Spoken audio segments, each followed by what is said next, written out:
Hello! Hello, hello. Chair stream, so real. You like that Stultifera lobby theme? It's actually a little aggressive for actual yapping, so we'll see. We'll probably switch it. But I didn't want to put it at the start here. Just a second, actually.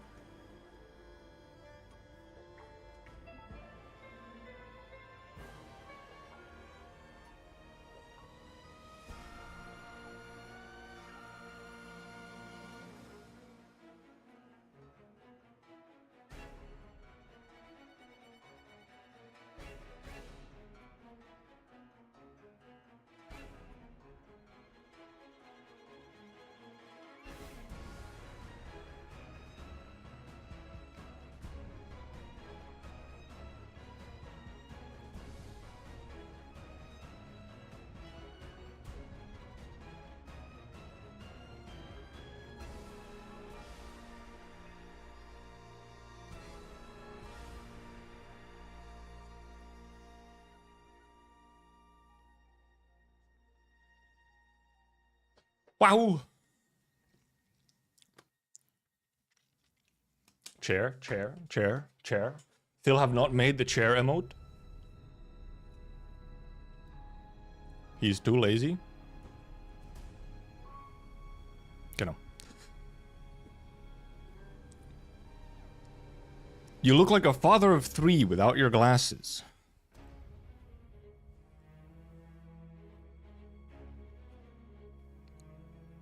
The fuck does that even mean? What does that even mean?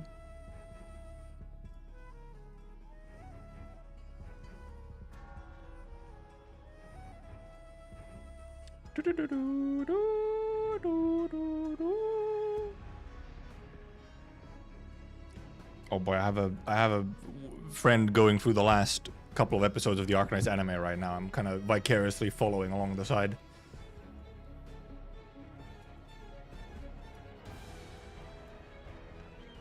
Oh boy, they're close. Holy, the skill issues on the final boss. Yeah, there was a couple little mistakes in there. Just a couple. There's a couple which were not my greatest work, I must say. However, I must say, by this point, we should be pretty used to me somehow making a mistake that snowballs into a disaster. And then we have to recover. And then we just somehow barely recover and get like this scuffed ass clear. Genuinely, how this is maybe an actual genuine like slight complaint even. I really do actually think it is hard to like if you don't actually notice you for example killing an enemy that has Netherseed brand, or you for example don't notice an attack spawns Netherseed brand. Actually just noticing the Netherseed brand like on the floor was sometimes quite difficult, especially when it was just on the enemy side. It kind of blends in quite a lot, I feel, into the floor of the arena.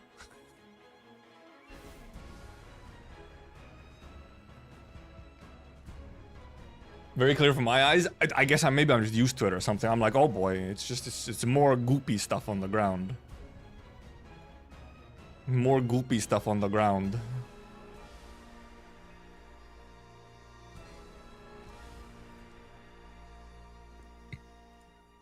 Oh yeah, Monster Hunter Records changed their name on YouTube. Well, yeah, I think that's part of it, especially is when it's specifically also only on, like, because it starts at the enemy side only. I'm mainly looking at what my sinners are doing on the left side of the screen, not necessarily that much what's going on the right side. Especially, like, deeper onto the right side where it's more obvious that the Netherseed brand is around. So then I would just every now and then just miss it, and that would snowball into a complete disaster. It would happen. It would sometimes happen. It was an incident. However, I think I did pretty good on the night. I don't think I did any significant I did like one little direction, like, clash mistake. But nothing like super bad. Oh, no, never mind, I did do some bad ones. No, that was the one where we ended with like all of the... Never mind, no. We ended that one with like every substitute being used. No. I never got frozen. But I did fuck up other parts. Because wasn't that the fight where we ended up with, like, base Ryoshu coming out because everyone else had died? I do think that the Knight was a more fun fight. The final boss, the last boss is a little tedious. Maybe appropriately tedious, but a bit tedious. What then does he do? Never read it. It gives the Icky status to your units, and it also buffs all enemy units. I'm trying to find the Undertides OST on MSR. Where is it? Maybe it is like way down. Oh, this is EPs already. This is Stulti. Right, so to Limbusers, currently the music you're hearing is the lobby music to the event that most of the collab stuff was based off of.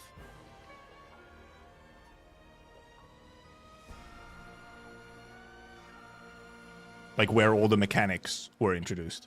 Or well, no, half of them, I guess. Hey, this Skybird? I have seen Enfield TGS booth and stuff, yes. Dude, they have the mascots. They have the mascots at TGS booth. We didn't have them at any other convention. They're only at the Tokyo convention. Where is the Undertides OST? Am I blind? I guess I am.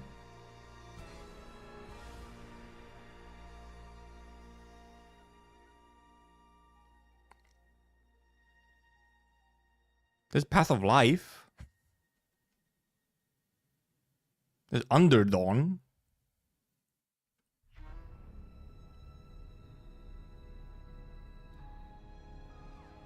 Il Siracusano, Nearlight.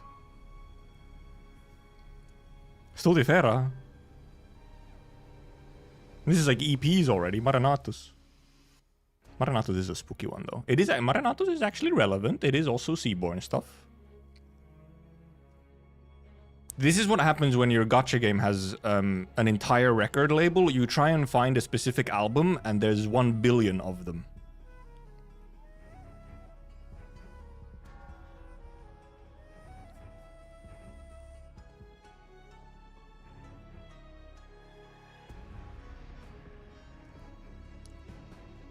Oh, no, okay, now we're back to, like, event albums, I think. Flame Shot? No, that's an EP. Stainless, Undertopia. Okay, Dorothy's Vision, okay, and more album EP, not EPs, albums. Awaken. Roshania. There's Undertides. Oh, I got it. It's actually named Undertides. I probably could have just searched for Undertides. It's actually named Undertides. Sorry, I wasn't looking. I was not looking at. This, by the way, this is a real. Okay, so this is a really funny thing that I noticed recently. Right, so the record label for Arknights. Arknights has its own record label. And so they upload, like, there's official uploads of, like, actual official record label uploads of all the music in Arknights, like 99% of it. But there's a funny thing currently happening to the, like, playlists under the record label where fan uploads of the OSTs are getting, like, tagged as the official ones, and then they're in the official playlist. Like, this is the official one, Monster Siren Records, but then there's Rosmonte's Workshop, which is a fan channel uploading, like, tracks. Which is a thing. Does Undertides have it? Oh, no, Undertides is literally just Undertides. What was it? Well, Undertides is the boss music. Yeah, for some reason, this is happening right now. I don't know why. Yeah, this is the EP, not the OST. Where the fuck is the OST? Here's Undertides. Where's the album? It exists. I know that much. There's voices. We could listen to that. That's fun. Spooky eldritch horror voices.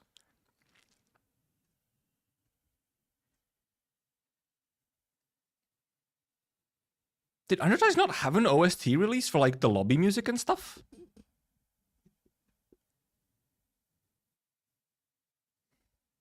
Huh?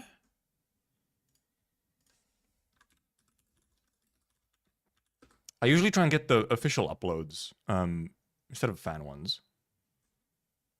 Does it actually not have one? Orgasm with Undertide's OST, this is true. Not on stream? Oh, interesting. I thought Arknights had an album one. Because they released older event albums at one point in like a big batch. Hey, it's the fan ones. I mean, I do prefer going to the official one if I can. Usually because they're also actual good quality. There is a thing where a lot of the fan rips have bad quality. Yeah, this one. And yeah, Skybird, where indeed. We already did a bunch of explaining for Limbus onlys for stuff. But we'll continue today. Possibly more of a Q&A fashion. If people have any questions. Okay, there it is. Okay, what the fuck is under... What is on... Okay, this is literally... How did I not see this? It is under MSR. Yeah, this is the OST for Arknights. It's a little bit calmer than Stultifera. However, Stultifera has some other bangers we need to listen to, like Golden Age and Hunter's Song.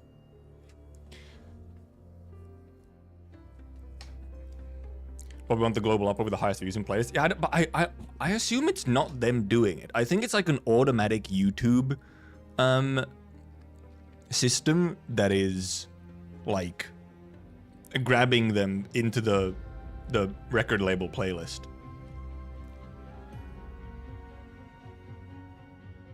There's Morse code on the Night Steamer and it says CQEDE Iberia or calling all wireless stations. This is Iberia. Got this from someone. Hidden in Finland. I think I was just blind. I'm gonna be real. It was the @bar owner. But I think if you go... Oh, because it is actually under a completely different record label. Which has just Undertides, Twilight of Volomond, and Manfield's Break. Huh? Huh? What the heck?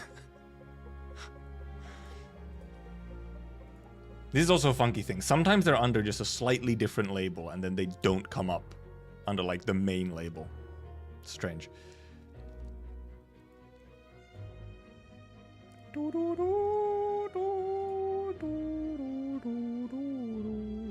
And it is just funny that fan works get here. They probably are like the highest view uploads of them, but it is funny that they get grabbed into here.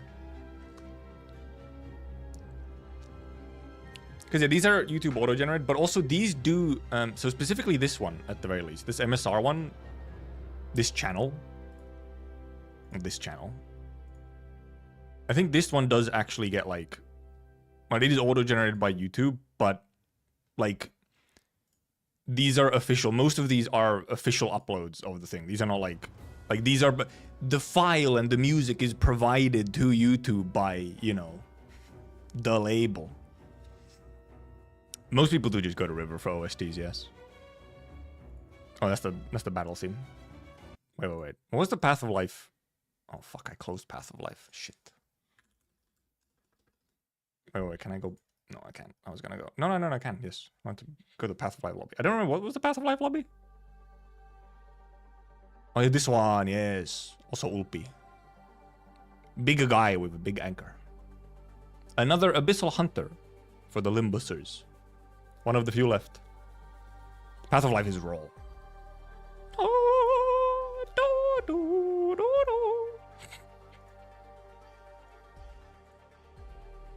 Nope, pause. Oh, this is the Ave Mujica one. I was like, blue? Is it the Seaborn? No, it's Ave Mujica. It's Ave Mujica.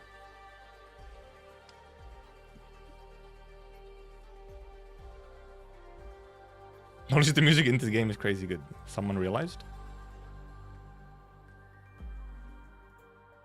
Yeah, I would actually agree that Path of Life is probably the least memorable. I don't know if it's just because it was a smaller event or something, Or it just doesn't have... Well, it does have a different vibe. It doesn't... Because it doesn't have, like, the same... spooky, eldritch horror, you know... seafaring vibe in the same way. Because the event is a bit different as well. While Stutifera and Undertides have that very distinct vibe to them. The boss OST is also very good. Xenesis? Yeah, you would not have as many questions, no. I did also actually, before earlier today, I was actually going through some of the streams from other people going through the event. I went through Himez and Freychekama's to see some of their reactions to some of the parts. I got what I wanted. Wow, this music really fucks with the cool rock track from the hard event with difficulty modifiers. Which one? I know what you're talking about, like it's contingency contract and it's the lobby music. It's one of them, but there are multiple of them which would be classified as hard rock.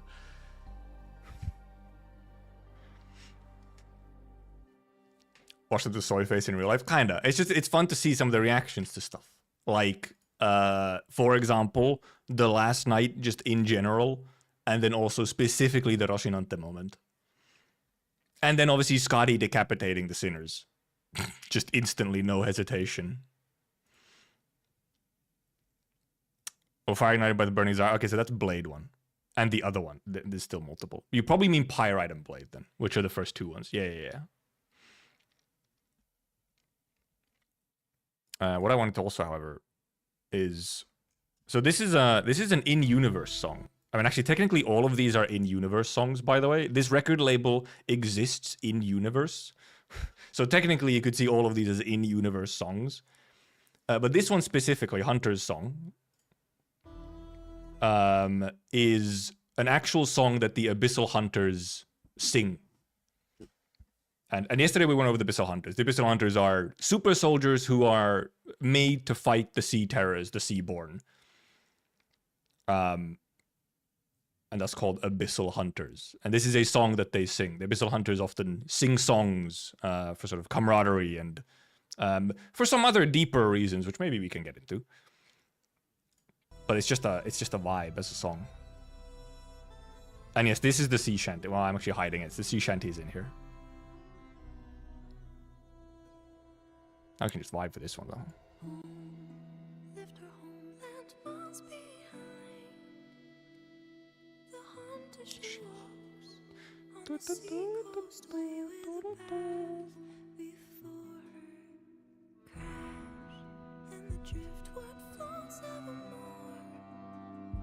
I'm not even going to talk over this too much.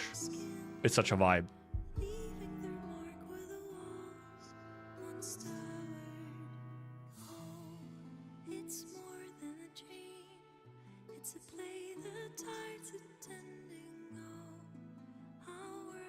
Manga Claymore in the sea. Real. This is not Ulpi's voice, no.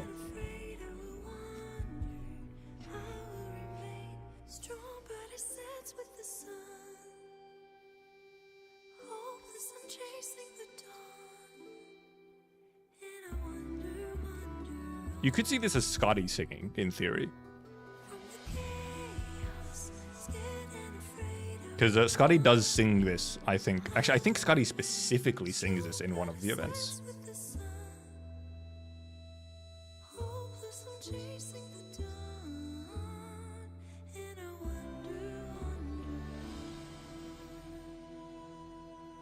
Actually, speaking of Scotty, I actually do want to show the Limbusers one piece of Scotty stuff, like official Scotty stuff. Someone said...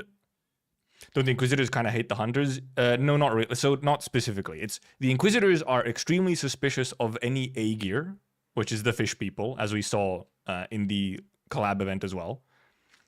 Just because they're suspicious. They're being extremely careful about... They're a bit racist, essentially. They have some reasons to be racist, but they're a bit racist. The Abyssal Hunters just happen to also be A-gear, of course, they're fish people. But actually, the Inquisitors don't even really know that much about the Abyssal Hunters. The Abyssal Hunters were a while ago almost wiped out. There are very few of them left.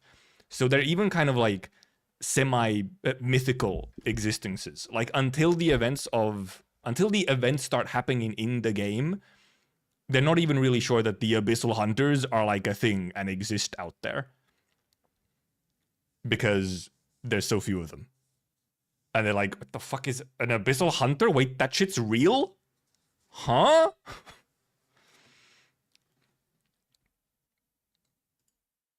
And then obviously, well, I mean, you know, after that they will be suspicious because they're also fish people, but then also they're like insanely strong, so they're kind of threatening simply by the fact that they're like super soldiers.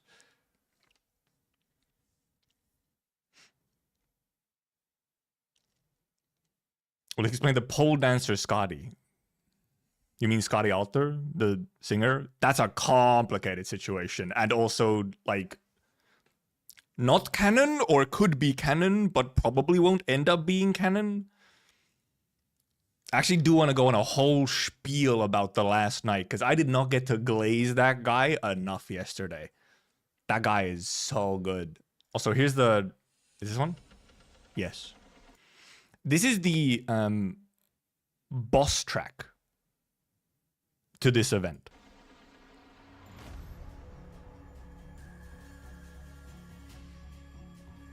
Hey, turn it up a little.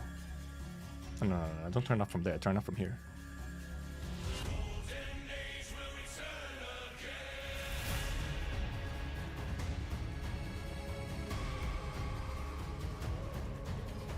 We have sea shanties as boss music. Because why not? Why not?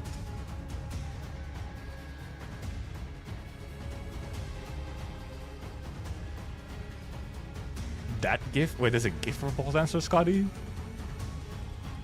Music gives me PTSD? Yes. No. So that's the thing, because it's like an insane banger, but the problem is, this banger is attached to one of the most nightmarish bosses the game probably still has to this day. It is like really up there in just being a nightmare. So there's like a PTSD involved. So then you're like conflicted, because like, holy shit, it's such a banger. And then you start remembering the shit you have to go through while listening to this.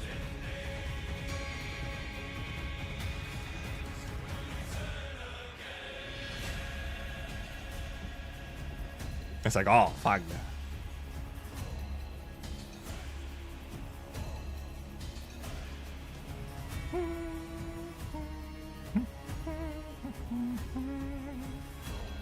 What else do we have? Path of Life, Siren. Sometimes the OST is probably decent, like just background music. It's chill. I actually was wondering if, I wonder if we have Limbus Arknights OST. Boss battle theme is not what I'm really looking for. I'm actually looking for just like the lobby theme, essentially. I'm not sure if anyone's uploaded it. Surely Lunatic has. Surely. Lost Beacon, False Worship. Call of Iberia. Battle theme, battle theme, battle theme, battle theme. Battle theme, battle theme. Victory theme, defeat theme. Is one of these, I guess. I returned to play this event. I really, really hated the stages. Yes. No, they were a nightmare. They were a nightmare. And when the event was originally running, we did not have the tools to counter the stage mechanics. Like, fully. We had to just, like, tank them at many times. I wonder which one of these it is. Maybe a Lost Beacon?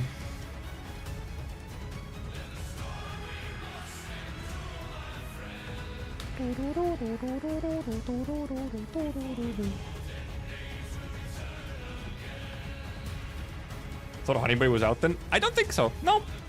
I don't think Honeyberry was out for the original run of Stultifera. I don't think we had any therapist medics, or wandering medics. Sorry, wandering medics for Stulti. We actually showed that CG yesterday after the Limbus event, Skybird, because, I mean, we had to. The event, Skybird, the Limbus event itself has a CG that is very clearly inspired from that one.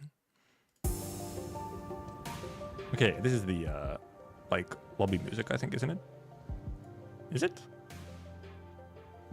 Maybe it's this one. Or this one. Oh, this one has a wave sounds. Oh, it's not that one. Oh, yeah, it's this one. Okay. I'll put this as background music, I guess.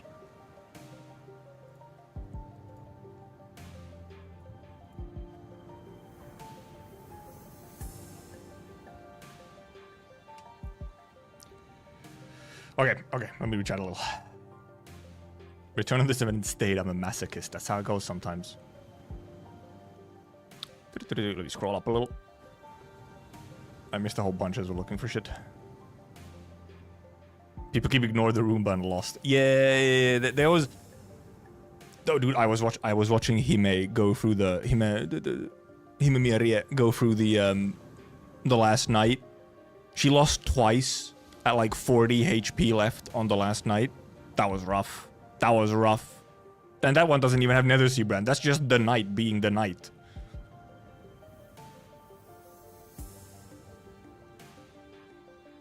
Some people from Arknights, I think the sprites from the Arknights characters are kind of bad. Strange. I think they're just, I don't know. Haters will hate. But also, like, you're hating the wrong thing.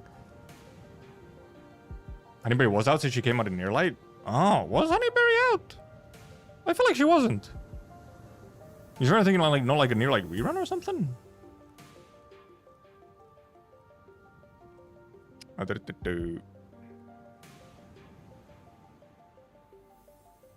The dungeon was a bit of a slog with how many fucking just enemies it had. Like long fights. Oh, you remember using her? Maybe that was for the... I wonder if that was for the rerun or something. Because the rerun obviously would have had therapist medics or wandering medics. For some reason, I do not remember a wandering medic being around for Stulti. Maybe it was. Maybe I'm mixing up with Undertides. Undertides for sure did not have wandering medics. 100% didn't. Okay, but Honeyberry was probably out for Stultifera then. A welfare, essentially. We did get one welfare medic to counteract the nervous impairment from the event. Let me read. Limbus is so real. Question I wonder is how an Arbiter fare against the Seaborn because of how their skills and tech works. Yeah, that's a whole big question, which, I mean, they did actually apply in the event itself. There was some dialogue being like, it's not a clear-cut thing. Like, there is a genuine risk that the Seaborn would, like, adapt, which would then be extremely problematic if you're adapting to anything that the head has.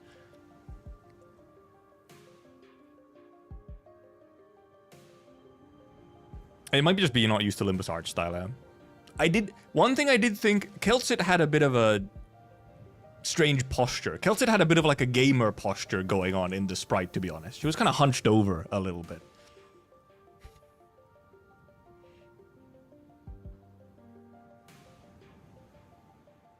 Lapland was extremely meta in Stultifera, yes. Okay, however, yes. In Arknights, however, some of the mechanics, the terrible, terrible mechanics that existed also now in Limbus, they could be silenced. And some characters have very good silence, and they were suddenly meta. But it's very rare, actually, that like very bad effects and skills can actually be silenced. It's the exception that a silence actually works.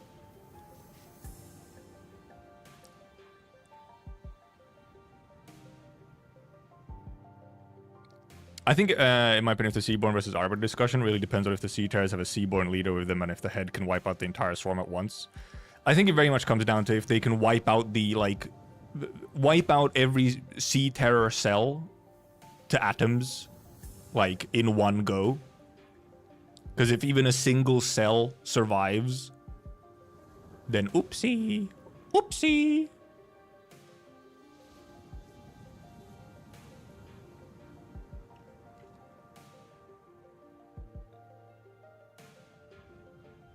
She lost her spine. Ah, true, yeah. Monster was out, so she had lost her spine. Gamer posture. Head is very spooky, so who knows? Well, sorry, the nose is part of the head. You know? Activate the halo rings. Ah, the swarm.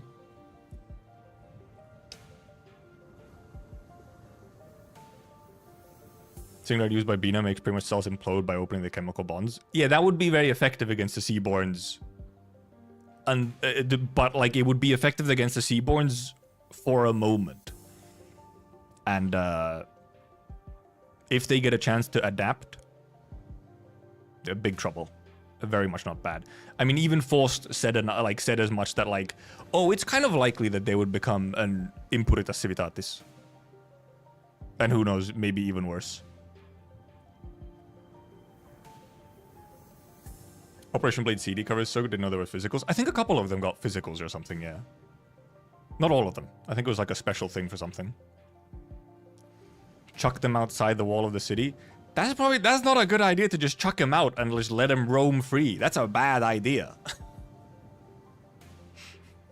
That's a real bad idea. Then you're just giving them like a playground to start like evolving in.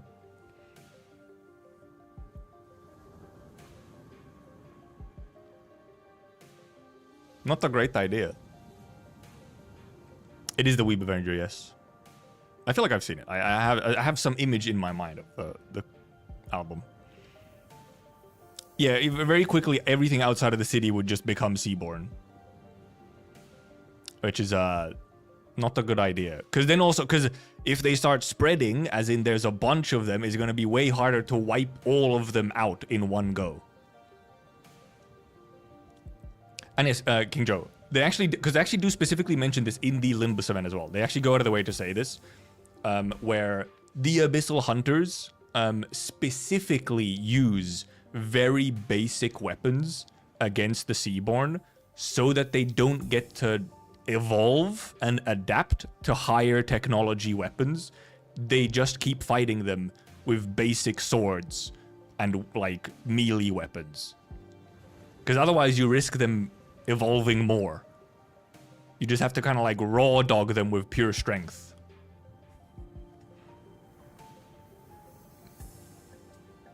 I find the Seaborn adaptability a bit too vague, a bit too silly. There are reasons. That is kind of their entire existence. You could almost say that they've been like designed to do it, to just be supremely adaptable to anything and everything. That's why this guy uses an anchor instead of a normal weapon. Yeah, even more basic. Not even a weapon, it's an anchor.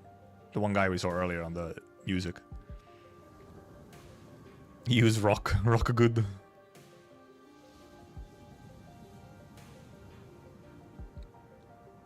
Conceptual weapons wouldn't be adaptable. Depends. I guess. Well, it would be harder at least. But considering the Seaborn are sort of confirmed to be able to adapt to fourth dimensional demons,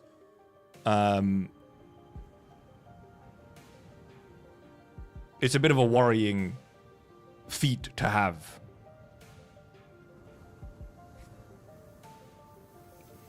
Why don't Seaborn adapt to be immune to swords?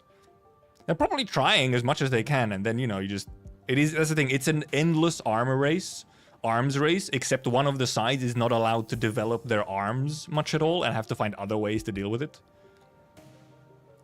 Yeah, Seaborn are Tyrannidors are roguelike, yes. That is very much how they are set up.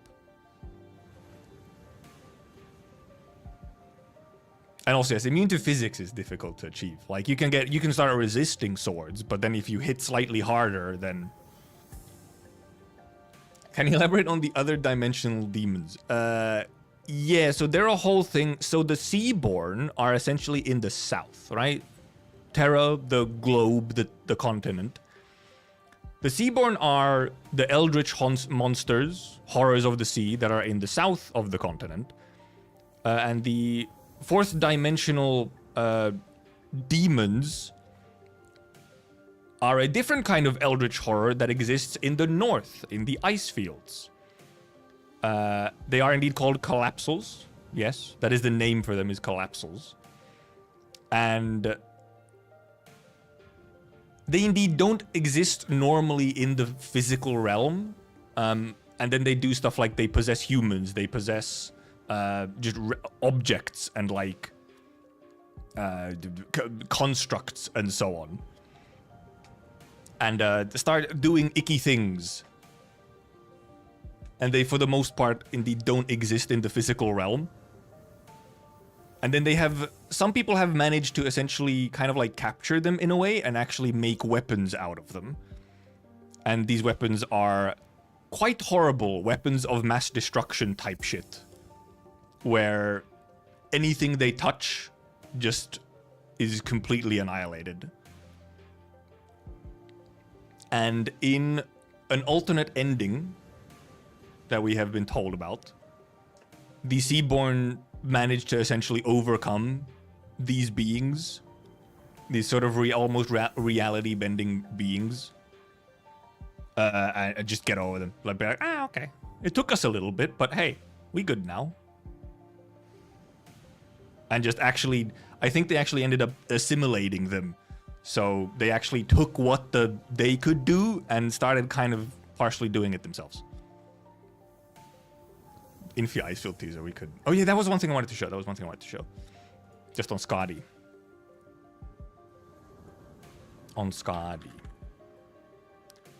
Yeah, so it's more so just like a... First of all, the Collapsals are a very complicated thing. But it's more so just to show what we know that the Seaborn are kind of capable of. They are not sort of even necessarily limited to the physical world.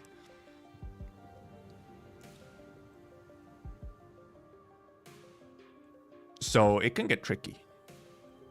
It can get real tricky. And indeed, so I did explain this yesterday at the end of the stream at some point. The ultimate end, if Seaborn win and are allowed to go to their like evolutionary end point, it is a situation where the entire universe has been consumed and assimilated into one individual. And there's nothing else. That is their end goal, essentially.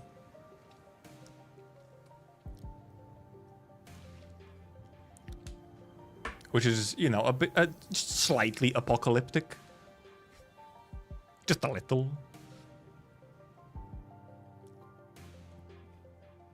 Yes, they eventually become spacefaring and consume the entire universe, essentially. If just sort of let do their thing.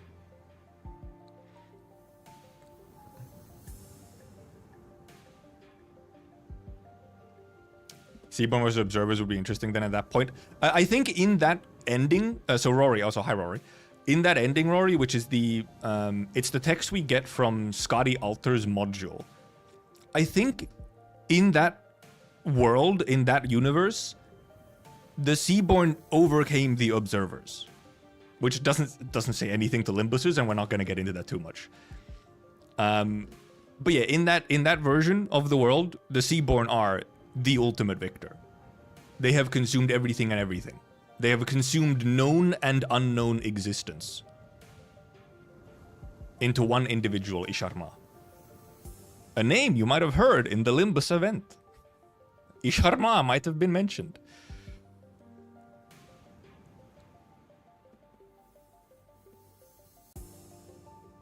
Though someone probably in the city would indeed try to harness the Seaborn, and it would probably go not well. And yes, Blackbone. Yes. It's one of their options. So funny considering what we know. Yeah, the Seaborn can genuinely really fuck shit up. They are like an existential threat for a reason. Bit too much force into making them super adaptive. Yeah, well, so all this stuff that I said was indeed like a theoretical endpoint. If everything went ideally for the Seaborn. And also, as a bit of a deep lore thing, that is kind of indeed their design. They are, from the ground up, that is their intention. Somewhat spoilery. They didn't just pop out of nowhere.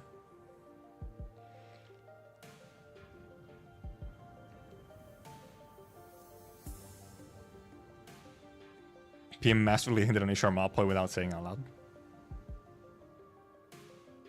The origin of the Seaborn, the Observer did this to themselves technically. But also, well, let's not. We can get into Observers. Okay, so the plan for the stream is first the first half or whatever of the stream. We'll see how long. will be spent on sort of the Limbus event Q&A and so on, discussing that and explaining anything that's unclear or interesting.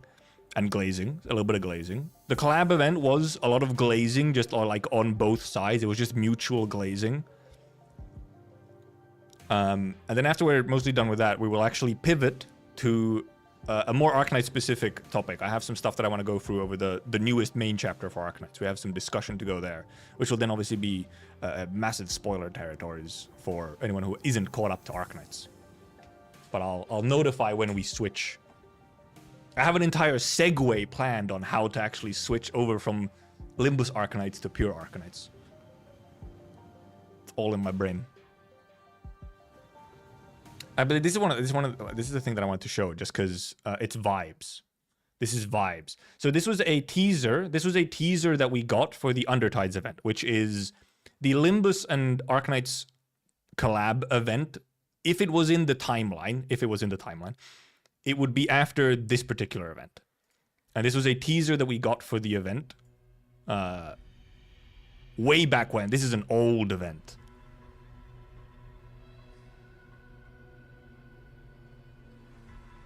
Actually, put a max volume.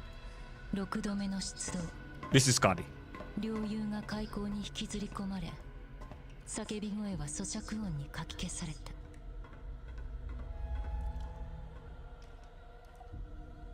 Is my quality up?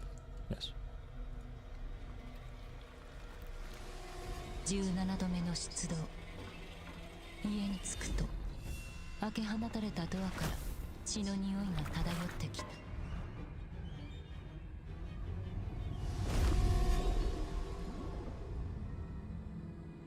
Spooky!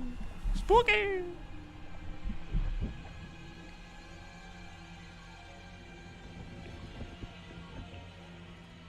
What could that be? Flashbang. 4度目の検証任務。同伴者は皆失踪し、日を浴びた肌には潮が吹いていた。Mysterious woman?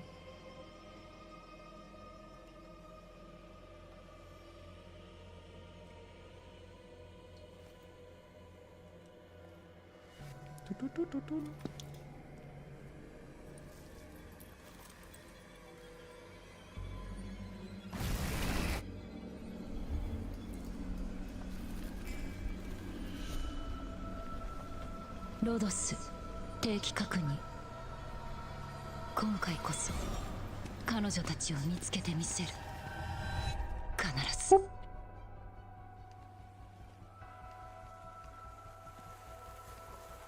God, this music is good though.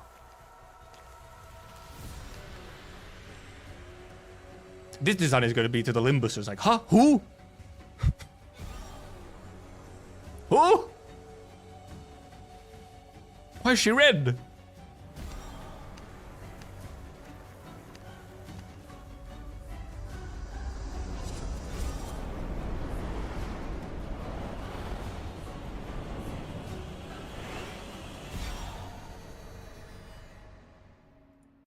The vibes are just... The vibes are so good. The vibes. The vibes. They're immaculate. So spooky. Well, Scotty is kind of an airhead. Rory, she's like skilled in things, but she is also a bit of an airhead. You know, she's not exactly great at communication. And that is early days. This was 2021. 2021. And that's 2021 on, or 18th October 2021 on Global. We can also look at the Stultifera teaser. This is the teaser for the next event in the series.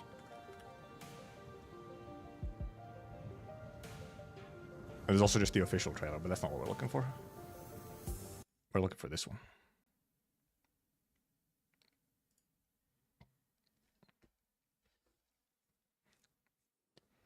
Not even basic knowledge low, it's just specifically she's not good at like communication and interpersonal relationships. She's simple in that way. She's a bit on the spectrum, you could say, indeed.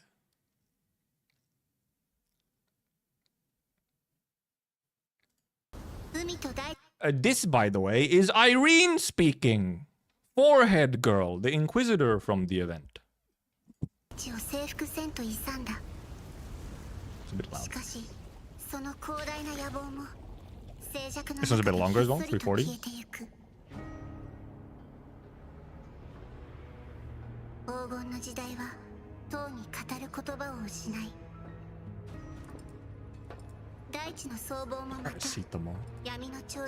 Look at that forehead. It's Kiana? No way.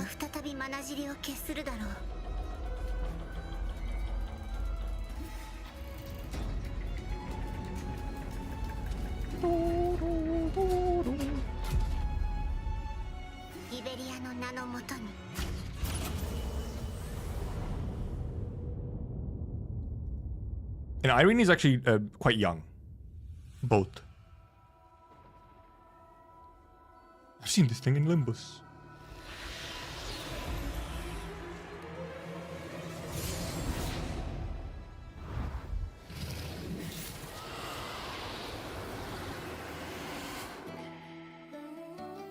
Ooh! Ryekugime is many a character. None?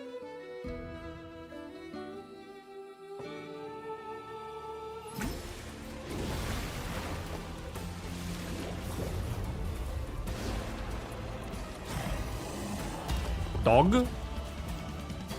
Dog? Skad?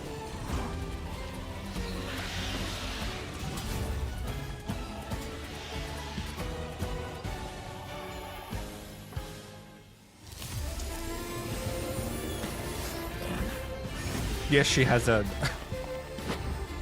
spinning saw.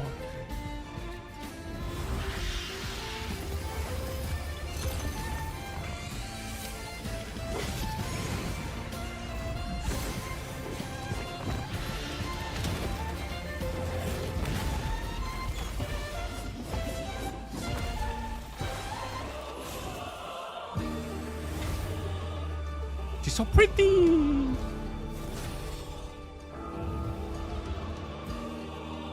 This is another Abyssal Hunter, a different one. I want that too for wall climbing. It's very useful for wall climbing, yes. The pizza cutter. Bird? Ever get a long version of this song? I'm not sure we did.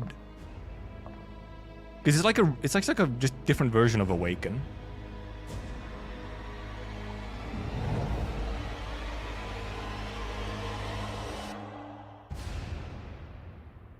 Oh, there is yeah, there was the ending. I was wondering, was it here? It is. Oh, bird!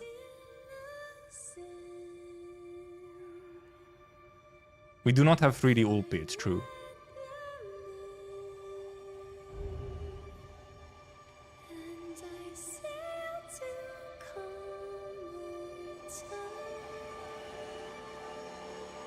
And here you can actually see, which we did see quickly, actually in the Limbus event is here as well.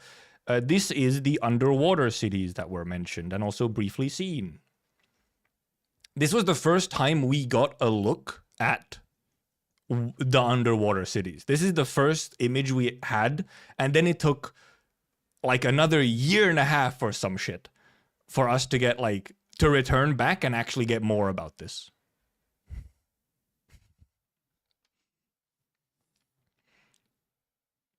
Meanwhile, Limbus Arknights collab, we get images of the underwater cities right away. Legit thought Limbus was the first time we saw the Aegir so close. Luckily not. Luckily not. But it did take a while. This was the first shot we had of Aegir the Nation, the underwater cities.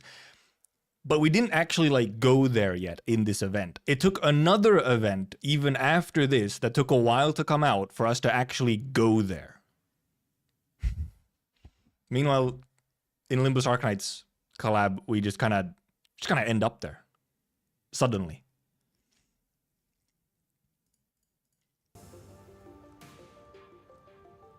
And yes, so the pizza cutter lady in that trailer is another of Scotty's friends or comrades named Spectre, or alternatively Laurentine, another Abyssal Hunter.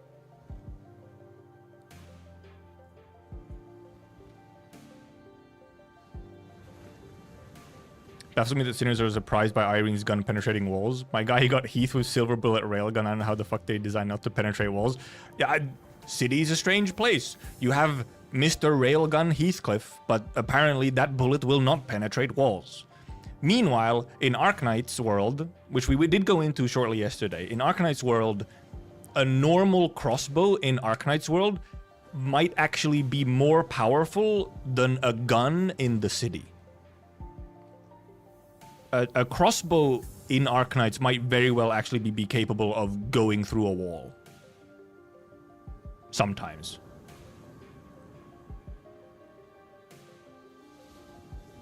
So. Silent A? No, I think maybe just cut out. Laurentina.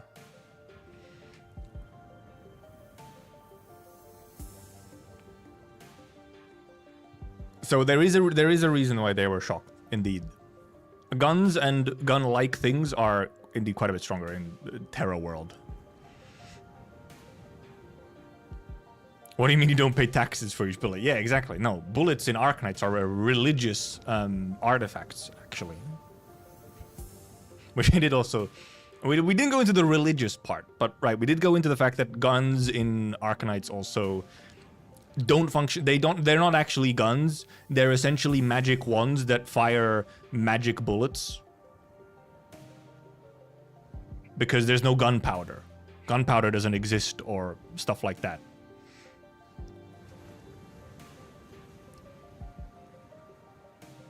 Yeah, and yeah, it is indeed a thing where the city is capable of producing much stronger guns, yes, but the head is like, nah. You guys gotta work for your killing, okay? Guns, that's too much.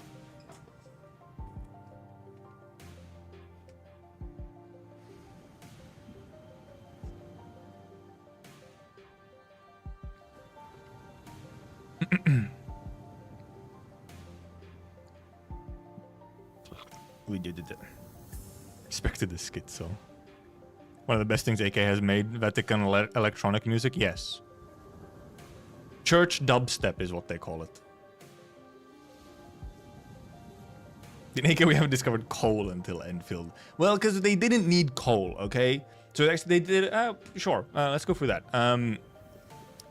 In the event they mentioned that there's a power source that is powering all the stuff, like powering the boat and so on.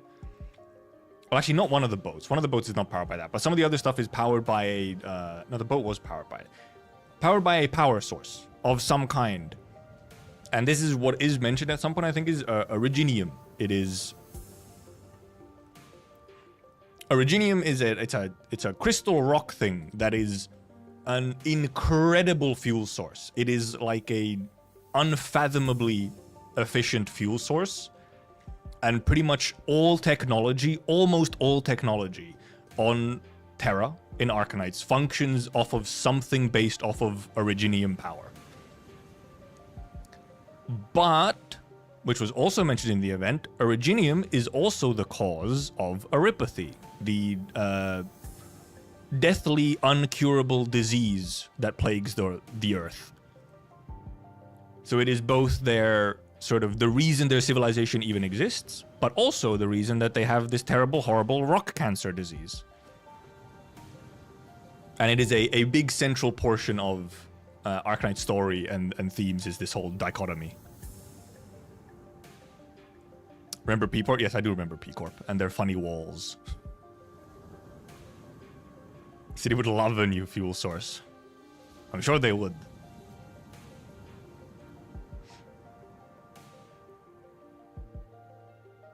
Terra just didn't discover oil.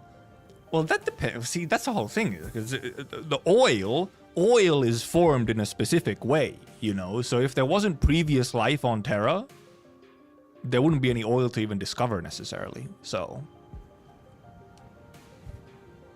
And thank God they don't have oil, otherwise the Americans would have invaded. Ha ha ha.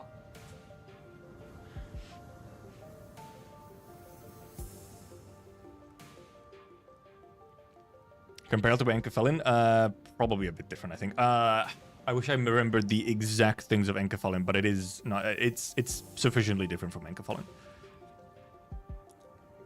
Is there a clock head in Arknights? No, there is not. Prosthetics in Arknights are not as advanced as in the city. Like, overall, the city is, like, far more high-tech. Like, city is beyond more high-tech overall than stuff in Arknights.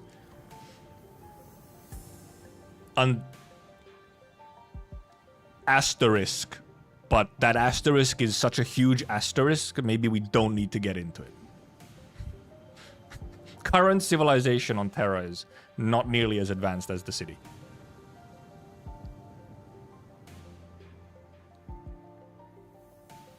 Oh wait, did Sissa have something about actually having gunpowder of some kind? And I mean, explosives of some kind do exist, but they're based off of originium instead of gunpowder.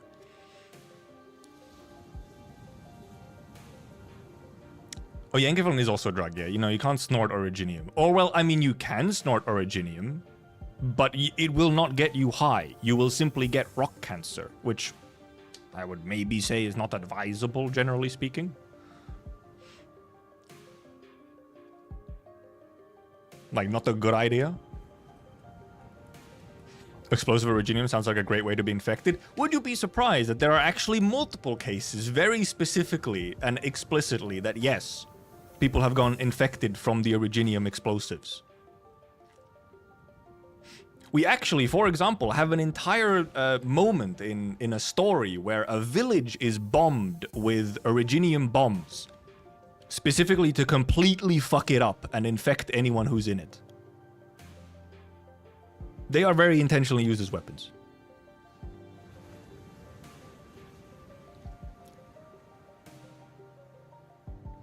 Dirty bombs, yes. Also, these dirty bombs are exploded on what is essentially sort of like the Ireland of Arknights. And if you know anything about Irish and British history stuff, you maybe see where it's going with all that.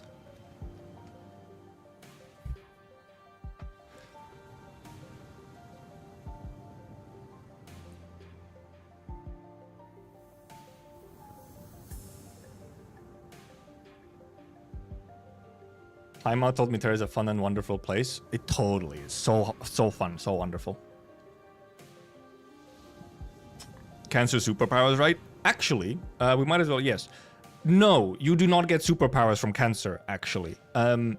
The magic system of Arknights, which we quickly went into yesterday as well, arts, the magic system of Arknights, is not actually tied to being infected. It is simply tied to originium. It is not tied to being infected. You can absolutely cast without being infected. You can do magic without being infected. It's very much just a personal aptitude thing. But if you can cast magic, then being infected may increase your power, and then you can also cast magic without needing a catalyst of some kind, with like a wand or a staff or something. But the thing is, if you cast without using something like a staff, and you just cast with essentially your infection, it will make it significantly worse. It's a real bad idea.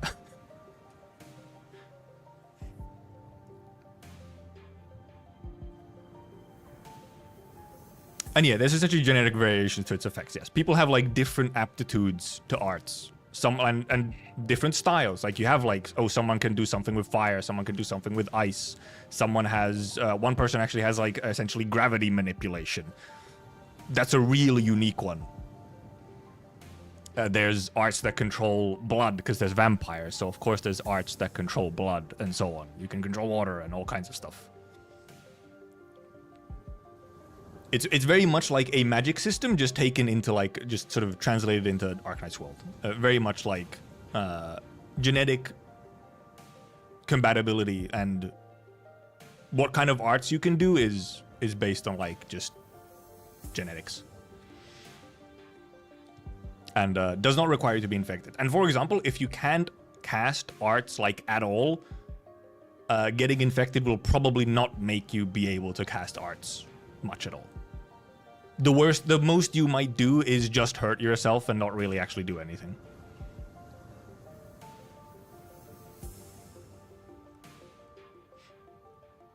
And yes, we know a significant amount of stuff actually about like deeper stuff about Originium and arts and Aripathy and all that. It's just that it's stuff that we really only properly learned like 4 or 5 years into the game's story. So I don't really want to go into all of it and like just spoil it all, because I could also just recommend you to maybe if the collab got you interested at all, maybe go play the game, go try the game, read a little bit, try it if you like the gameplay and so on, you know, just kind of dabble in it a little. Much like people from Arknights have now come over to Limbus to also dabble, and maybe some of them will very much get into it. Would you be reporting Terra if you have Witch King level aptitude? I mean, you would be fucking aura farming like hell if you did. They have not discovered CRISPR yet, no.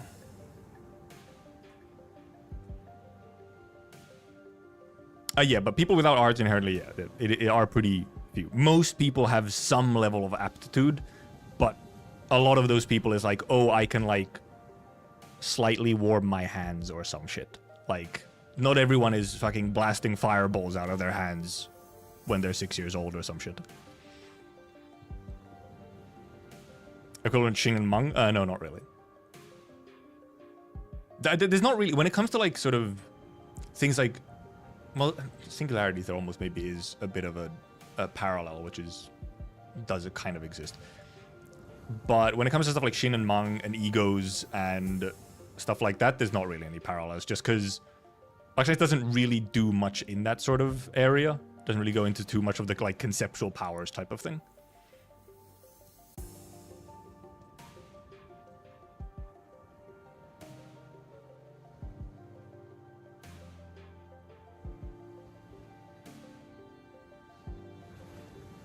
Rip Space Lamo.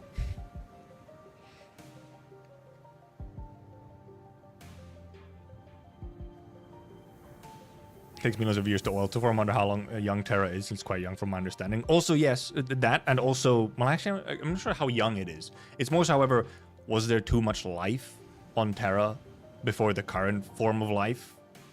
So, like, was there any biological material there to even turn into oil? So, if there's no biological matter to turn into oil, then there's not going to be oil on Terra. So we just got rock cancer instead. Could the city even deal with like the 5 imminent apocalypses on Terra? I think it depends on which one of the apocalypses. Probably some of them, yeah.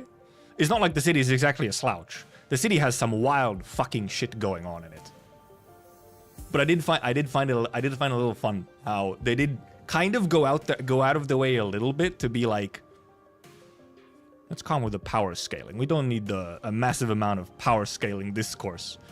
But then they also fed it a little bit with the comments about the Seaborn and like the head and all that stuff. They fed it a little bit, but then they were also like, let's not get too into the weeds, okay?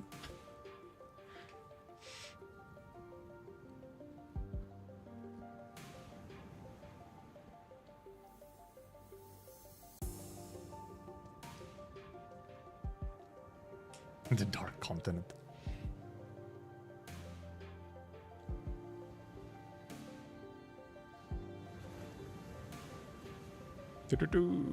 Did I miss anything? I feel like I might have.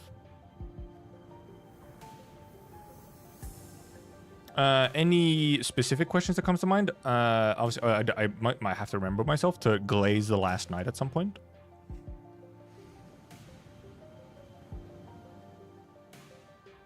Dubs seem a bit weak so far, but because we didn't have much events with him. Partially, yeah.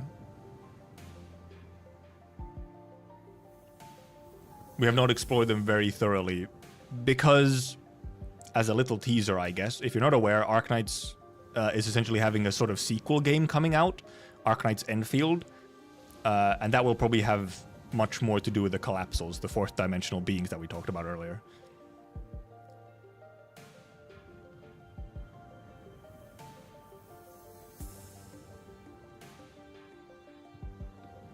Dark Continent with Xmas gnomes.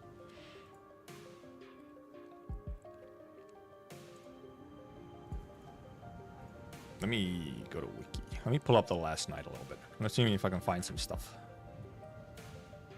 The last night. our guy, the goat.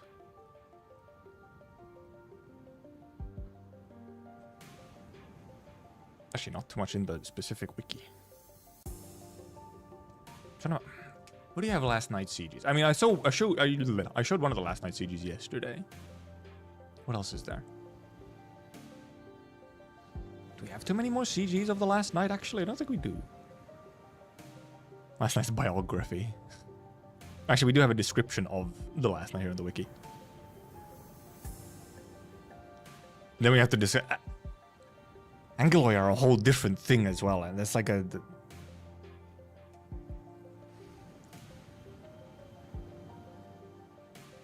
What was the other CG?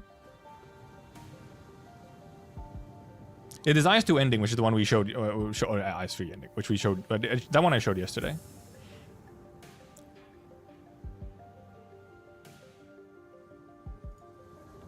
Integrated strategy. We can show it again because it is good.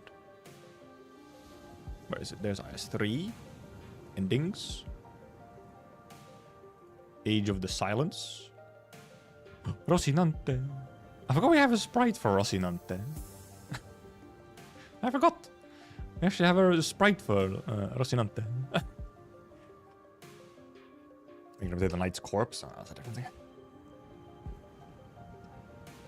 The event node with the last night? I wonder where that was. Let me see if I can find it. The event node. Nodes. Is it encounter? Oh yeah, here. Well, it's just an image. You know, it's just an image of the last night. I guess we can glaze the last night a little bit because he was kind of actually a big deal in the event.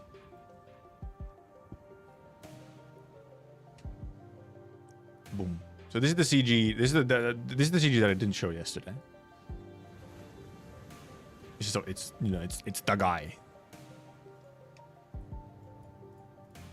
And here's the one that I showed yesterday, which indeed there's a similar CG in the event. Spoilers.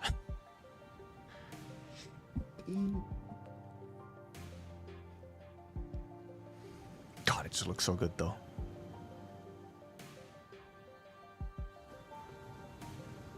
What a guy. And I forgot we actually have a sprite for horse. Look, this is Rocinante. It's Rocinante.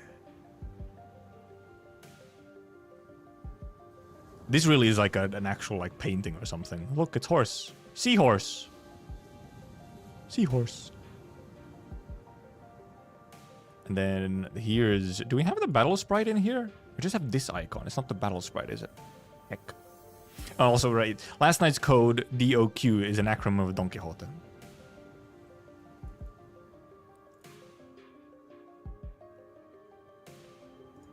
Which obviously we saw. The last night is Arknights' version of Don Quixote.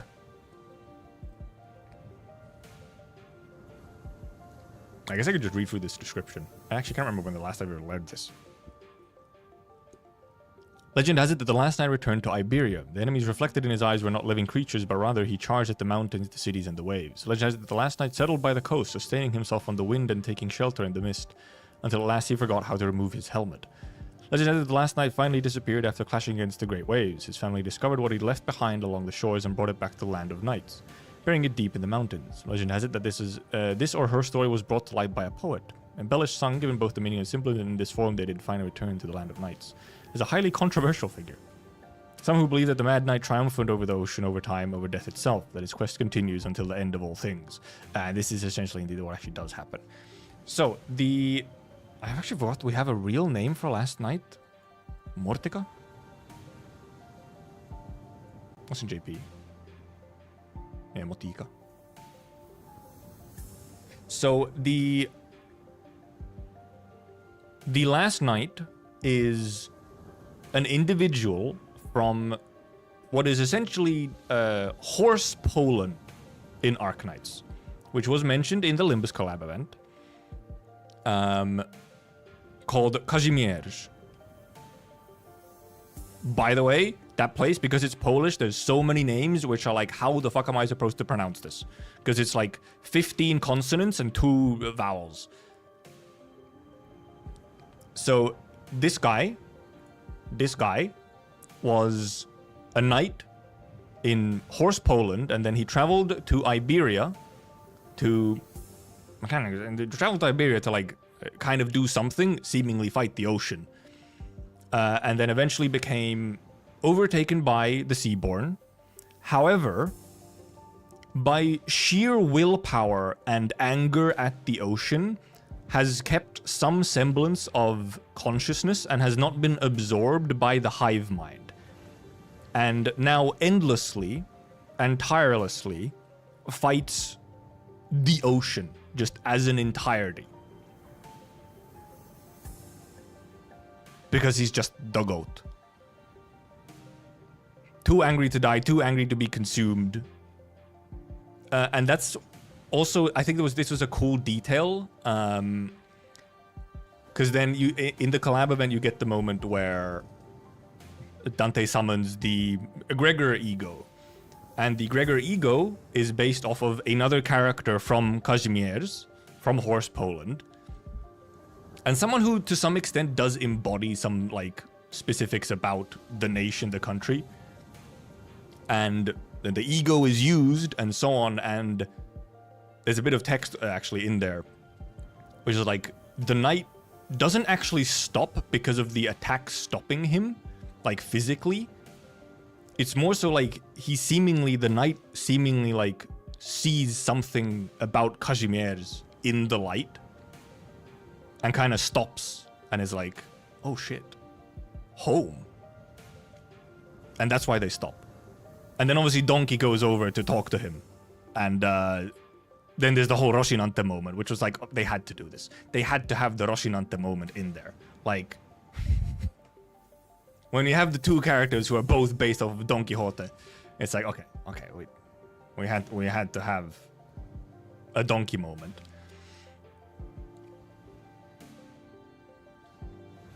And he's just, what a guy.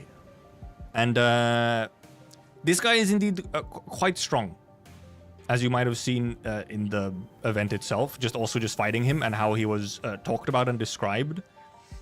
He is consistently described, he does not swim through the ocean. He splits the sea. He doesn't, like, go along with the ocean. He just brute forces in, like, a straight line through the sea as if he's going through air. And just blasts through shit to get to wherever he's going, and wherever he's going is wherever he thinks he can fight some kind of sea monster. Doesn't he run on wave crests? Not even. No, he blasts through the waves. This guy would never voluntarily go along with the ocean. Just thus riding on waves and stuff is not his MO, because he hates the ocean. He will not go along with the wave. He will, like, almost out of principle, go against the wave and blast through it because he hates the ocean that much. And also, I noticed this when I was watching the fight from some of the streams earlier. I didn't actually notice that the Slay the Ocean skill is indeed, you don't actually get to see it. It's question marks. The coins and power are question marks. On, like, actually, like, everything. Which is like, huh. Interesting. They really put, like, a lot of question marks onto this guy.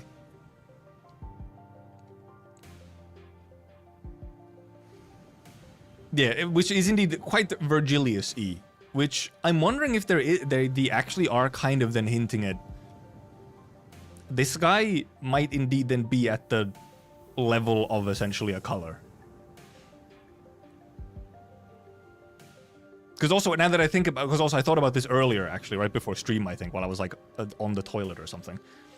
I mean, he is essentially doing the same shit that the Indigo Elder is doing. The Indigo Elder just goes around hunting the whales. This guy just goes around essentially hunting the whales, hunting leviathans.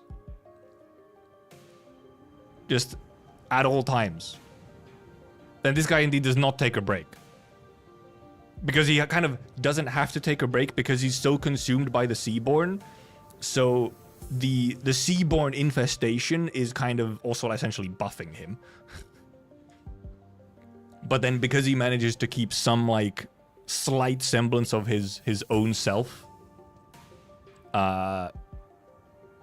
he doesn't get taken over and actually just fights the Seaborn because he's like, fuck you guys, I hate you guys. I hate the ocean, slay the ocean.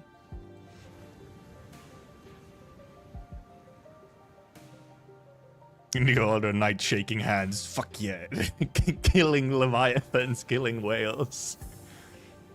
And yeah, last night is indeed apparently in the data is the same level as Vergi. But I think the level, because Vergi's we actually, wait no, was Vergi's level also visible? Or was that also just in the data?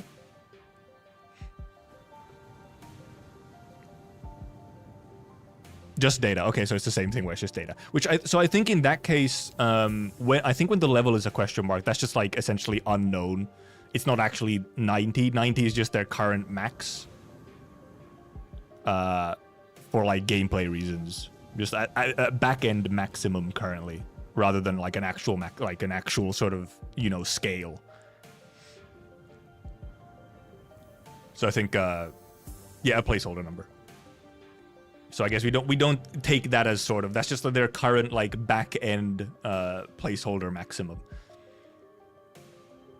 But yeah, I mean, because I was wondering like, I wonder how he fares up the last night, and then I remembered, wait, he's literally the Indigo Elder, except less verbally capable.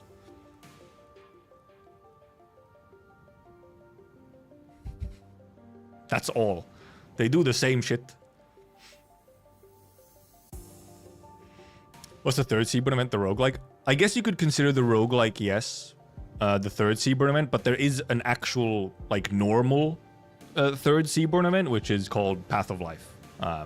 Which is, like, a direct sequel to the rest of the Seaborn stuff.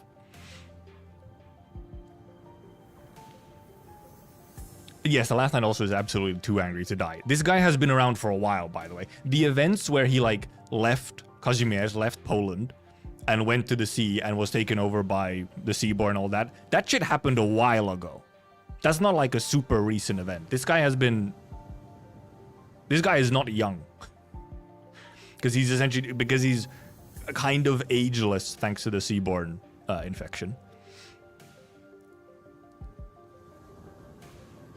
Less verbally capable and will come close to beat the shit out of sea animals, yes. Also, well, however, that's also the thing is that, as we saw, this guy also, he's not the best at differentiating between, you know, foe and friend. He will just, like, if he has, like, the slightest inkling that you might be, like, a Seaborn or something, he will just fucking blast into you.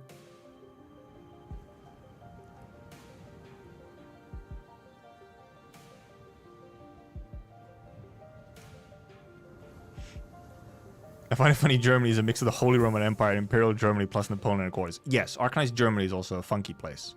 And Arknights Germany is sort of in a kind of a Cold War type of situation with Arknights Poland. Fun world building for you.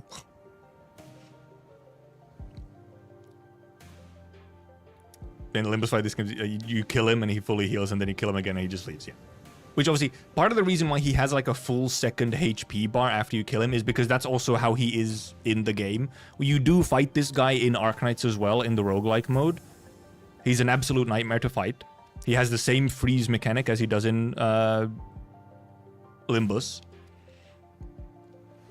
And a lot of bosses in Arknights have 2 HP bars. Like, they have a full second phase. It's just assumed at this point that a boss will have a second phase.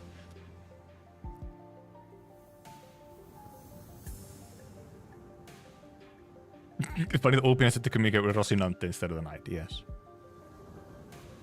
And yeah, in Arknights indeed, however, you can't just like stop attacking.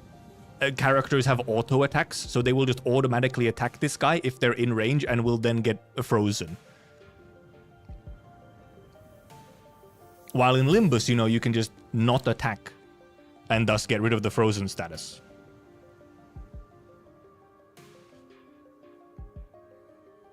not an Arknight.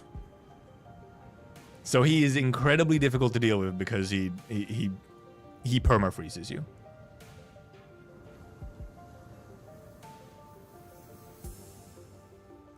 Most boss we saw would have a lot of phase was End Speaker. Yes, End Speaker is the boss of this event here.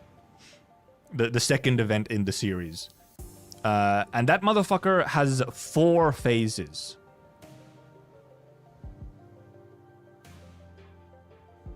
How do you fight him in AK? Stage gimmick, status removal, support units. Status removal is one option. Usually the way that it's taken is either you have to either have something that is like very slow but big hits, like really high damage per hit is one option. The other option is some characters who essentially have a skill where they have a skill where essentially it's like a drone. They have a drone that then like keeps automatically attacking even if the character themselves is incapacitated. Like the character is frozen, but the autonomous drone is still attacking. And that's one of the ways to deal with him. Is you have a skill that just like keeps attacking even when the actual person is down. That's one of the ways. That was one of the most common ways to deal with him. And yeah, also that's another funny thing is that indeed, in the second phase in Arknights, he becomes unblockable. You cannot like actually stop him from moving, and he just kind of goes in a straight line towards your base. If he gets into the base, you lose. And he kind of just goes in a straight line, and you can't block him anymore in second phase, so it's just like a massive DPS race to kill him before he just destroys you. Status resistance does help, but I think even really high status resistance does not like stop you from getting frozen.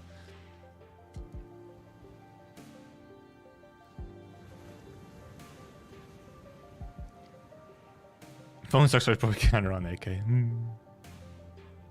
I don't know, AK isn't that hard to run on phones. It's pretty low end.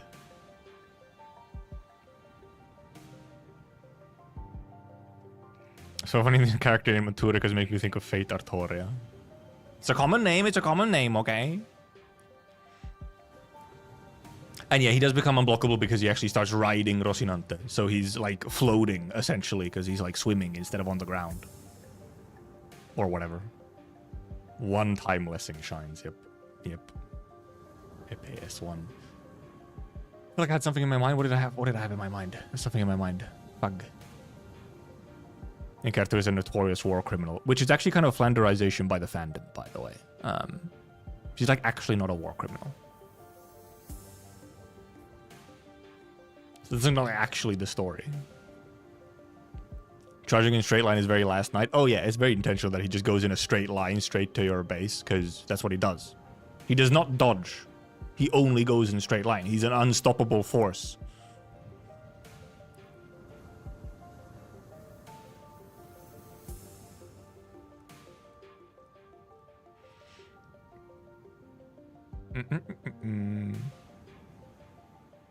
Fuck, I had something in my head. Oh, speaking of Siege, straight up Arturia. There is an actual Arturia, yes. Siege is actually not called Artoria or anything. Even though like that's kind of like she is sort of a, you know, is supposed to kind of be a bit of a King Arthur type character. But actually her name is actually Alexandrina. Yes, she does share JPVA with the Fate Arturia. Or Artoria, so.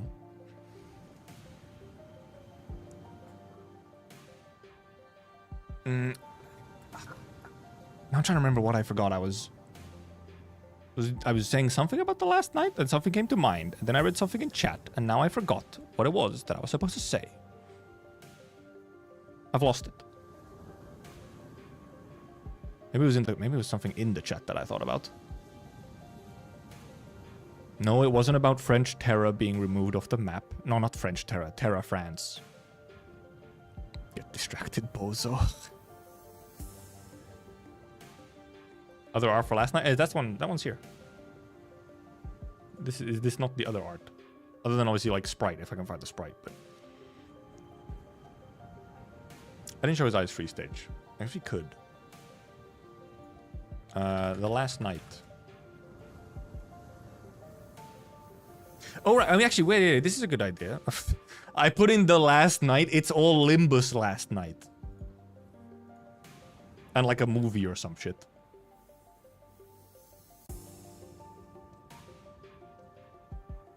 Can we find... It's like a... It's all Limbus. It's all Limbus. This is a meme. This is not the full battle. 94 degree CPU is fine. Depends on the CPU, I guess. I love YouTube search because it just fucking stops having anything relevant in it after like 5 versions. No, there's actually... Oh, there's a comparison! Wait, there's a comparison! Gaming? Oh my god, what is this quality? What am I looking at? What am I looking at? Sorry for bad graphic indeed.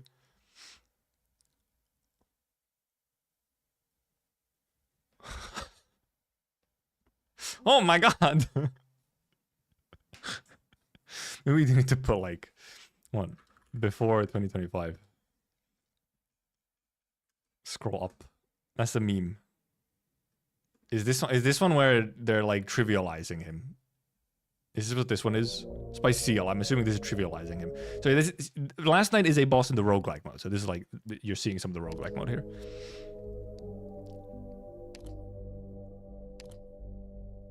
And now you'll also get to hear the... Is this the music? Oh, yeah, sure, okay, should be. You also get to hear the music. So they did... they took the Last Night theme, the actual boss theme from Arknights, and just kind of remixed it for Limbus. Yes, you can get cool, strong buffs and clown on him.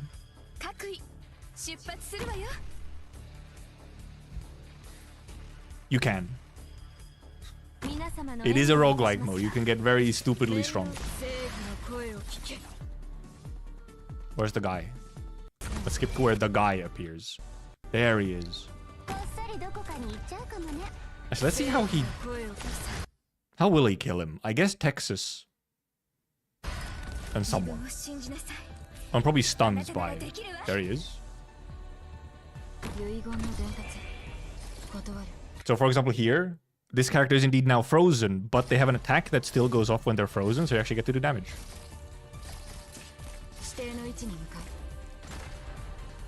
And yeah, it's S2 because she spams the mines and then the mines explode and stun. Because he is stunnable. That's one of the that is actually one of the ways to deal with him, is to just have consistent stuns of some kind, because he can be stunned.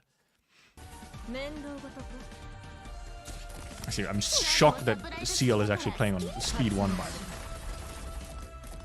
And there's like a couple rocks in the way. They give you, they're being really nice to you. You get a couple rocks which delay him for a moment.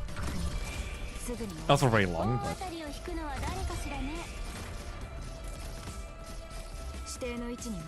Grinding is more lenient than MD mine. Well, because that's the cool part. The Arknights roguelike is not for grinding. It's for the fun of the game.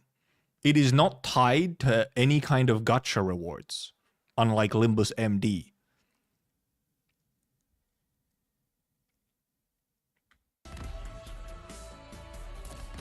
You can play it just because it's fun. Which it is. Actually, this is actually the... I wonder if this is actually just going to be where he fucking dies. Because he's done no damage. You get some skins and like cosmetics and stuff, but you don't get any rolls out of it, is the main thing. And there's no weekly like resetting rewards or anything. All the rewards are just permanent. So there's no FOMO. You can't miss out on anything that happens in the roguelike mode.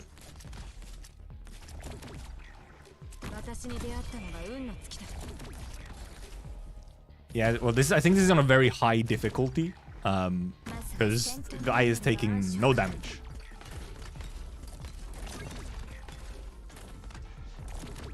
Oh, W is just slow enough to not get permafrozen, huh?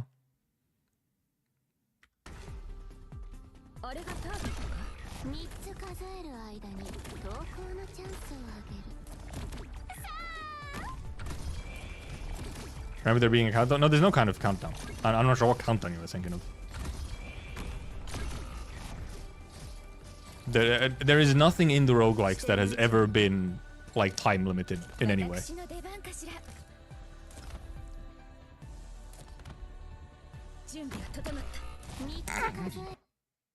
Oh, no, poor Yato didn't even get to fucking do anything. Spawned in and got fucking stabbed. Actually just got instant stabbed. Oh, because he does he have the thing where shit explodes or it stuns when they die? Oh, here also this thing gets to shoot by itself. Pew pew pew pew. As you can see, especially on higher difficulty, guy takes no damage. And this is phase 1 still. The monthly squad is only here for like a moment. The monthly squads also rotate back in, essentially, or become available. Insane stall.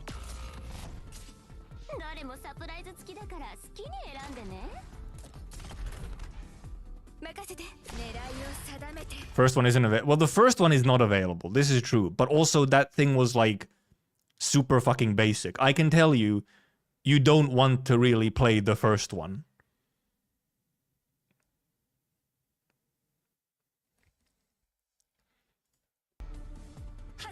The important parts, like the music, you can just listen to, because that shit is around and available. You can just go vibe to the music. Because yeah, the first version was essentially a beta. It was like a test version of the game mode before they made it permanent. Actually, wasn't there something about it, them actually adding it? Do I misremember that there actually was something recently about them possibly adding it back in some way? The first version? I might be hallucinating that. Maybe I hallucinated that. No? Okay, yeah. Oh, maybe it was the IRL thingy. Oh yeah, there was like some IRL Fungimus thing, which has had like, it had all the various themes for the roguelike at some IRL event. That's what it was. Well, as you can see, now guy is... Also, actually, I forgot he doesn't actually get his full HP bar back. Also, currently he's invulnerable. And now he is flying. Now you can no longer even block him. But obviously they're just gonna stall him with loads of stuns.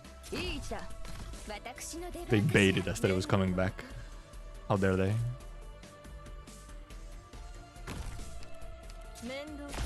It's just more stun. He's still stunnable, so you just stun him. Except you also now, like, because you just kind of, because you can't block him, then also means you can't stun him as effectively by, like, just throwing bodies. I guess he does get him though. Somehow, just barely. I guess it is like someone has to kill the bodies for you, which is a funny idea. Yeah, you can get the bosses of the first IS version, like they're available in some way, but damn, wasn't close enough. Horse is a bit dragony. Well, because it could be like sea dragon type thing. I mean, it's a seahorse. And here it is. This is what he looked like. This is the horse. Cool horse.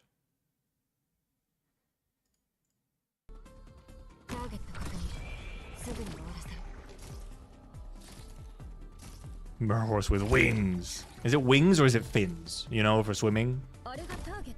Was this one wondering medic isn't available? I think so, yes. Actually, did we have Wandering Medic for IS3 already? Maybe we did. Maybe they released around the same time, like Honeyberry. Rosinante is, however, just galloping on right now. Actually, this might actually be a fail. This might actually be him not clearing.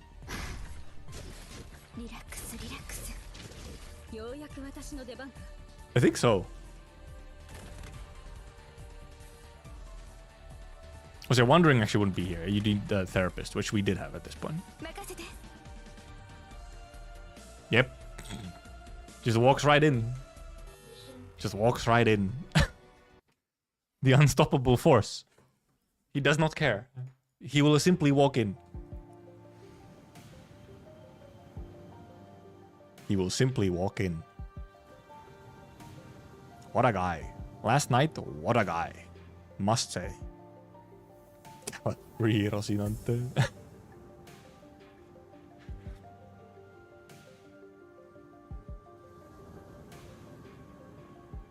Amazing. Horse girls. Oh yeah, wait. I saw this link for... Oh, this one. I don't even remember this one. Indeed. There is another CG of the guy. Look at him on his horse. The horse is amazing.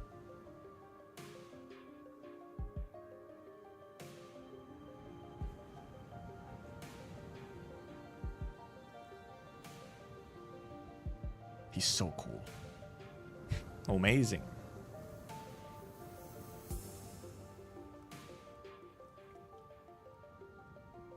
If we get Limbus and AK someday, it will be Hello Kittified. Oh, you mean because they're be made into the chibis? I still, however, wonder. I do wonder if it ever would happen. Like the collab going the other way around.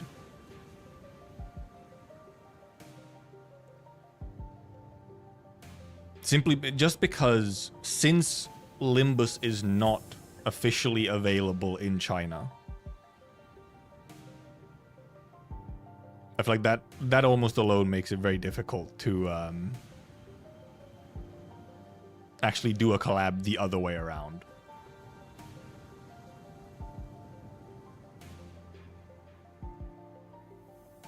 Even just that, but then there's all, then there's also the fact that there are many things in Limbus which are hard to get by, or could be hard to get by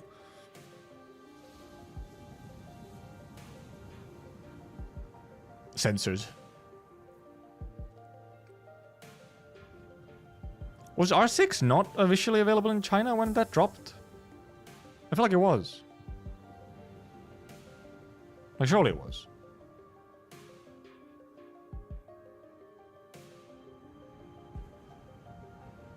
It wasn't. R6 CNs were only announced in 2024? Wait, really? What?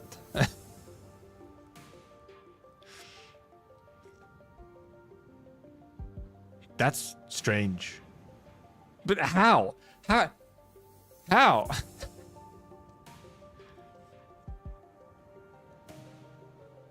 Because the reason there was a Rainbow Six collab is because Lowlight liked the Rainbow Six Siege. Lowlight playing the game illegal? No official version? He's such a gamer? What is this guy up to?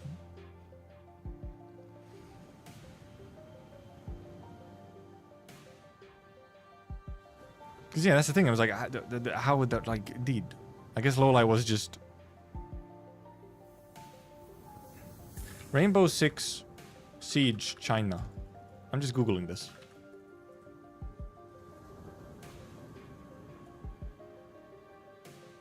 No. Hey, what the fuck are you on about? There's an article from 2021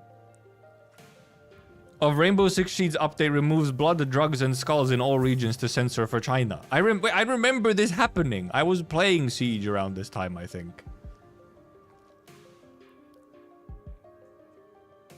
It did not start existing in 2024. It has existed before.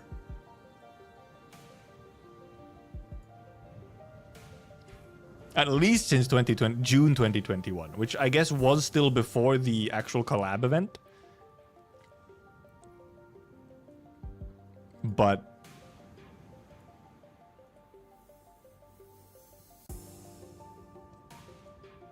yeah, it has existed. It has existed. No, there were no official C and R6. What the fuck? It's right here. Well, at the very least, it was around this time that there was some kind of official version. Or it was accessible in China.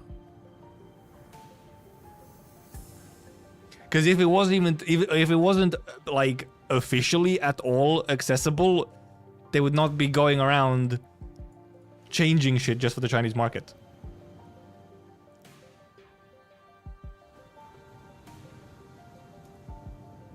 They may not have been in China right away, but what else is there?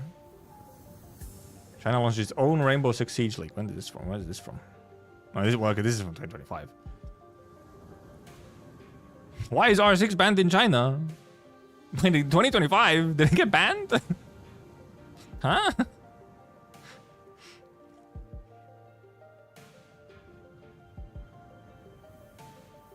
Six Siege drops China censures. It perverts aesthetic. No way.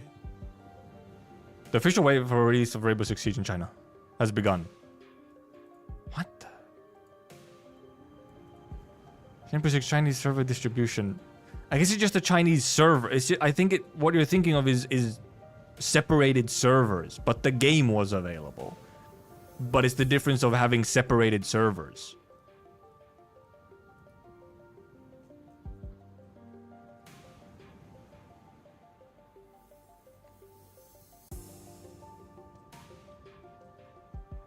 I think that's what the difference is.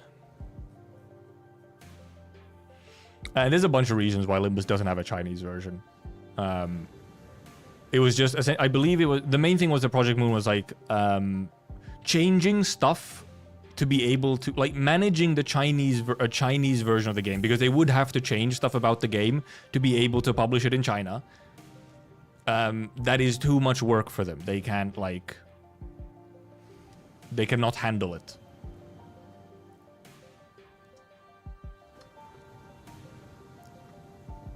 So, like, the only way to get it is through, like, sort of VPN means and so on, and then fan-made translation patches to be able to read it in Chinese. So yeah, like, the community for Limbus all exists in China. But it's just that you can't actually, like, just go to a Chinese, whatever, game site and just get Limbus. You have to, like, go through hoops to get the game and then fan translations to be able to read it in Chinese. And like, P-Moon is, like, all good. Like, they actually encourage them to do it. It's like, hey, here is literally translation software. Like, here is software for you to make fan patching translations easier. Because they were just like, we just don't have the resources to actually handle a Chinese version. But you guys are free to do it on your own.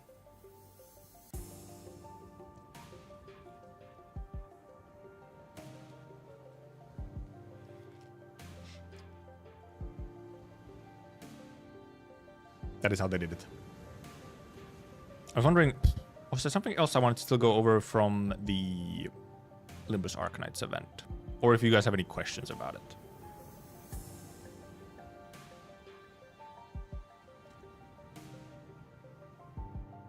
I wonder if there was anything that was left terribly unexplained that I haven't already gone through in some way. And if it's even something that would make sense to explain. Because obviously some stuff they, for example, intentionally did not explain fully because it wasn't necessary, and also like, hey, what if you go play Arknights yourself even, maybe?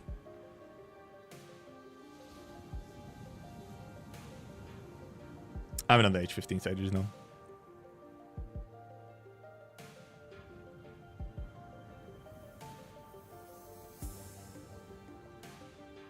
Trying to thinkers. Let me see if there's anything in the Discord channel that was brought up. other than these funny images.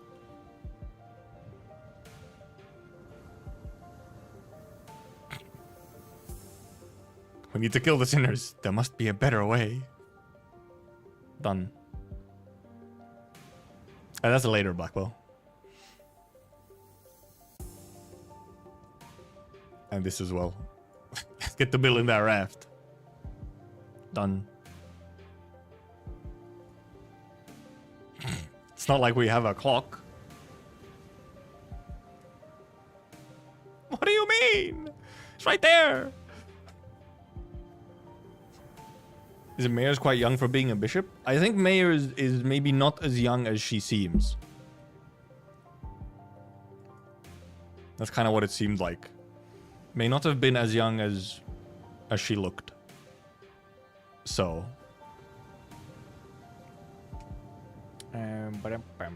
Oh, right, this. I almost forgot. Someone posted a tweeters. Something about Amiya voice lines.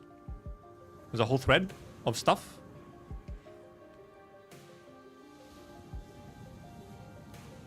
Amiya special voice lines that are played only during combat. These lines serve as remarks or evaluations toward the sinners and reflect their inner state. They also include small quirks and personality rallies, so I've organized them as follows and added some considerations. Let's go. Let's see what they're cooking. Oh, okay. Just straight up talking about fluttering wings. Long for the path is no longer within reach, but I can see they're also fluttering your wings to move forward. Intense love for mint-flavored coffee. Using 7 Associate person, I realized mint coffee, which is also shown in the illustration of post from 7 Association. Mint coffee. Faust, you're... So many thoughts, I'm feeling dizzy. The Discord. Too many messages in the Discord server. Yeah, probably correct. The Gesellschaft experience dizziness and even headaches when interfacing with the Black Crown, which indirectly indicates that this system is similar to the Black Crown. Well, sure, I guess you can take it that way.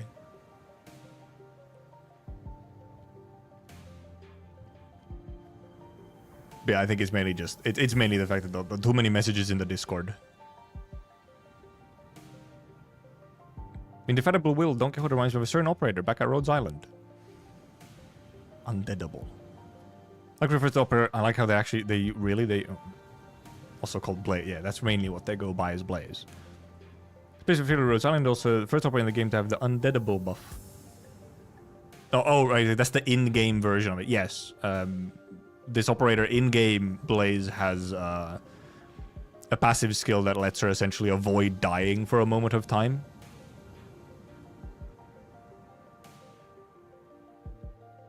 Actually, I wonder... Yeah, if you had to pick someone, yeah, then it probably would be like Blaze. Also, I'm not sure where Huang came. It's Gu, isn't it? Catwoman too angry to die, pretty much. Except she's not actually angry. Actually, Blaze is insanely cool. I adore Blaze. Blaze has so many cool bits about her. That is a very fun... Undeadable is such a silly file name. Or like, internal passive name.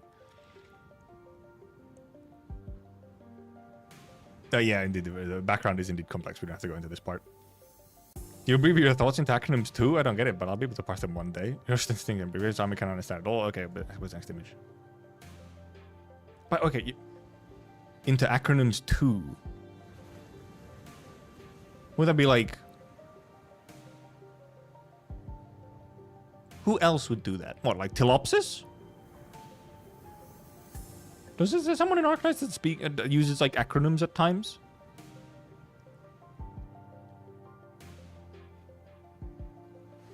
So yeah, Mersault has like an entire page.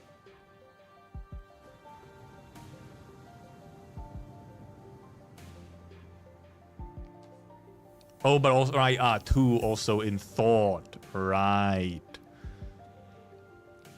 Hard to explain, sir. Your only wish is to accept.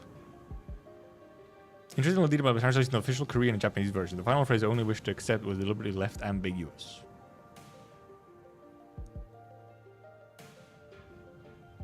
Accept everything or to be accepted by others.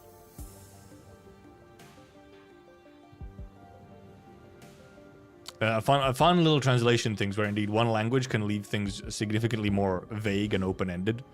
And then English has to be like very specific.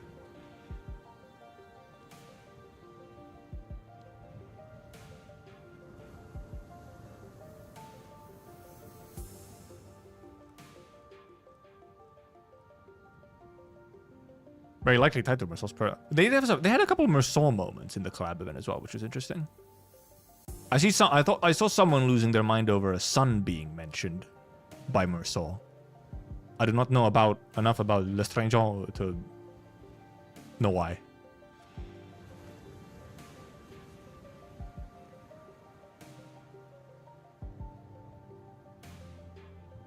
I like how Mersault got like an entire long-ass page.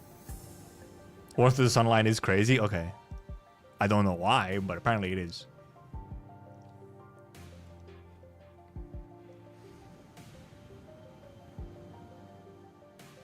With Camus's philosophy, without despairing of life, there can be no love of life. Or love for life.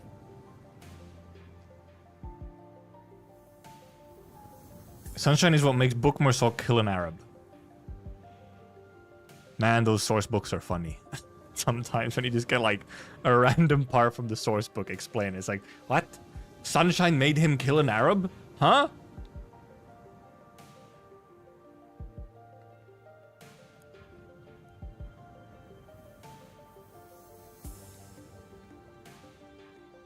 Terror and the city are absurd and unreasonable worlds, but the point is not to condemn the absurdity, but to see how one adapts and tries to change.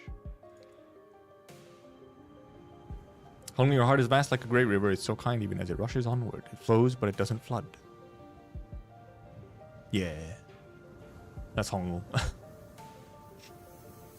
That is Hongus. Like, these images are... Can I like actually open it? Like, can I zoom in a little? Yeah, similar to Judge Hose. Heathcliff, I know you're frustrated, but please don't roll up your sleeves to punch your co-workers. Filling your heart souls with love, but for whom? I don't know. Who? Who? Who? Near-minded degree in emotional perception, yep. Existence of Catherine. I know, yeah, I know Mersault's mom died in the book.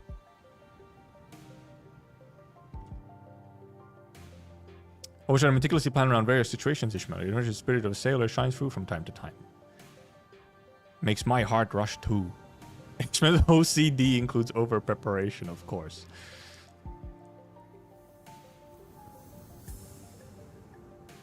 I think Buffer Falls is also called prep time.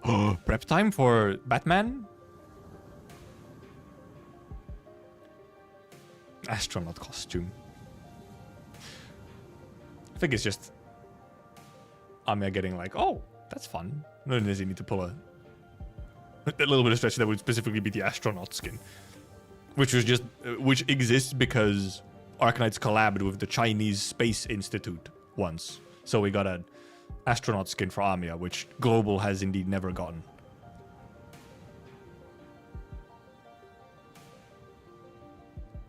Let's try to save dinner thoughts until after the mission. Rod, your heart is like cold ice from time to time. Yes, I mean, yeah, this would be Rodia. Sinclair. Let's go. There we go. Also, actually, wait. The small distraction, because I talked about this on stream yesterday, but I couldn't pull it up right then and there. Someone posted it in the Discord, however. This is the thing that I was talking about. This is the image that I saw. You guys see my vision? That's where all the food is.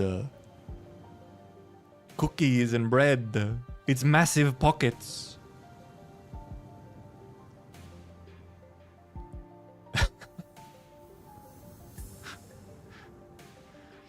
I don't think that's enough. Look, but look, there's still more space. There's still more space. This is just for illustrative purposes. There's clearly more still in there.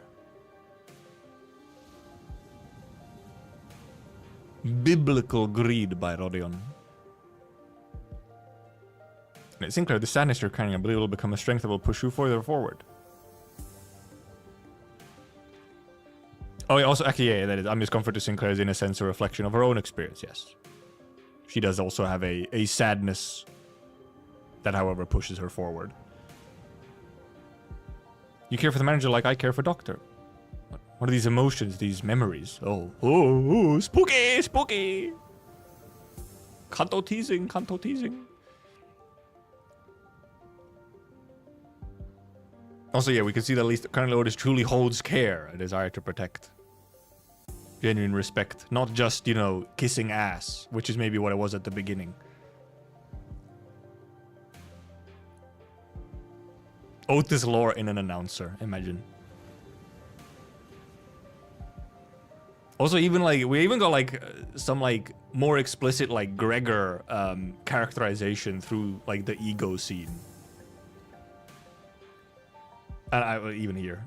Might look like you're doing, it might look like you're doing things in a half measure, Gregor, but you're more serious than anyone when you really get to it. You're carrying so much sadness, so many painful memories. You lived a hard life. Now she kisses that ass because she cares. Yeah, now it's out of love. I'm casually foreshadowing sinners. Gregor, although currently underperforming in the story and not showing outstanding highlights, arguably his most prominent trait is his instability. Teaches knowledge and perspective about war even while facing his own PTSD. He's sincere and awkwardly tries to socialize with those around him and help them as much as he can.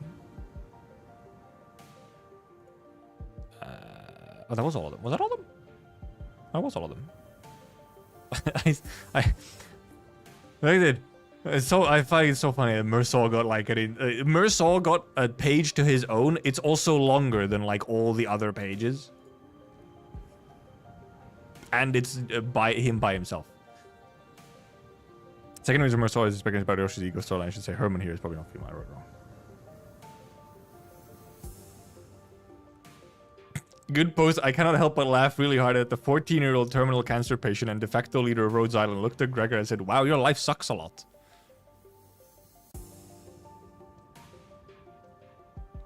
That is one way to describe Amiya. Except, actually, in the timeline of where the Limbus collab event happens, Amiya is no longer 14. She should be around 16. Amiya is 14 at the start of the story, and then there's some time skips, and she's older. And at the time of the Seaborn stuff, she would be 16.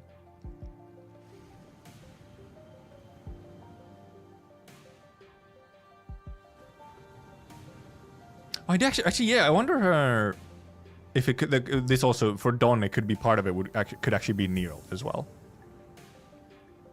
Oh right, right. Does Dawn's Korean VA do Korean Nero? Was that a thing? Nero reference. People here are more focused on Sunshine remark. The Sunshine, no way. Yeah, it's after Undertides, but it can't be too long after because it's before Stultifera, but that's also why it doesn't work in the timeline at all. We went through this yesterday. Where the collab event is supposed to be taking place in the Arknights timeline does not work at all because Amiya and Doctor are not there. They are somewhere else. They are not in Iberia at all. Oh, there was also Mudrock. Actually, let's just bring up Nero real quick. Let's bring up someone that Dawn would absolutely lose her mind over.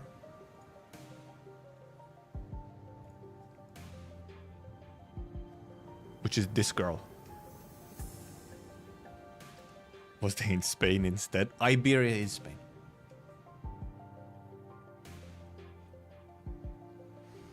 This is another Polish knight, sort of. Yes, I mean, yes. And she has an alter version.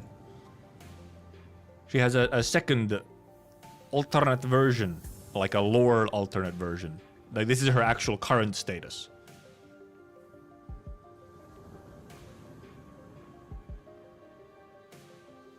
And she's very cool. That is the main thing. She's quite cool.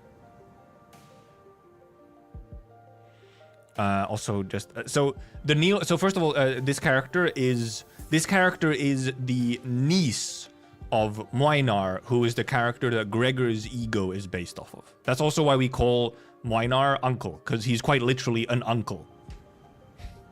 He has nieces.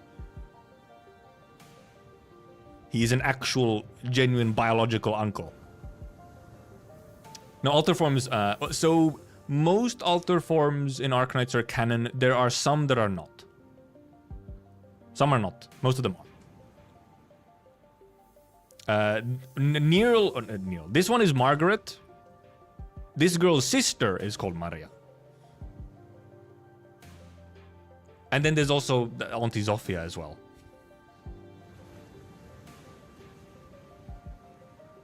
I wanna show one CG of her, however, because she's cool. She's cool. And right, what I wanted to say was, the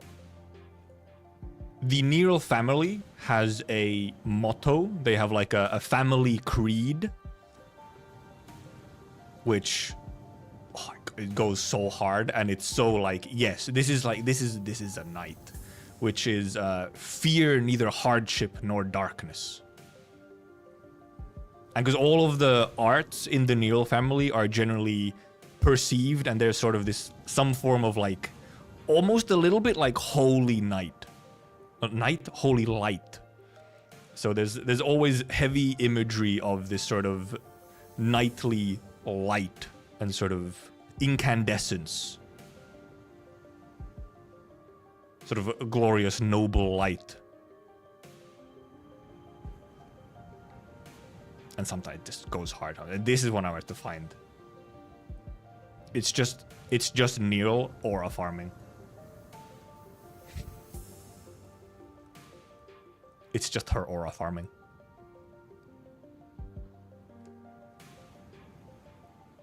The Radiant Light, the Radiant Knight. Actually, I could show, dude. There is actually an animation where Dawn would lose her mind because there is an animated version or animated thing for this character as well. We should look at that as well. We should look at that real quick as well. Also, however, there's another CG as well. There's another CG as well. I'm switching away from the wiki so I don't like show massively spoilery stuff. I'm just like I'm cherry picking stuff. Oh, okay. I have to show this one just because this is a classic Moinar CG. Like, this is our guy. He's sitting on a bench, reading a newspaper, and it's still somehow farming aura. Just guy on bench with newspaper.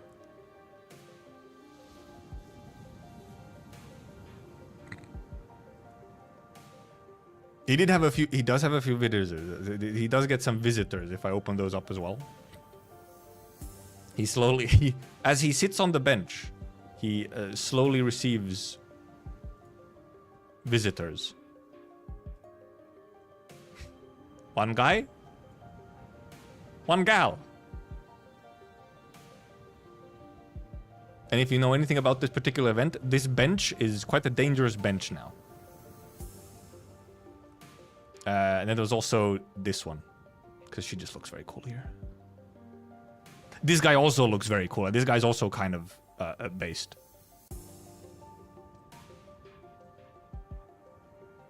Okay, let me find.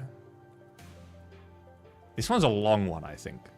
Do we watch the whole thing? It's 5.5, almost 6 minutes. I have so many tabs open. I have so many tabs open.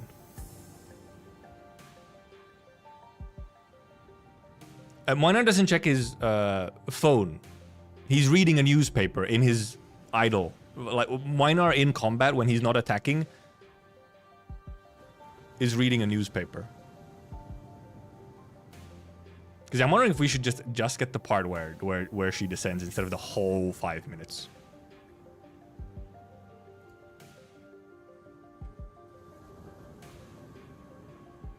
Or like the fight portion.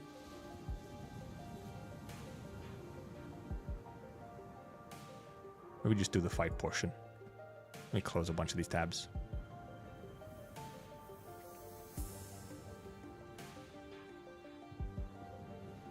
Alright, I had these funny arts. Oh my god, my Twitter is so zoomed in. Do we just watch the whole thing? It's not like it's that long. We could watch this and then we could pivot to the next thing. This is just, look, this is just us going to be like we shall now download into our own inner Don, who is just that child who gets really excited about like knights and stuff. And this is also, so this is actually the, pretty much, I think this is the first like 3D animated teaser that we got for the game. This thing came out. Look, it's not quite the first, right? It's not first because Underties was first, but this is the first like more full one. Right? It's an almost entire 6 minutes. This was in 2022. Yeah, I kind of forgot about Underties for a moment. There's nothing spoiler really in this. This one is, this PV is absolutely just like hype moments and aura. And yes, there's a most watched part for a reason. You will see it. There's a very good reason why there's a most watched part in this one.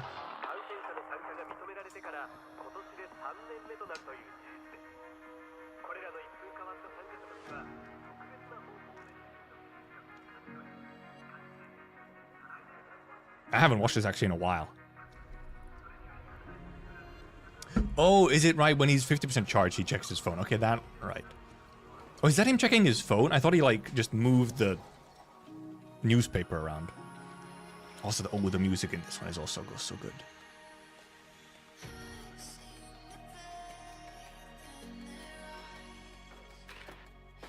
Squirrel woman. The red-haired girl is a squirrel. In a salacious subplot erasure.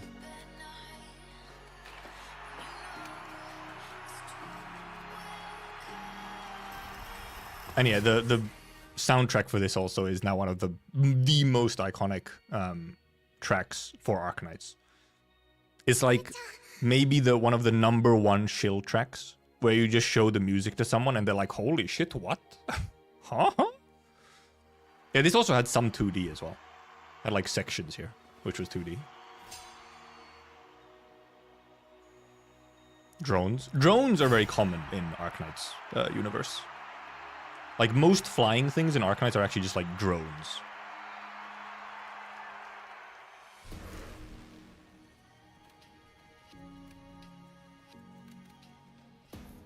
Dedge. Not great.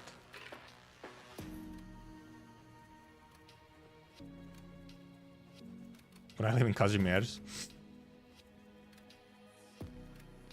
Depends. Some people do really well in Kazimierz. So Kazimierz, right, it's horse Poland, but it's also like super capitalism land where it's all about money. In that sense, very like city-like, where it's like it's all about the money. The money.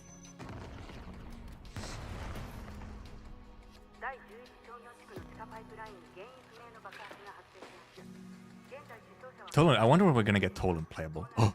Who? Who could that be? What? I don't recognize this design. Like, this was the event where we got the alter version for the character I showed, for Nero.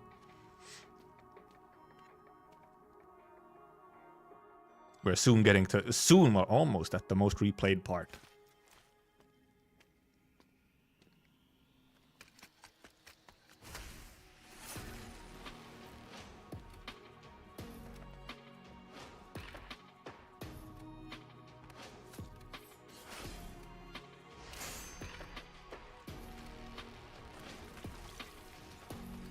Sweepers try to genocide people.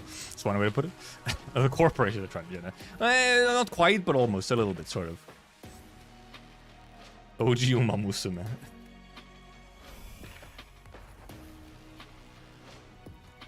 I think Uma Musume actually did exist before, though. Like season 1. Penis.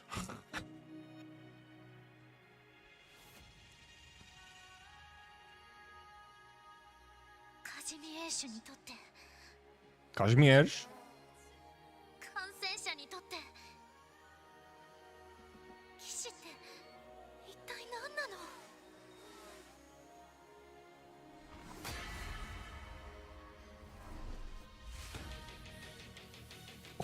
Ooh, shivers every time. Shivers.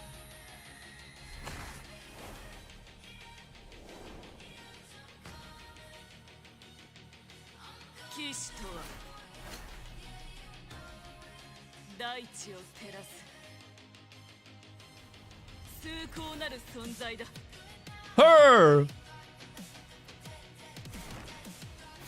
And little Pegasus wings.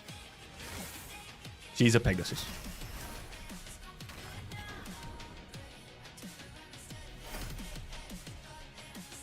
And now the music also gets to kicking.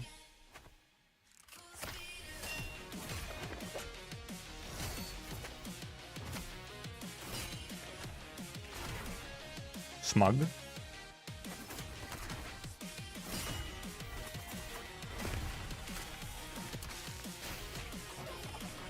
Horse versus squirrel. Yeah, this is an arrangement, yeah. Oh, you know, earlier it's a rearrangement. I think this is slightly arranged as well. Oh, dude, this one. Oh.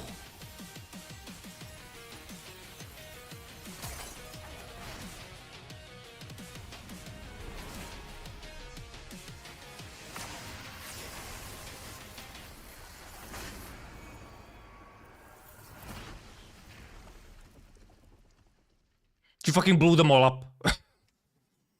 Collateral damage much? There were some VA problems with Platinum, yes. Oopsie. There's been a couple VA issues in Arknights. They have a lot of VAs in Arknights, and every now and then some of them have been replaced due to issues. Political issues. Political issues. How fun, political issues.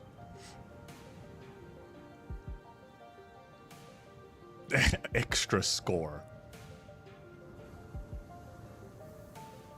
And yeah, one of the so the archer girl is called Platinum, another character and operator in the game. But mainly that teaser is all for aura farming Neil. For our knight.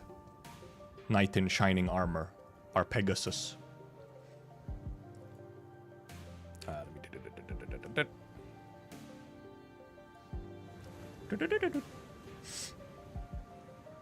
Camille would love to be in Casimir's. That actually is true. Streamer man would love to be in Casimir's because it's like they actually just have streamers in there and like if you're a certain someone that plays a certain someone from Konosuba, no, I don't think so. No, it's that there's been a couple VAs have gone replaced due to political bullshit essentially. Blood and Oster is pretty good. Okay, I'll go to the bathroom real quick. And then I have a final bit about the collab event, and then we segue into some Arknight specific stuff. So be right back.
Ooh. Fucking scatter. Scatter. Right, so, as I wipe my glasses a little bit first. I can't speak, apparently, when I'm wiping my glasses or something. It's like too many brain cells occupied or some shit.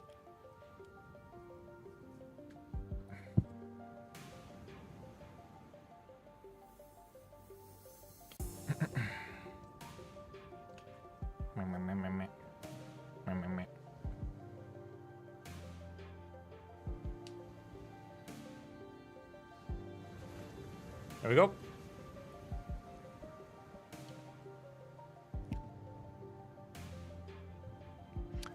Was Mayers an actual character from the game? Mayers is not real. Mayers is collab specific, as was the villagers as well.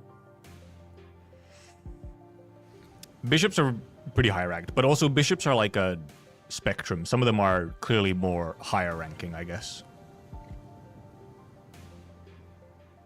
And we actually earlier on, if you go back in the VOD, some guy actually, we had some lengthy bits about the last night.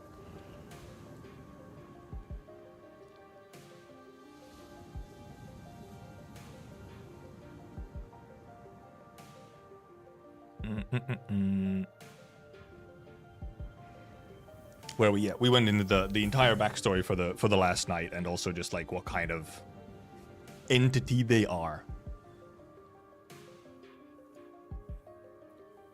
March is just basically Dante but Seaborn. I'm not sure that's quite accurate. But also, however, I did want to show this actually. I forgot this is one thing that this is probably actually what I was thinking.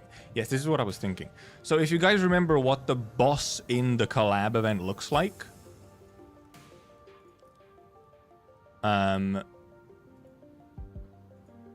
this is one of the guys in Arknights. This is a Seaborn entity in Arknights. And as you might see, there's some similar vibes and like design elements here, isn't there? It's like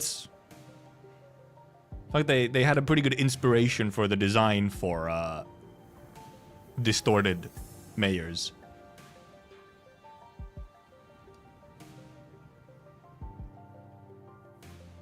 Oh, did the end speaker also have some stuff? Do we go to end speaker?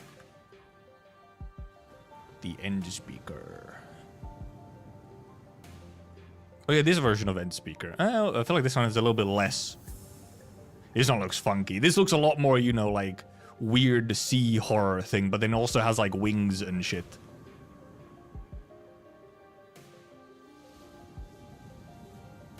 This one gets really weird looking. It starts off like this. So this is the boss for one of the events, which has 4 different phases as it evolves every single phase.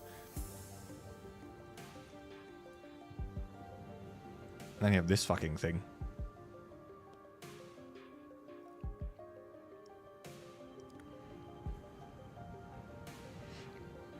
My god, those legs, alright? See, there's more images in here? Oh. Spoiler. Yeah, this also... The Seaborns they take in many different forms. I wonder if this has all the sprites. The enemy. Okay, no, it seemingly doesn't. Unfortunate. I was wondering if this would have all the actual combat sprites as well. But yeah, this dude has 4 forms, and they all have like their own mechanic and stats, and interacts with game mechanics differently. And oh my god. And it is a bit beaverish in the first form, yeah. It is. Like, look at this thing. It's just like, it's a little like beaverish kind of, but then it has like, you know, it's also a little bit like tadpole-ish.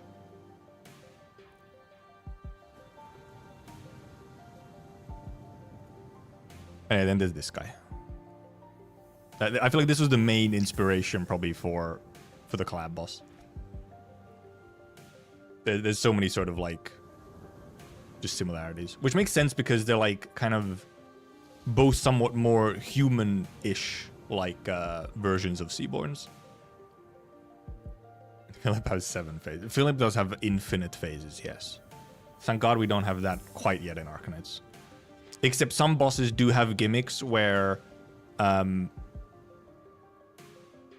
they can have infinite phases if you, like, essentially don't stop them from reviving. They can actually have, like, infinite phases.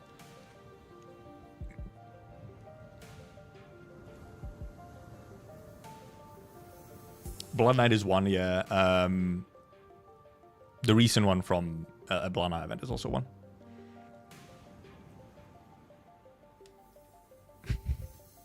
Yeah, Blood Knight. So when we look at the earlier where we had the big red armored guy, that guy is also a boss, and he does have a mechanic where if you essentially don't stop him from like you kill his first phase, and then if you don't stop him from like absorbing these things, he will just endlessly like revive.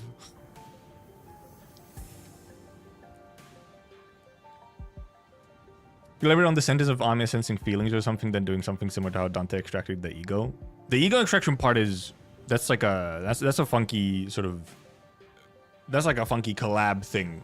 But so Amiya has the capability of reading emotions at such a high level that sometimes it's almost like reading minds, and she can also sometimes essentially almost see like entire memories from someone. And that's essentially how Amiya understands Dante, is because she just has such a strong image of what Dante is trying to say that it's almost as if she's actually understanding word for word what Dante is saying.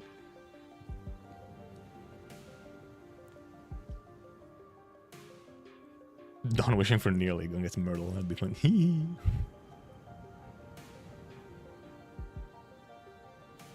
Span of the sea disease where we need the angel hand to remove. Yes, so that is indeed a form of, it's a thing that the sea monsters essentially spread. It's this kind of like, they're spreading this sort of like growth everywhere. And it is a game mechanic as well as like a story mechanic. And it works very much in Arknights how it does work in Limbus. It is a very annoying mechanic to play around and have to deal with. And that's why we have PTSD from it. And then the little device, you use the little device, the Roomba, to also clear the growth.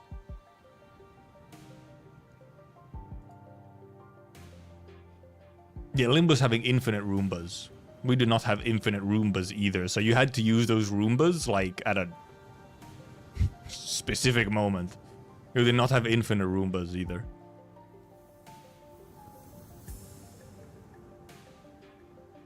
And also, yeah, I said this during the event. Limbus actually kind of got easy. Like, got off easy. They didn't actually have, there are more enemies of the Seaborn enemies that they could have brought in to the collab, which they didn't. And good thing, because the enemies that they did not bring over are some of the worst. Like, they are horrible to deal with. If you see anyone referring to an egg, that thing is a nightmare.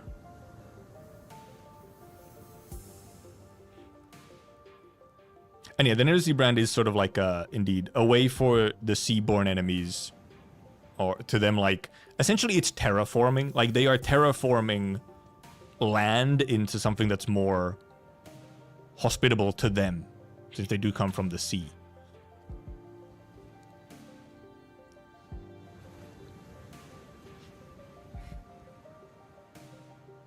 Probably thought about it. They kind of have to make it more accessible to the new player, and also like, and they also had like a decent amount of enemies to already work with, and some of them would have been also, I think, probably harder and trickier to actually translate into Limbus.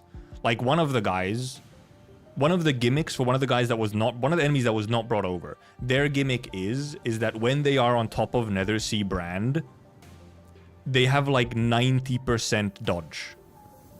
They will dodge 90% of your attacks. You can imagine how this is quite horrible.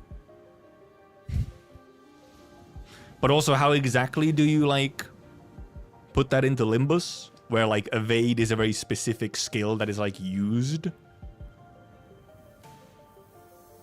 And then also is, you know, often like you just offset it and it's fine.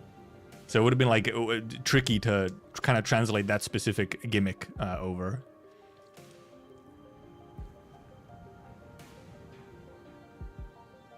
Wait, wasn't they to have base 90% dodge? Oh yeah, it was. Yeah, I forgot. No, yeah, they just have 90% dodge at base, and then when they're on Nethersea brand, they're unblockable as well, so you can't even stop them from moving.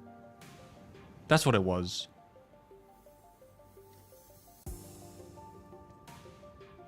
Horrible. It's hard to find like specific videos for the enemies. And then there's another guy, which they didn't bring over, which is a dude who, if they're on Nethersea brand, they're invisible. So you can't attack them unless you have something to remove invisibility or you block them. And they also, every time they attack, they get like a stacking attack buff. So they will start hitting like a fucking truck very quickly. And they have ranged attacks as well. So they can just, if it goes bad, they're invisible and hitting you with range attacks, which constantly get stronger and stronger.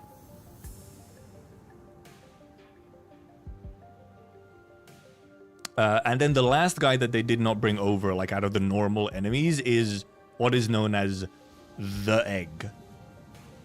The Egg. Oh yeah, no, there was also Gramps with staff. Yep, that was also another thing. But there's the Egg. The Egg is an enemy which doesn't attack essentially at all.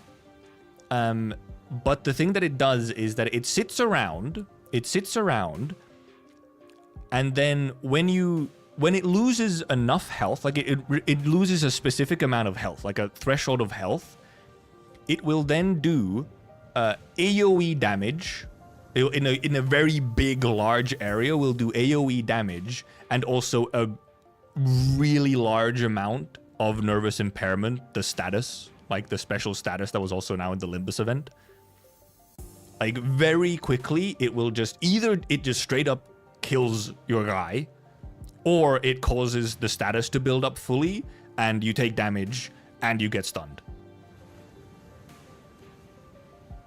And they will just like walk into the most inconvenient place. They will just be standing right where they are the worst. And then you accidentally hit them a little bit too much, and boom, your like entire defensive line crumbles instantly. And then, oh fuck. So especially that one actually would not be too difficult to actually, I feel, translate into Limbus. They could indeed be like a mostly passive enemy, and then they just have a passive where when they lose enough HP, they just like cause a bunch of nervous impairment and damage to your sinners. Which would be horrible. The Egg could have been, it would not be too difficult to implement. And I feel like there would also be, the invisibility would be hard to implement for one of the guys, but the like stacking attack, like the attack buff, probably would be not too difficult. You could find a way.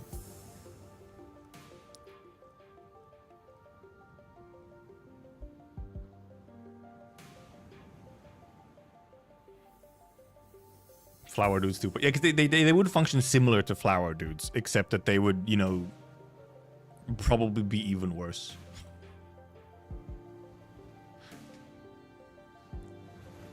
Terrible beings. And then there's some mini bosses, which are a separate thing, but I think they would bring like mini bosses over. Obviously, we did get Last Night, but Last Night is like sort of not a mini boss and is not actually a boss in any of the like direct story events. If they were color red, right, yes. In Arknights, most enemies have a normal version and an elite version, which usually the elite version has like some red in it or something. It just design-wise. And surprise, they're even worse. If I also did the collab for their side where the doctors held the defensive line for the waves, how hard would you rate it to be out of 10? It could be quite horrible. It could be quite terrible. If they wanted to make it like hard, very easy to make it hard.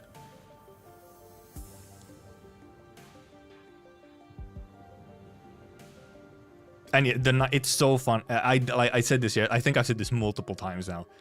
I'm so glad Limbus players did, however, get like the actual Arknights Seaborn experience in the combat.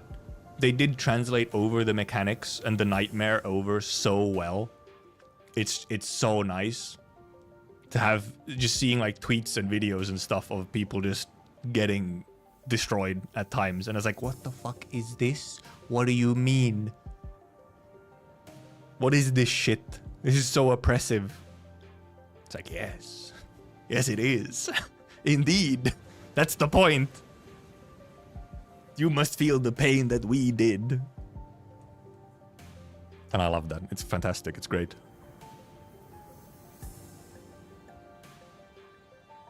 Satisfactory is not as fast building and punishing as one in AK. It actually isn't. I did not get hit by nervous impairment many times at all. It could have been a lot worse. Like, the status builds up. It's much easier to actually get like the full status build up in Arknights than it is in Limbus. I didn't get nervous impairment a single time until the last boss. And even on the last boss, I don't think I got it like too many times.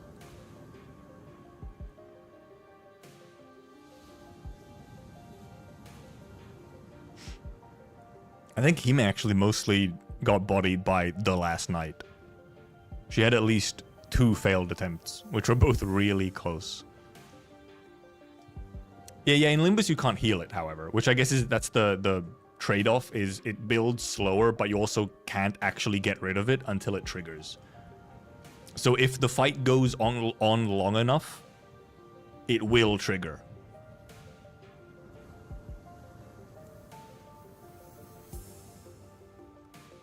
Not stop attacking cold stacks or what? I'm not sure. I didn't watch like the whole fight. I'm not sure exactly what went wrong.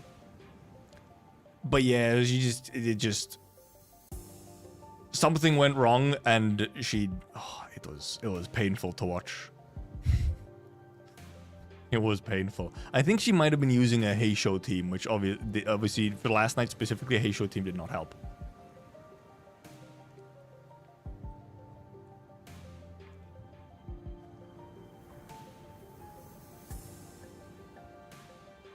And also like in Limbus, it was also significantly easier to actually deal with the Netherseas brand.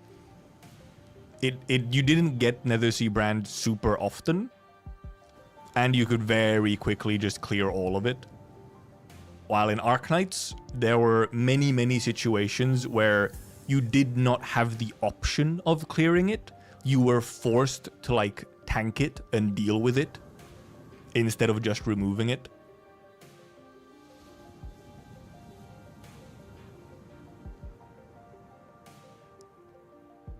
I was like, oof, yikes.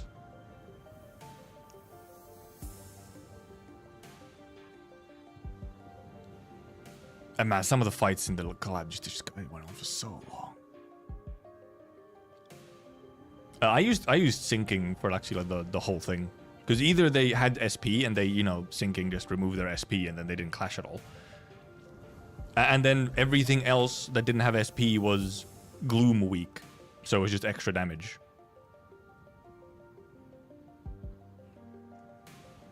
Max risk CCB2.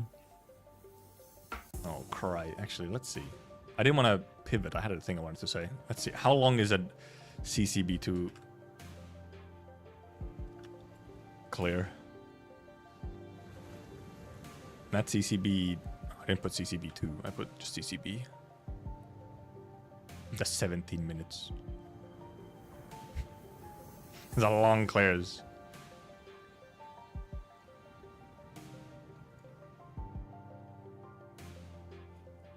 Let's quickly look at some of this. So this is an event in Arknights where they reuse previous event mechanics and then put a bunch of modifiers onto it that you yourself select, and like make it harder for yourself to get higher scores. And this one uses all of the icky stuff As you might recognize this guy. This guy you might recognize. This guy. That guy's in Limbus. This guy in Limbus. And as you can see, you start off, this is Nethersea brand. You start off with some of it just spawned right away. Where it's just instantly there. And then it will start slowly spreading. It will start slowly spreading. And these guys also, when they die, spawn more of this shit. Anything in the collab that would indicate it's not canon within the larger Arknights story? Yes, it doesn't fit into the timeline at all. It is fully incompatible with the timeline we have in Arknights. It just doesn't work. Like, it can't actually exist.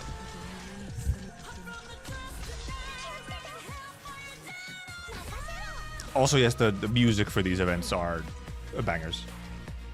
Oh yeah, there was. Oh yeah, where was the dodge fucker? Dodge fucker. There's the dodge guy. Here's the guy who dodges. The only way you can remove the dodge is either silencing it, or you have to like freeze them or stun them, and then they lose the dodge for the duration of the stun. So that's why he's getting frozen. Just offset, it's so real. And then there's these guys. These are another enemy that exists, and they have some complicated mechanics to them. Any specific instances where it doesn't work inside the timeline? Yes. So I'll let this play like quietly in the background. So the Limbus, we know through some things that are clearly shown in the collab event. We know that the collab event is supposed to happen after a specific event in Arknights, and before another event, like before the sequel event to that event. And in that time, like during that time period, neither Amia nor Doctor are ever in Iberia. They are nowhere near where the collab takes place. They are not in the country. And so the fact that they're there in the collab then kind of like instantly deletes that as a possibility of it like fitting in.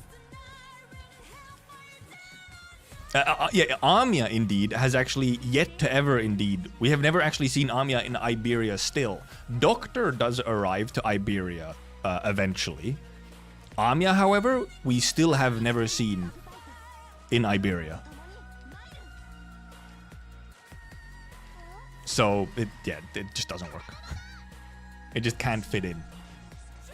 Oh, I forgot about these guys. I forgot about this little guy with the little aura around them. They just walk around and their aura gives you damage and nervous impairment. Because everything here is just, it gives you nervous impairment. So essentially, as you can see, this clear mostly turns into the floor is lava. Everything is just like... all the floor is covered in Nethersea brand, and it's just like, nope, can't stand on it. Like, if you stand on it, your guy will just die instantly, pretty much. Oh, there's the snail dudes, though. Here's the snail guys. These are in Limbus. Oh, look at this guy. Here's the guy who's invisible. When they're on top of this goop, they're invisible. Also, apparently this one has a massive speed buff. It's fucking zooming. Jesus Christ. Zoom.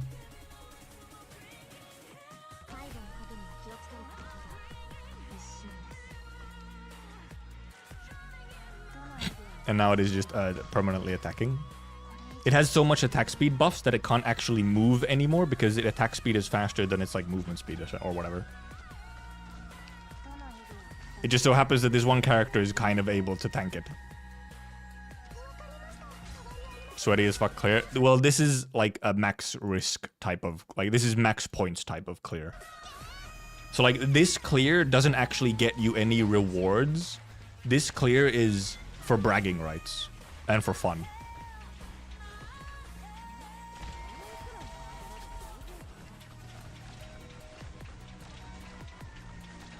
So this is the sweatiest that Arknights gets, and it is like it does not come across how sweaty it is if you're not like pretty familiar with Arknights gameplay.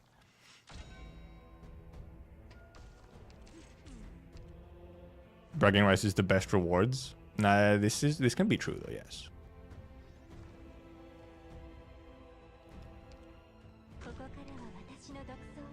Make his clash attacks unclashable and making untargetable by another Z brand. Imagine. No clue on what I'm watching? Yeah, exactly. No, it's like watching fucking, I don't know, space science or something where if you don't understand the gameplay. Like if you're not familiar with it, it's like I have no idea what's going on.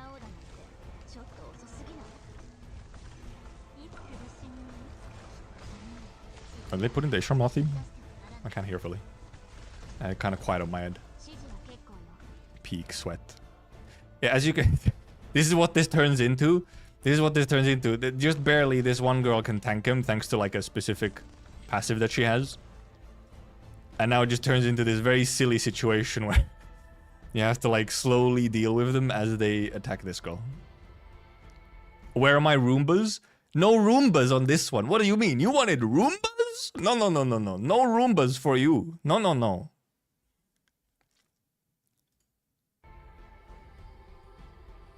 No Roomba.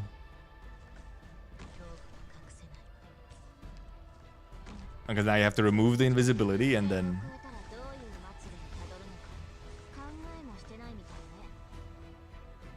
Because one of the characters has a thing that lets them remove invisibility so that you can actually attack him.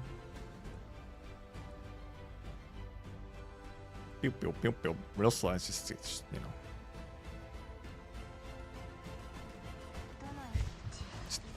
It takes... there's so much fast forwarding because it just takes forever.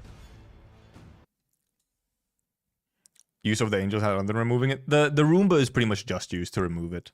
There's not really anything extra. That's also how it worked in Arknights. You had a similar thing and you deployed it and it just goes in a straight line and removes any of the goop on the ground. It is a device in lore that was kind of made to battle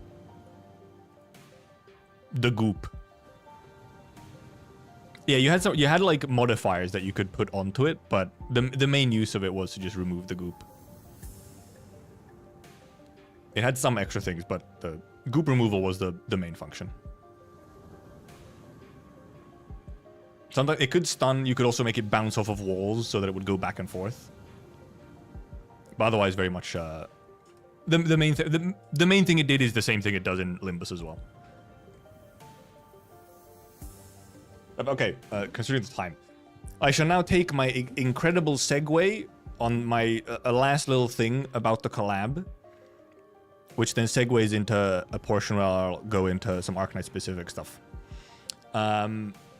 There's an interesting thing. That they had kind of present in this event, which also makes me think that they probably had like some pretty direct writing help from Hypergriff, from Arknights, for writing this collab. I think they had like probably some pretty tight like collaboration for the writing, because obviously they had a bunch of Arknights characters who had quite a bit of dialogue. And I imagine Hypergriff is somewhat like specific about, you know, how their characters speak and so on. And they all felt very in character. Like they all feel like, yep, that's the character. Like they do not feel out of place. They very much are the same as they are in Arknights. But there was some lines specifically relating to Doctor, which are a bit funny, or they're quite interesting, because there's some lines from Doctor that cover and sort of reference sort of themes and ideas about like civilization and the value of life and whatnot that they were going on about, that are actually specifically relevant, like more recently. Arknights recently got a new like main story chapter, and this main story chapter is a doozy. It's a big one, like a very important one. And that chapter also has some of these same themes and ideas explored. So it was kind of funny to see that they were like quite clearly, obviously, like a couple of the dialogue lines. I was like, whoa, really? You're mentioning this stuff here? We only just got this on Global Arknights, which happens, and like the event that it happens in, and this stuff is talked about, happens like way further down the line for Arknights itself. It's like, oh, whoa, interesting. And also, Force Caligo is funny. That's didn't write the first red flag. The Segway serial, no way. And yeah, the best way to farm pulls is just play stages and make sure you do your like weekly sort of weekly annihilation. There's a thing called annihilation in Arknights, which is like a weekly stage you clear to get pull currency.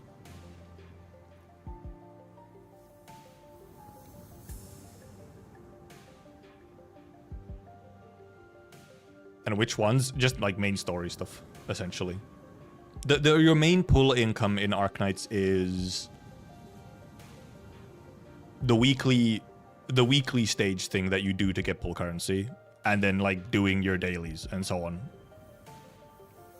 Who is Monster? Right now, you just need to know that Monster is a sort of symbiote, a symbiote life form that is connected to Keltsit, the Doctor. Not the Doctor, the one who Faust has an ego with. We can get it back, Kion, because that is indeed now the segue. So now, because now I'm almost like running out of time here. This segue was because I actually want to indeed segue into talking more specifically about some Arknights Chapter 15 stuff. So this recent chapter that just dropped, so we will now move essentially into pure Arknight stuff, which is gonna be, if you're not caught up to the Arknight stuff, is probably gonna have some massive spoilers in it, because we're gonna start yapping. So if you don't want massive spoilers and whatnot, and also if you don't necessarily care about like some Arknights community specific stuff, then and some guy, you can go back in the VOD. The first 3 hours of this stream is all about the collab.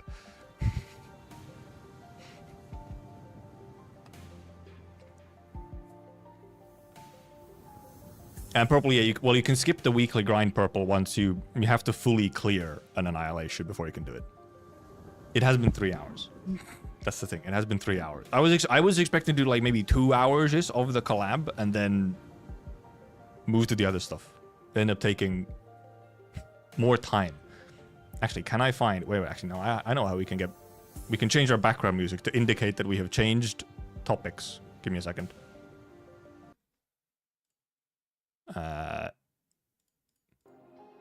Like this. I have had Arknights on this entire time, haha. So I just went to the Chapter 15 lobby, where I actually have a bunch of currency, except I guess I'm just waiting to buy all of these once I have, like, the event is over. No, I wanted the lobby music. There we go. Was collab extremely cool? It was cool. Not extremely cool, but it was cool. I got some value out of it. But one last thing. I saw people being like kind of disappointed that the collab essentially ends with the whole, oh, was it like just a dream or something? Which I understand why some people would be disappointed with it and so on. But then, because of my specific form of autism where I don't want any of the collabs ever to be canon in any way, I'm like, yes, good. Never references this again. Never. Never references it again.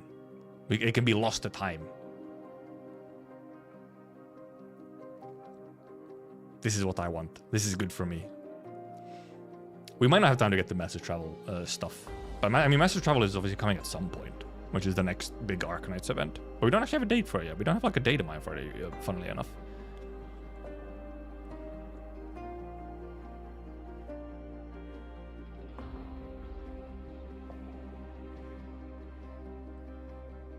do wonder if mayors will, however, ever return in any form. I doubt it, though. I especially doubt it because the collab isn't happening on Arknights side, but... And I mean, yeah, that's the thing. It was played off like, oh, was that a dream? Maybe it wasn't a dream. But... like, you know, kind of essentially they've been giving an out of like... It feels and seems to have just been a dream and they've forgotten most of it. The only Dante just remembers like a couple of disembodied lines of dialogue or kind of thing.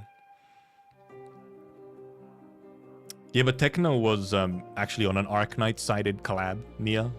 Mayors is only, you know, seen in Limbus.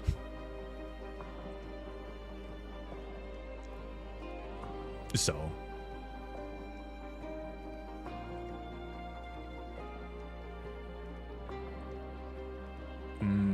right. Let me switch gears. Let me download the Arknights gear.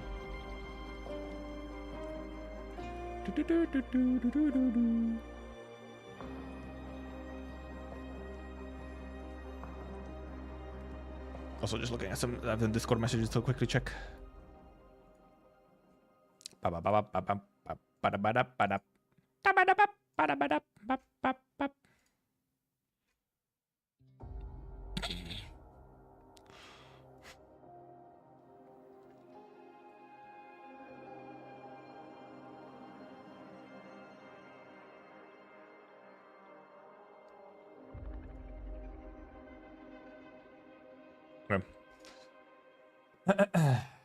Okay. Gear is now switching to Arknights. What I have to use for Arknights at PC, I use the Google Play emulator. If it's available it's not available in every region, so you'll have to check. If you just like, if you Google Play Games PC or whatever, you'll see if you can download it. It's Google's official Android emulator, and Arknights is available on it. If you can get that, that's the best option. Doesn't work here, then you'll have to get one of the other emulators. What some people say LD Player, some people say Mumu Player. I would not know. I don't use third-party emulators now that I don't have to, so I have no idea which are the best ones. Because I don't want to use third parties if I can avoid it. I think I used BlueStacks before, but I'm sure there's better ones now. I haven't used one in a while. The Google one is very laggy? What? Oh, interesting. Because pretty much, for me specifically, the Google Play is by far the best performing one. Like, it's not even close. But chapter 15, if Virginium is like crystallized information, does using it as fuel just straight up burning experience? Like, maybe? But it might also just be like releasing it into the air in some way. Like, you know, so actually, no, never mind. I have a perfect answer for this. It's literally physics. It doesn't burn it up or whatever because information cannot be lost. This is just a physics thing. Information cannot be lost. It just changes form. So if you burn Originium in like a block form or whatever, it, for example, goes into the atmosphere, condenses into catastrophe clouds, and boom, comes back down onto the ground in a solid form.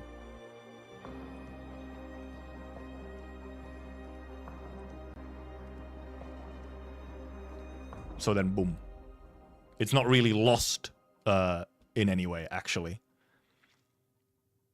You don't ever lose it. It just changes form. We know Originium exists in multiple phases. It's not just a rock. There's a liquid Originium. It can be in like a more gaseous or kind of... We've never actually heard specifically of gas, but obviously it can be in like a dust type form as well. So then, yeah, I don't think it's ever really actually lost in a way.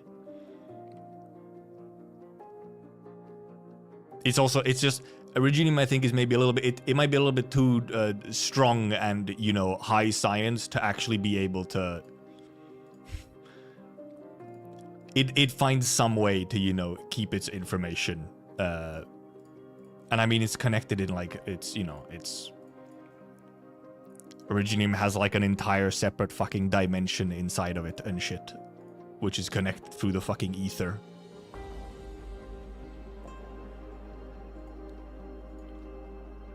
so... Oh god, it's so bright.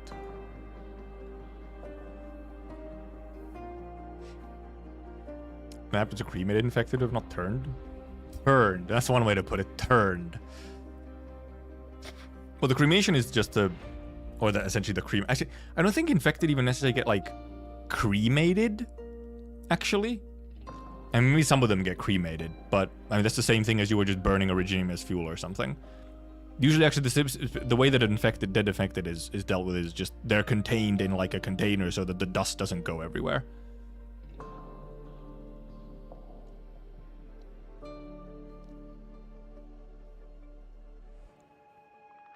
Oh, there is some lore in Infield indeed that does data can be like lost or corrupted. Like actually, so yes, data can be like lost or corrupted. But it doesn't happen, like, as easily, as simply as just, like, oh, it was used as fuel. It requires something a little bit more drastic.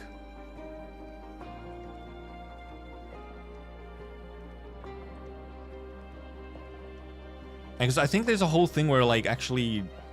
Sometimes, for example, arts is indeed actually... Like, there is information, there is data in... Originium about, oh, fire.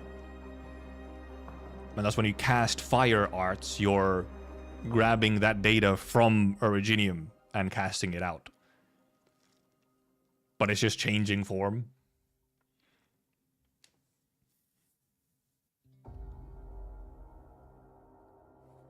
What is Moon Cell?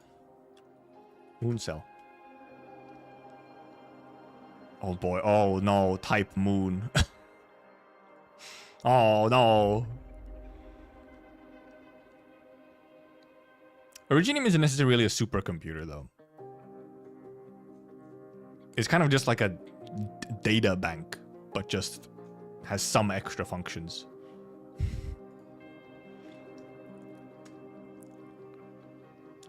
Yeah, I saw it was type Moon. I'm like, okay, I will not read into this deep. I think Originium is centralized. No. Well, it seems to have... Originium does seem to have, like, some... Like, there does seem to be some, like, more core parts of Originium, but they don't even necessarily exist in, like, some kind of physical world. They kind of exist in the ether of it. Like, that's the whole thing, you know, that's the red, big block red first Originium crystal that they grabbed out during Chapter 14. That seems to be, like, some more central portion of Originium, which indeed did change something in Originium so that, like, Priestess also no longer had, like, full control over Originium. So there's some kind of core part to it, but it's not necessarily centralized. But then also, it could be centralized, because I feel like there's some possibility that, you know, Priestess's existence is, like, super heavily tied to Originium, where a Priestess might even function as kind of a core of Originium. That's kind of an idea I feel like floats around somewhat.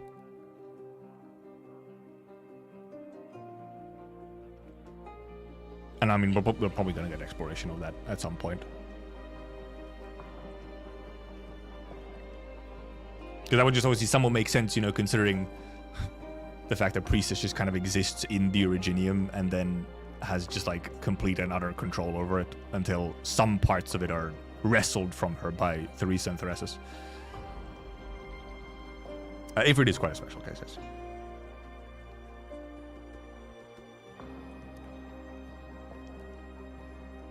The heck? Weird ass noise from somewhere. The fuck? She's the admin. Yes, she's the admin. But then also, like, she's the admin, because the thing is, it's specifically the fact that seemingly Priestess has existed in, like, the Originium, like, inside of it, in the assimilated universe, for a long, long, long, long, long time. While Doctor was then specifically existing outside of it. Like, Doctor entered the sarcophagus and that kind of stuff, and, like, didn't have, like, a consciousness living inside of Originium, while Priestess does. Like, Priestess seems indeed, like, merged with Originium, which Doctor is not. That's the part that makes me think Priestess's, like, existence might be tied to Originium as, like, a thing of, like, oh, Originium in its current form maybe required that kind of sacrifice of connecting it to a core of like a person, which was then priestess. Similar to how the Preserver required Trevor Friston to like essentially kind of sacrifice themselves to be fully like connected to the the Preserver for it to even like function. And I feel like Priestess might be a similar situation. Which does then also indeed bring mind to Lu, yes. But also, however, with Lu, we specifically hear that Lu seemingly also does exist outside of Cerula Arbor. Because, like, we have, like, mentions of Lu and Cerula Arbor, like, separately, seemingly. Where it's like, oh, hey, Lu, your being that exists out there is doing its thing. Because obviously, Cerula Arbor is a Ferrenmut brought over from Talos 2, which obviously does bring into the question, how many of the Ferrenmuts are something brought over from, like, Talos? Huh? Edge computing. Said in chapter 15, at this point, Priestess basically is Originium. Yeah. I'm not sure if they said it exactly, but I feel like there's a lot of implication for something along those lines. Like, there has to be, for Originium to, like, sort of keep existing essentially without Priestess, like, you would have to have some significant change to the core of it, which, I mean, is probably the direction we're going, is, like, that Originium at its core will be changed. But then also, indeed, Originium does still exist. Originium and Oripathy, specifically, does still exist in Endfield. It's just that it's also a solved issue. Like, there seems to be an actual almost cure for Oripathy at Enfield time already. So, even just that, like, you know, if the way Originium functions has been changed, then that could be the way that they also have been essentially getting a cure.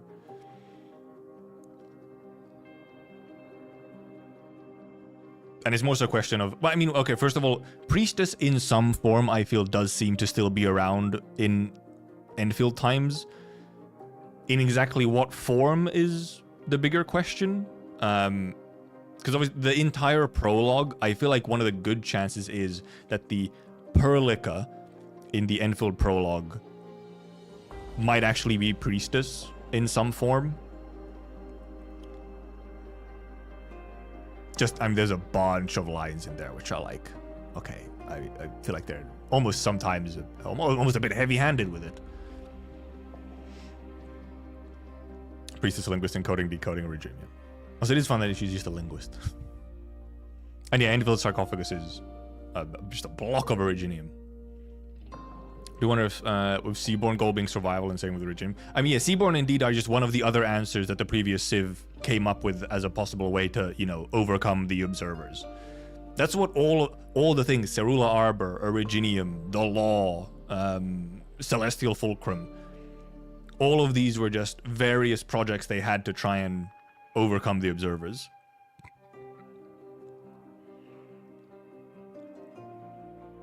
Some more successful, some less successful, some more terrible. They basically have chemo, yeah. I can't remember if it was an actual full cure for Oripathy in Enfield, or if it was just like the medicine is now so good that it no longer actually affects. If you're taking the medicine, it doesn't actually affect your life at all, as long as you're getting medicine. So it's only an, I think that's what it was. It's, if you have a medicine, it's no problem. It's essentially AIDS. It's HIV. It is now HIV, where if you, as long as you're taking your medicine, you're all good. No problems. And it's only a problem if you end up not getting medication, and then it can get out of hand. And even then is like a lot more reversible. Like, it seems to actually be like reversible now. Based off of one of the trailers, actually, where we see Angelina give a little shot to a kid with Originium or with Oripathy, and it actually disappears off their arm. So seemingly reversible. Doctor reversing the Originium. I mean, yeah, because I'm expecting indeed that the Originium will get some fundamental changes to it by the end of, well, probably by the end of this arc. I mean, actually, already it's having some fundamental changes to it based off of what we see at the end of chapter 15 with Hierda and the infected guy changing into a very different looking guy. And there was no longer pain associated with neuropathy and all that stuff, you know? Also, I saw something really cool today. Wait, it was a cool connection that I didn't make. I saw it on the Enfield subreddit. Wait. This is relating to chapter 15 as well. Where is it? Where is it? Where is it? Is it here?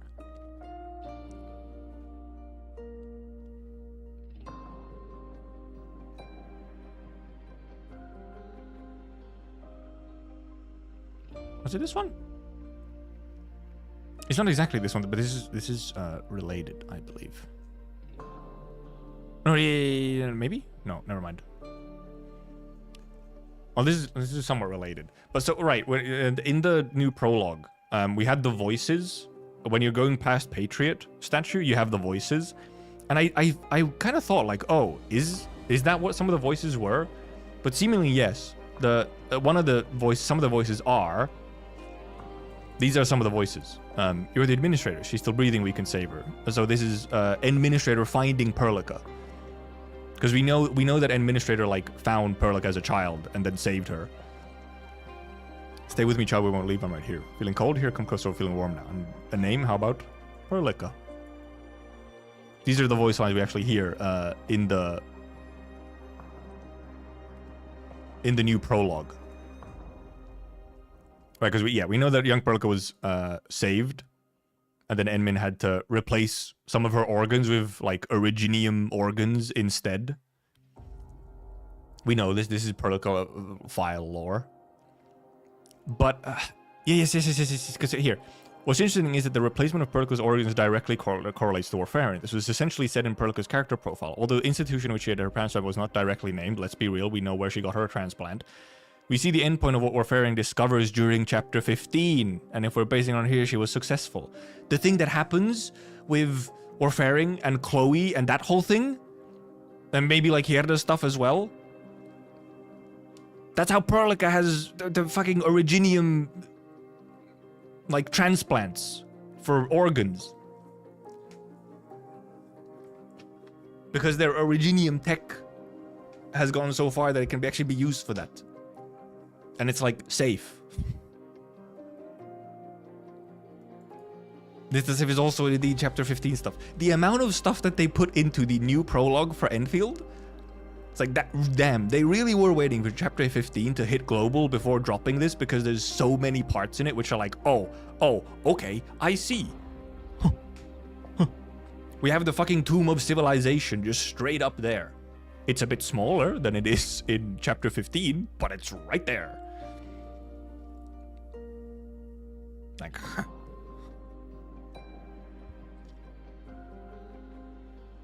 with Gilberta's existence also, like, that Endman might just be a clone of the Doctor. I feel like it is possible that Endman is indeed like a clone / new body of Doctor. Because I feel like right now it's like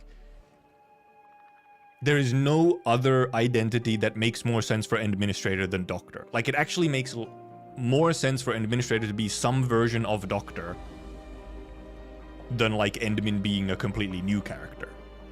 And much less her being, or Endman being someone else than Doctor.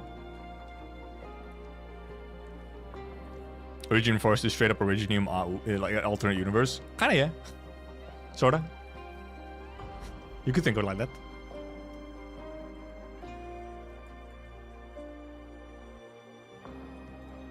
Oh, you mean a simulated? Do you mean a simulated universe or Originium Forest or what? Originium Forest and simulated universe are like slightly different things. Kind of, sort of, but also very similar and probably tied to each other. I wouldn't think that Endman is the Doc. Probably. It would be very strange if they're not, considering Endmin's like memory mind palace that we see in the prologue has all these things that the Doctor experienced specifically. In some way, they have to be like pretty directly connected to Doctor.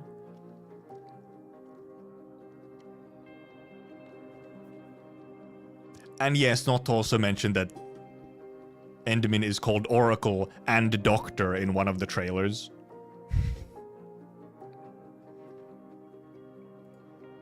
There's quite a bit. It is very hard to see right now, see it any other way, unless they pull some insane twist. I think there's still maybe some... There could be a thing where Endmin is like... Because who knows what might happen at the end of Act 3, once with like final confrontation with Priestess. But let's take, for example, that we have an ending where indeed Originium is like heavily modified and maybe like sort of Priestess as a core is removed or something, and like Doctor might even be replaced as like the core. But that could then, there could essentially be like this almost like combination that then happens between like Priestess and Doctor, and Endmin could be something that is a version of Doctor that also then has like an element of actually Priestess in there as well. Like they're actually a combined existence of both of them in some form. If we have, for example, have some kind of thing where like Doctor and Priestess kind of merge in Originium in some way, like if Priestess has to be removed as the core and Doctor takes her place as a sort of core for Originium, then there could be, you know, sort of a lingering effect and assimilation of Priestess then onto Doctor.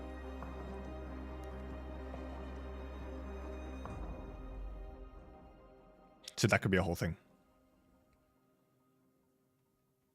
Which could be quite interesting.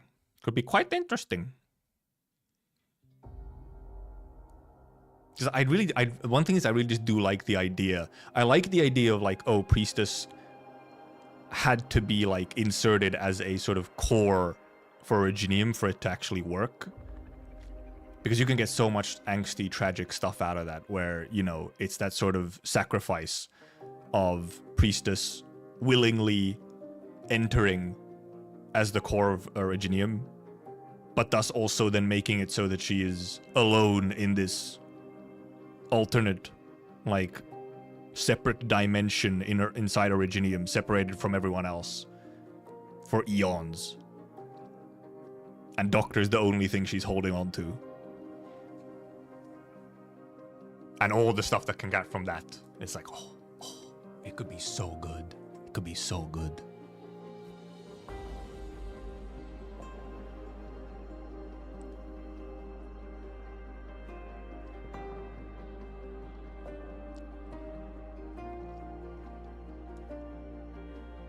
So good. I need to blow my nose real quick.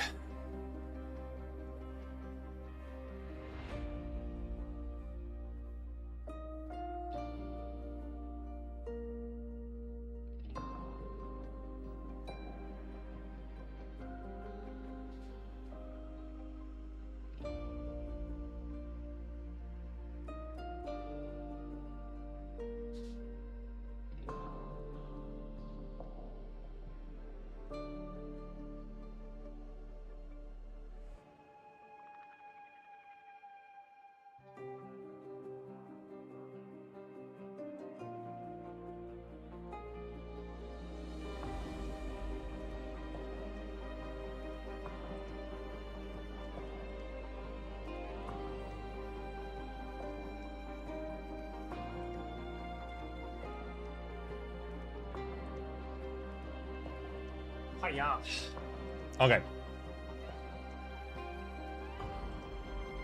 Check EG6 in chapter 14 after Chloe's dream in the Tomb of Civilization came back read again, especially in the end. Let me check. Let me check real quick. You've piqued my interest.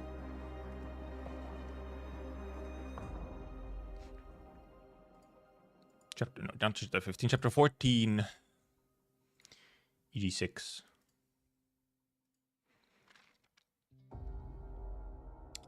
Yeah, this is when the Myriad Souls are leaving.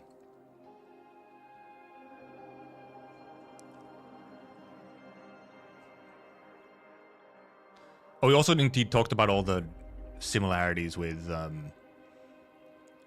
Valarquin and the girl we see at the end of the prologue and the boss and everything, where actually, I want to show you a comment I got. It was an interesting comment I got. What? Oh, she's doing the H stages. I was like, what? The priestess? Where was it? Where was it? Where was it? Here? Here. This is what I want to show. Interesting comment I got. I forgot about this stuff. I did not remember this. Crazy theory, what if the prologue boss is like an Agaloy or Revenant recreation of the Cyclops Lord of Fiends that was murdered way back when? I forgot this guy existed. There is indeed a Cyclops, King of Sarkas, who was assassinated. And the boss, right? If I can find a good spot for the boss. The boss has this whole thing of having like 1 billion swords stabbed into it. And so does the actual girl as well, like the hooded skull thing that the girl has also has swords stabbed into the back. That could be kind of an intentional, quite intentional design element. Especially with a bunch of the swords stabbed like in the back. Very Caesar core, you know? Yeah, very Kaiser core, exactly. This just, I was like, oh. And then obviously the Cyclopses are tied very, very heavily to all the stuff that goes on in the north and with the Collapsals. And we also noticed, we did indeed notice that the girl, the hood that the girl has flowers on the shoulders, which look very, very similar to the flowers that Valarquin has like on her head. Like these white flowers with a yellow center. And then also, just in general, let me just pull up the entire thing. With the actual... So also with, you know, with all the stuff that the boss actually like does at the end and whatnot, like all the vibes and everything that the boss does, its voice lines and all that stuff. Here's the flowers I mentioned. Like all these, the way that, because it has like all the voice lines and whatnot that it starts yapping about. And this is, starts saying, "So I, the throne bearer, lost onto his lore." It's like seemingly talking about like other kings of Sarkas, but it could also be, it's speaking as if the thing that it is saw, it's saying saw as in like, oh, I saw it, you know, it's in the past tense. But it could be about prophecies. These are prophecies that it has seen, that a Cyclops has seen. And then also we went into the whole, the name of Ereignis, which is a weird German word for an event, but specifically an event that is like coming into view. And I feel like the way that you could interpret it here specifically is the event that is coming into view is like annihilation. It is the end is coming into view. Because then at the end here we have the entire, you know, countdown situation, like countdown to the end. Whatever the end is.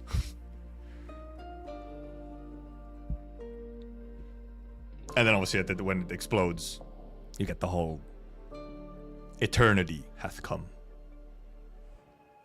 And yeah, well, what came was eternity with the weird L. But like, it would be very Cyclops, you know, to be prophesizing and like seeing an event coming into view, and that event is apocalyptic. Seeing an apocalyptic event coming to view is like, you can't get much more Arknights Cyclops core than that. Also, an end administrator.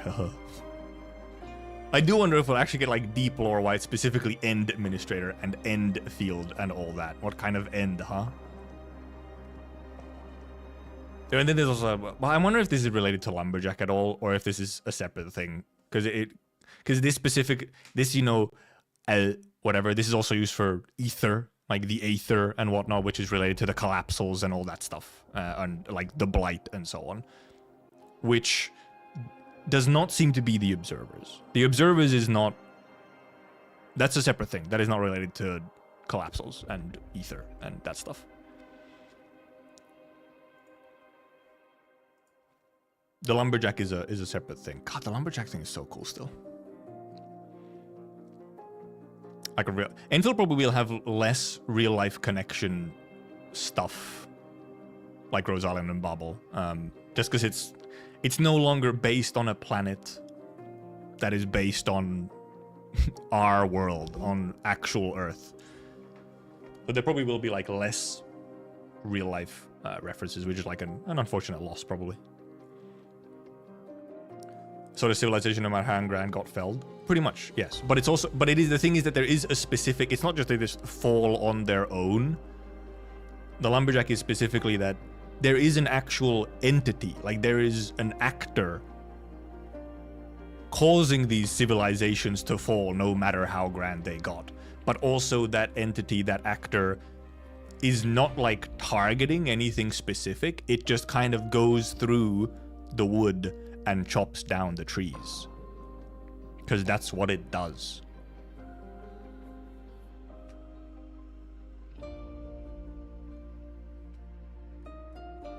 It's a really, the whole lumberjack like monologue or whatever is really cool.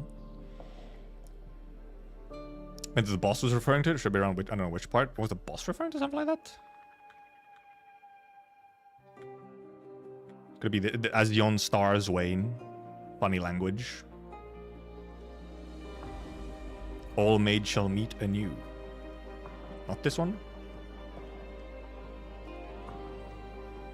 I think all the earlier lines are talking about some like seeing like you have, what parts are there? Over boundless realms no crown endureth evermore. Glory lifteth thee. Honor enthroneth thee. I feel like this is like Sarka's king stuff. I feel like time ceases thee. But like most of that is more related to like Sarka's king stuff.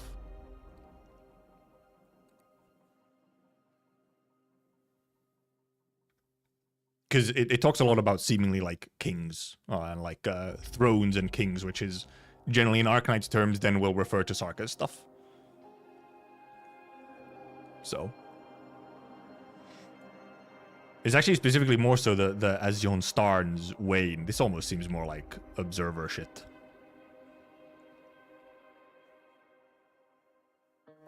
Guess to me it could refer to civilizations. I think if it was on its own, but it's because it's specifically because the other lines before this are so I the throne bearer lost unto his lore. Where's the next one? So I the war wielder fallen amid the gore. So I the grave mocker lost upon death's shore. All of these, the throne bearer, the war wielder, the grave mocker. These names or like titles just give the vibe. These are very much titles that a Sarka's king would have. These are Sarka's king core titles. If there ever was any.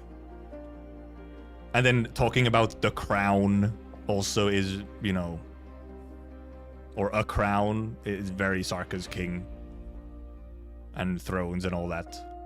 To me, it feels much more Sarka's king type stuff rather than observers. Placing bet on TCAS War 4, which race will win? Do you like that Civilization Tombstone is regarded as a tree, which would designate as the white tree in the Black Forest? Oh yeah, Black Forest stuff. I should look into the Black Forest stuff closer at some point. Victoria, but yeah, it does sound Sarkis coded. It's mainly like well, first of all, it's the fact that like probably related to Cyclopses and thus Sarkas, and then some of the titles are just so Sarkis King type. So the vibe is just there. Observers sound like universal entropy or something. Kinda, but observers, I feel like observers is still always like, it does seem to be like an actual actor. It's not like a law of the universe type thing. It seemingly is referred to always as an actor of some kind. It's an actual like entity doing something rather than something like entropy, which is very just law of the universe. Hey there, Rhino. Recent event in AK also. Someone explained why there doesn't seem to be a lot of tension between Sarkas and Sanctus. Oh yeah, well yeah, the Sarkas and Sanctus tensions indeed are probably gonna be getting solved. Maybe even not that far in the future for Arknights. So to me, it seems like a civilization-ending event, like Supernova Blast. Yeah, very much. And that is like, it's described as just like a light coming from over yonder and just like deleting. Yeah, a light wiping out a planet. Not even just a planet, like planets. Just an entire like area of space just getting wiped out. Don't feel like it's an actor than a universe occurrence. Yeah, but maybe it's more so the fact that it's the whole lumberjack monologue, which then gives me the vibe of like it is. I feel like if it was like a universe occurrence, then it would more be described. It wouldn't be described as a lumberjack by Oracle. It would be described as like a natural disaster type thing. It's the specifics of the lumberjack analogy which make me think it's some form of actor and not just a natural occurrence.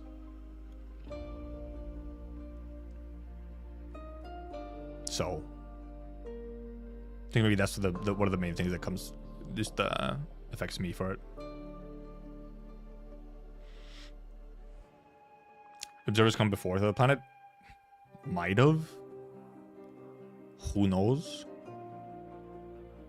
Love some idea of some Limbus players staying after the Seaborn, yep, being very confused now by all the universe, yep. It'll be very funny. Maybe wielding a Death Star or something. I mean, obviously, the Observers are still a very vague concept at this point, but it also then makes kind of fun, like, speculate about what they could be like. Yeah, Presence mentions how her civilization was even more advanced than their predecessors, and even they were wiped out without a second thought. Like, just gone. The Presence is also still very cool. It's just, that's a cool design and a cool, like, whatever, star eater, planet eater.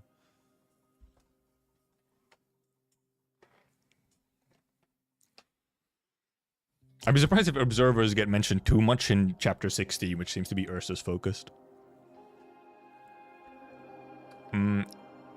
Actually, okay, we can maybe...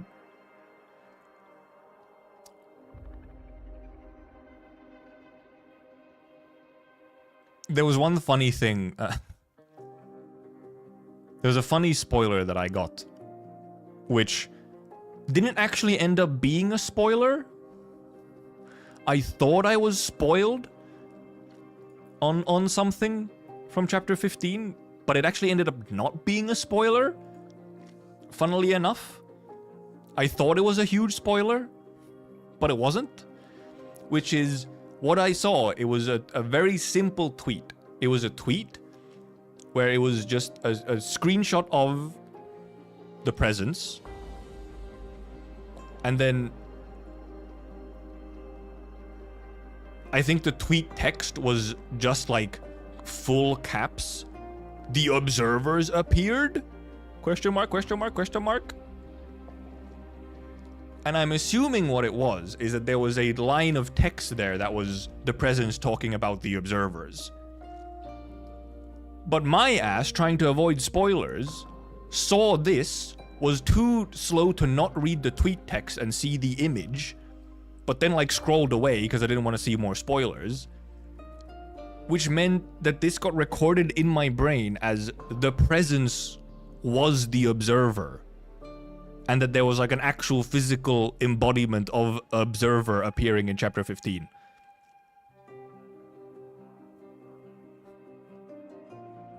That wasn't the case. That was not the case. I actually like gaslit myself into a much bigger spoiler. Yeah, presence is the floating blue paint in astronaut suit. Not even in the suit, by the way. It's just like holding the suit, which is even funnier. It's the one that acts like Moo because it downloaded elf behaviors. I gaslit into myself into a spoiler. However, unfortunately, all the other spoilers I got were just real ass spoilers. Everything else, real ass spoilers. That one wasn't. That one was me gaslighting myself into a spoiler. Other ones, very real spoilers. Should we talk about that? Should I? Should I actually put on recording and something or whatever to go over this whole thing? Because I have not actually recorded a video for that thing. And with chapter 16 coming as well. Should we talk about the spoilers in the Arknights community before I leave for the day? Say hello to YouTube chat if you want to. I'll try and make this easy for myself. To edit. We'll see. I'm gonna have to go grab some clips from the actual chapter 15 stream as well.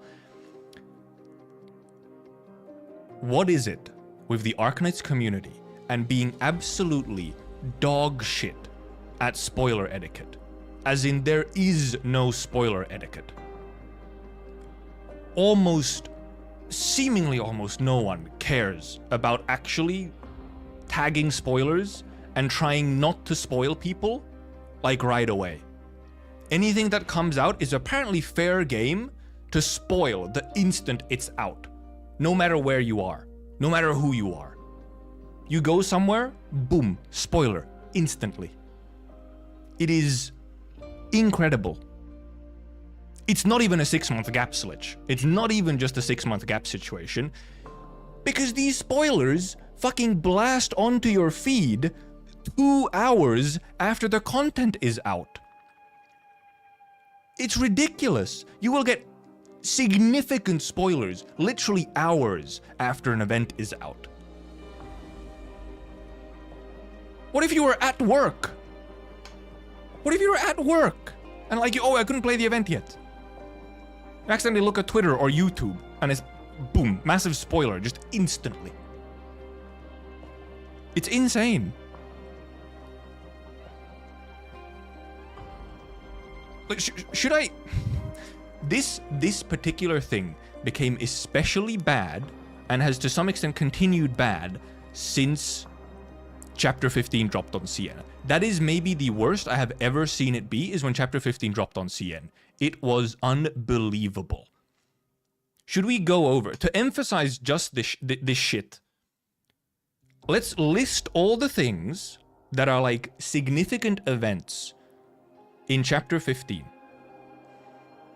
Massive spoilers, by the way. Surprise, spoiler warning. We're gonna go through all of them. What are the big events in chapter 15?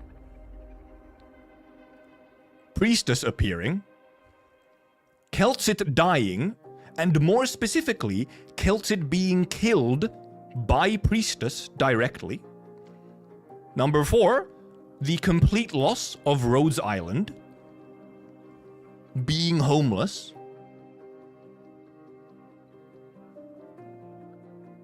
What else is there? I feel like I'm missing something.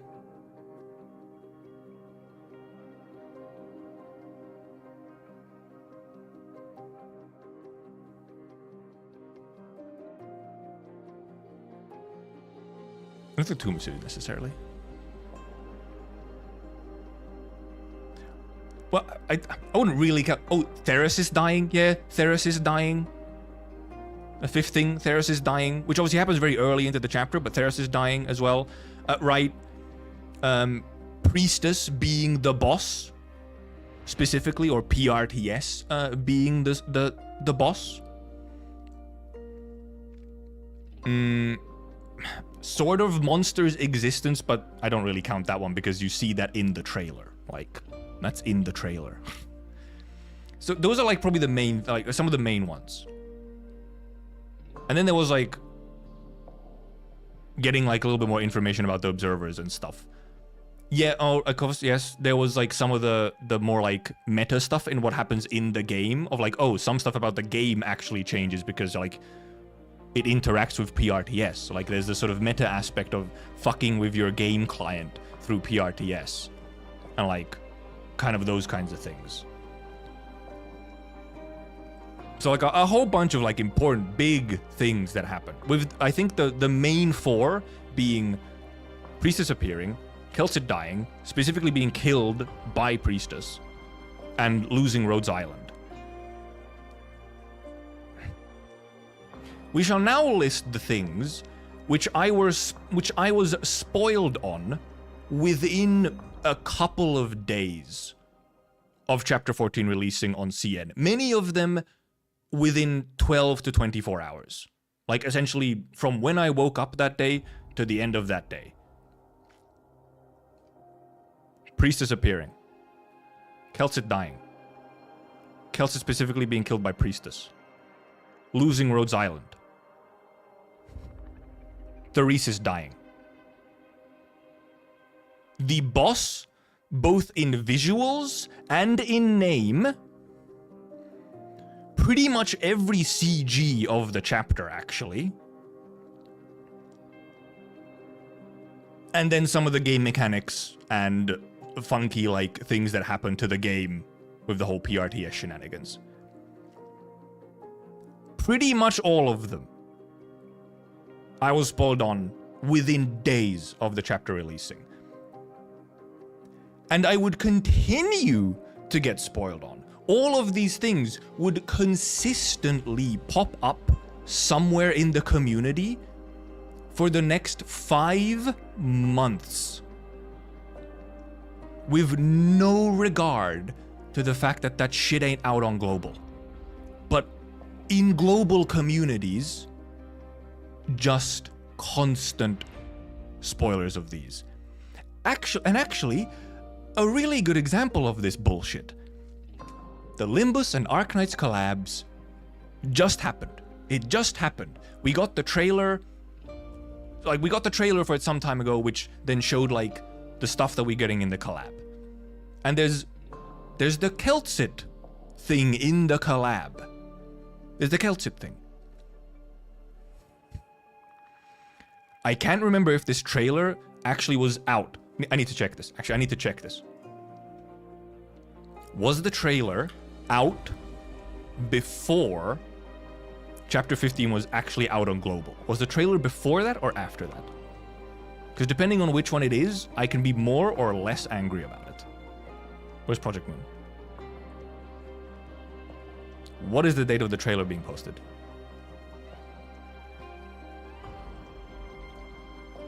The trailer was posted. No, that's the teaser. The full trailer was posted 8 days ago, which was 19th of September. So, I mean, that was... Chapter 15 was the 9th, actually, already, wasn't it? Because it released on a Tuesday. When was Chapter 15 released? No, we read Chapter 15 last week, so the 16th.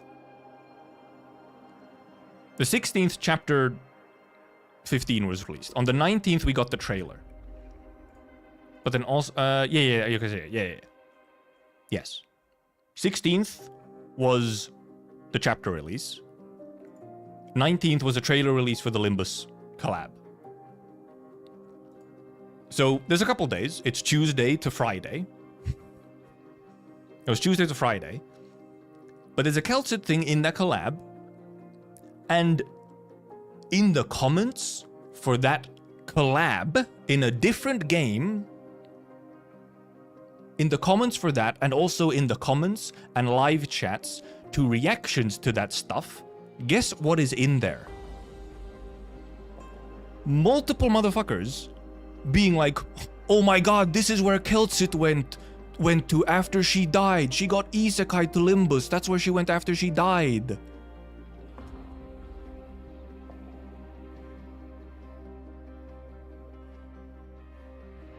Are you fucking shitting me?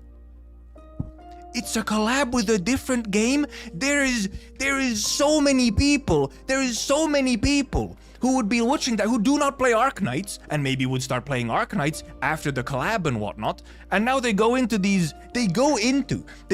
places and communities like Limbus conversations, like Limbus discussions and stuff like that. And what do they have there? Motherfuckers going like, haha, Keltsit died.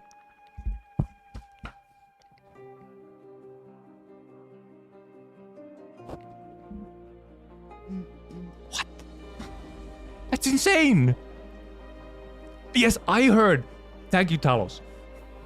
I'm crashing out. Apparently the Limbus Reddit was fucking covered in Chapter 15 spoilers once the trailers dropped. What is wrong with you people? Seriously? Huh? It's insane! I feel like I genuinely have not met many communities that are worse about spoilers than the Arknights community. And the 6-month gap sure as hell does not make it easier. Absolutely not. Really doesn't help the global people that there's a 6-month gap. Because that's a long time to avoid spoilers. But the problem is that even without the gap, people are just blasting this shit into the open air the first chance they have. It doesn't matter if we actually even didn't have the 6-month gap, because they're blasting this stuff into the ether, onto their Twitters and onto their YouTube feeds within hours. What? What is wrong with you? That's all I can say. It's insane. And like, just as a comparison, since we were talking about Limbus and its community, as a comparison, Limbus and its story has many, many moments that you could spoil, and like, it would not be cool. It would really not be cool. But guess what? Guess what? As someone who has played Limbus like long after it came out, like I was catching up to Limbus, and they were like fairly big streams with a lot of people in chat and in general like interacting with the community. I was not spoiled on like 90% of things, and I was not spoiled, I think, on any of the big things. Crazy to think about it, isn't it? It's crazy to think that you would go into a live chat and not just instantly spoil the thing that is about to happen. What the Limbus people, what Limbus players will do when they're excited about something in chat is they will like, they're gonna telegraph what's happening. They're gonna put like fucking aware, clueless, oh my god, it's coming. But they will not say or go out and say the actual thing that is going to happen. Or even something that happens like way down the line, which is related to the thing that just happened. They won't do that. Because they realize that spoilers often can kind of hurt an experience. Which apparently, a significant portion of the Arknights global community does not fucking understand, or just doesn't care, because I guess they don't read. If you don't read, then why would you even care? You're gonna look at the spoilers and like bad translated summaries of what happens, and then just spout that information out there. Cause, why not? I don't care, so you don't have to care.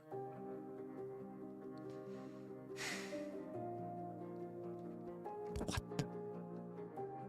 It's inconceivable to my brain. And also, yes, a significant amount of these spoilers also come through just constant, incessant memes of the events. The amount that like Keltsit's death and the like loss of Rhodes Island has been memed. Unfucking avoidable spoilers. If you interact with the community at all, it is unavoidable. It's ridiculous.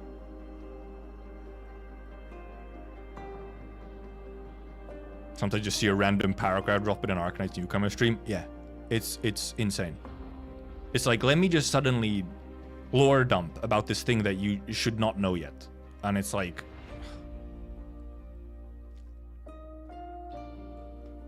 It boggles the fucking mind. And the reason why also, especially now that I've actually gotten to read chapter 15 myself, why I'm so disappointed. I'm not gonna say I'm not mad, I'm just disappointed. No, I'm mad and disappointed. I am both. The level of spoilers that I just unavoidably got hit by for chapter 15 is probably, it's actually probably the first time that just the extent of spoilers has been so bad, and also the spoilers have been so important to the events that it has genuinely hurt my experience of the content. My experience with chapter 15 was significantly affected by the amount of spoilers that I had. It is a different experience, and not a better one. I think it is a worse experience, at least for me. I've received some spoilers for other stories earlier. They have not had the same level of detrimental effect as it has now.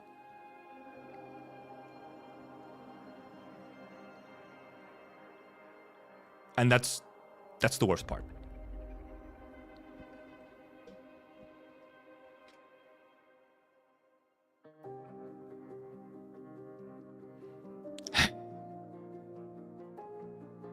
And yes, there's a comment saying, and Priestess fans are getting really annoying. Not getting really annoying. Are really annoying. Have been really annoying for the past 6 months. That's a whole separate topic. That's a whole separate topic. I'm sure a lot of them are doing it as a joke, but at some point, the joke gets lost, and you're just kind of being real about it.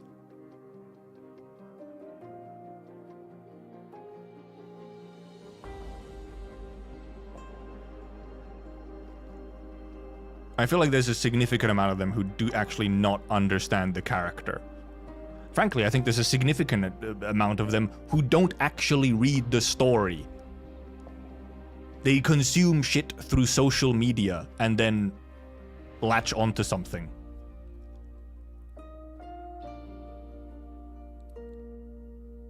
I said this at some point. This is very inflammatory, extremely inflammatory. A significant amount of Priestess fans are tourists in their own game. I think. Like, very possibly.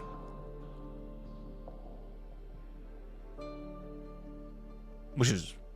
damn, bro. How'd you end up like that? Shish.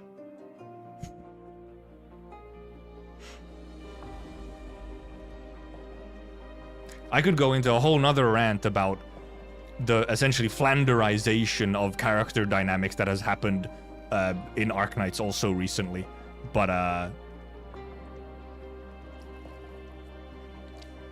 don't think I'd be bothered. At least not right now. We will end this rant here. Have I said everything I want to say about spoilers? Maybe. If I haven't, I'll record something off stream if I forgot something that's incredibly important. Oh, and I'll probably grab a clip from when I did a short rant about them after chapter 15 reading. I will. This is being recorded. This will get actually made into a somewhat edited video. It's still gonna mainly just be rant and not that edited, but I'll actually post a video of it.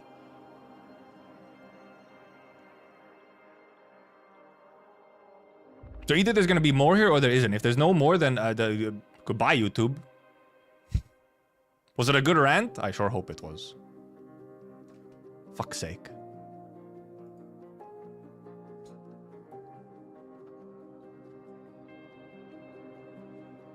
Do the thumbnail face. Actually, I probably will have to get a thumbnail face for it at some point. Maybe I should get a... What could be a good thumbnail face for this? Cause I'll probably... Because I'm just gonna do... I'll do another... I'm gonna do another... I'm gonna do the classic. I'm gonna do the moist glittical. Where it's, the thumbnail is literally just... me fucking sitting here. So if I hide chat for a moment... So that I can like grab it. I'll put on recording just so I can get a couple thumbnail shots. Because I might as well take the thumbnail from the actual time that the rant is instead of like a different point. I do need a weird aspect ratio. That's because it's real. So that it's really moist glittical. It has to be a weird aspect ratio. I don't necessarily need the mic in. Okay, let's. How do I make it? Like, yeah, because it needs to be like a. Stuff like that, and we need to talk. I was like, I'm recording, and then I'll just take screenshots or whatever. Arknights spoiler situation is crazy. Like, oh my god. Is Banter have thumbnails though if your eyes are closed? So I actually can't use that one. You have to be looking right at the camera, like. Put the mic out of the way. Slumping down mid-rant. That's the problem. You want the thumbnail to have your face on it. So I can't have one where I'm like over there doing that.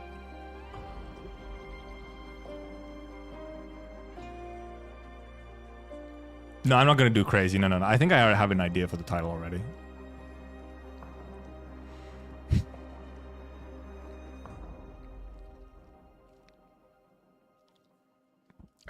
How do I get like an image where I'm like very much like a disappointed dad face.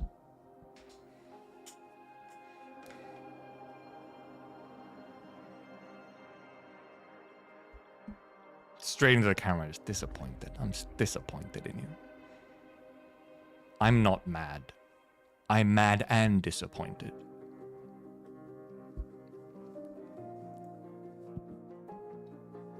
People stare.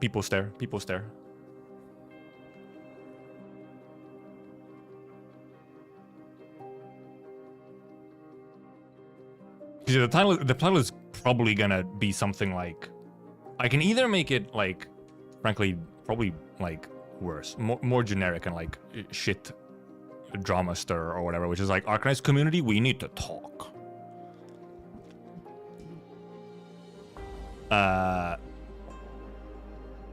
But also something like, I'm thinking also something like just Arknights community and spoilers. And then just like, I don't know, like fucking unacceptable or some shit as text on the thumbnail. Because I think that's the Arknights community, we have to talk or whatever, like something like that. That's like too vague. That's too vague. People don't like vague shit anymore. They don't like vague posting. That doesn't work. It has to have like spoilers there instantly somewhere. Like it has to be like obvious that it's about spoilers. Because also, I believe there is a significant portion of us, and I for sure know that there are, for example, other creators who do agree that the spoilers are fucking out of control. So then having it clear that this video is about spoilers. It could even, this video is about Arknights spoilers. That could even be the title.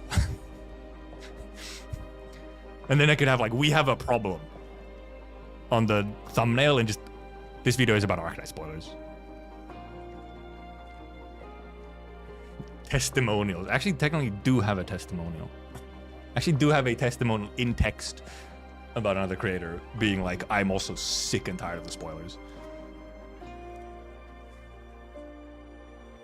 We need to stop. Stop. Stop it. Get some help. I can put chat back. I forgot. Spoiling the content in the title in the video about spoilers. Make a weird pose, just showing her palm to the cam. Like,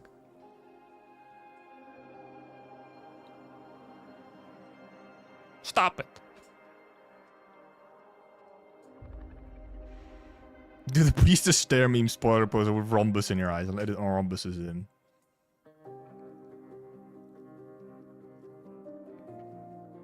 I'll figure something out. I think actually, now that I said it, I kind of like the idea of this video is about Arknights spoilers. And then like something on the thumbnail as well. New video, Arknights and mischaracterization. That is a whole nother thing. Like I said, that is a whole nother thing. I'll probably put that at the end as like a small little tidbit.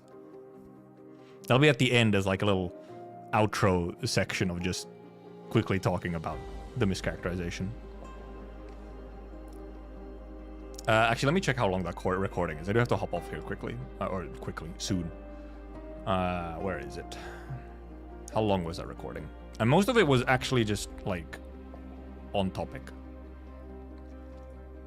It is...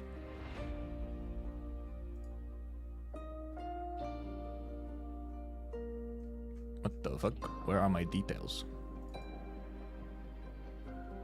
Fucking lagging? Hello? 18 minutes of recording, of which some will get caught, some will get cut out. I tried to actually stay on topic and not flub my words constantly, so I don't have to actually edit and cut so much. So maybe 10 to 15 minutes after some edit. Not even safe on CN with all the leaks. The leaks are a whole different... I didn't talk about leaks because leaks are a whole different thing. And actually, at least on global side, leaks are really not an issue. Spoilers from leaks on global side are really actually not an issue. Like, those stay contained really well. If you don't, like, specifically follow or are not specifically in the areas where those exist.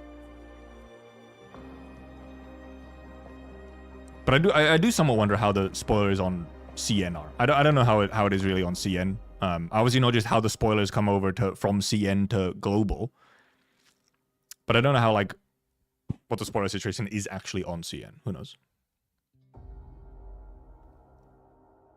And so, you know, the AKCN info, the Twitter account, actually is pretty good with spoilers. They actually are good with spoilers. There are some accounts, some creators or some posters or news posters and whatnot, which actually are good. Like, I've seen AKCN info on Twitter specifically tag spoilers.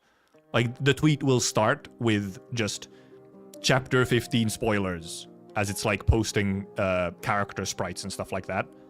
And it will actually say that it is spoilers. So you read the text and then you can be like, oh, okay, it's spoilers. Let me get out. I guess that's the one thing I didn't actually have in the recording yet, or didn't put into the recording directly, was that obviously some sites and social media, I shall just record this.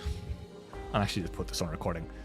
I forgot to record this part of the rant, so I guess I'm recording it the 5 minutes after the previous one. Obviously some social media sites, like some sites, don't have built-in spoiler functions. You can't actually spoiler something like properly on Twitter. But like, because people don't even put like Arknights chapter 15 spoiler on the tweet or anything. It's just the spoiler instantly. There's no warning at all. So often. Some people do. I love when I see an actual spoiler warning. It's really nice. But it's really rare. It's so much rarer than it should be. And another thing that this might also be quite inflammatory. Specifically, kind of, because it's kind of a call out. It's kind of a call out because are some creators really that desperate for their clicks that they have to put a spoiler in the thumbnail and in the title directly? No subtlety at all. Just to get some clicks. Because the thing is, on YouTube, unless you mute or like hide the creator completely, which maybe you didn't do before, you can't fucking avoid that shit. It will just pop up on your algorithm and then it's there. And you don't have time to like, you're scrolling just through your fucking feed. And it's boom, boom. Just double spoiler, double whammy, like slap, slap. Fuck you. Cool, thanks. That's how I got spoiled on the boss. I got the boss design and the boss name. 1-2 double whammy sucker punches on the same video, thumbnail and title. Ridiculous. Fucking ridiculous.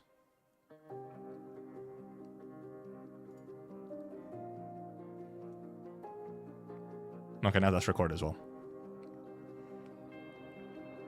Ridiculous.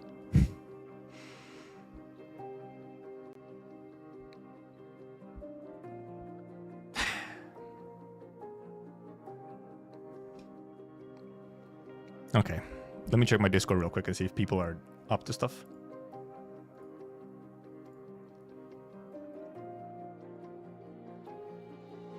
I'll only be around AM. Okay, well, you can have a little bit of time if you want to. Anything we want to specifically go over? I don't have a huge amount of time, but if we have anything short, I think I've ranted enough. If I rant more, I'll get even more heated. I'll get annoyed. Oh, right, EG6. Thanks for reminding me. We didn't go through the whole thing. Thank you, Talos. Thank you, Talos. We didn't actually go through the whole thing. I even closed the tab because we went into the rant. So EG6, the last secret bit in chapter 14 relating to... What was it again?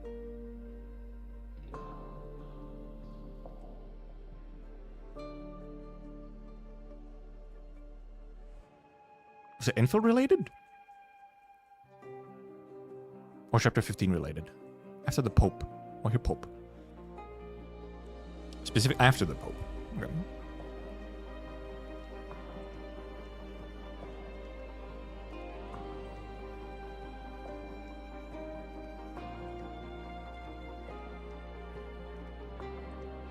Also, foretell the suffering that the people of tomorrow will face, just like the suffering she has seen many a time within Civilized Eterna. Ruins crisscross the sand dunes, everything before her eyes looks strange and unfamiliar. Raising her head above the sandy squall, she hears, sees, feels the presence of that lonely girl. This is about Ascalon. Oh, well, never mind. Raising her head above the sandy squall, she sees, hears, feels the presence of that lonely girl, the one walking towards her. Her figure wrapped in a cloak, the girl raises her hood. Virginium blooms under the girl's feet like marks in the snow. Theresa sees her rhomboid pupils. You are. My fucking dumbass thinking, oh, it's Ascalon. No! The sand sweeps across her view, covering her eyes. Not the end, but this is the first that Theresa can go. Darkness presses in on her, bearing her way forward, covers her eyes, smothers her thoughts. And her passion and emotions remain still echoing through the eternal darkness. She once held countless questions as she walked upon her journey, but once she reached her end, all that she desired was a simple answer. Well, then we get, in these futures, perhaps, my heart. My heart.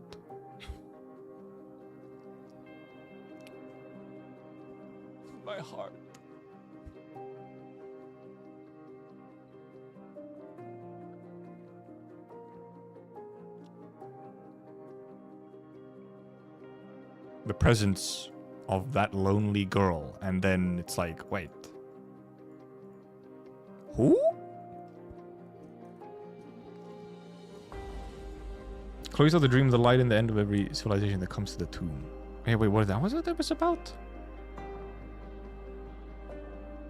No, I'm not actually sure.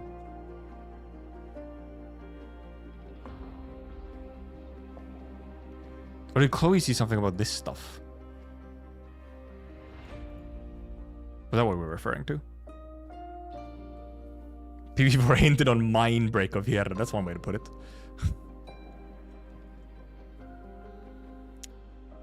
Skip to chapter 15 rant. Reasonable. This is I kind of lost the plot, to be honest. I think this is supposed to be about Chloe. What did Chloe say again? God, where was that? Also, like how the background music for the rant was this kind of like very gentle, calm lobby music.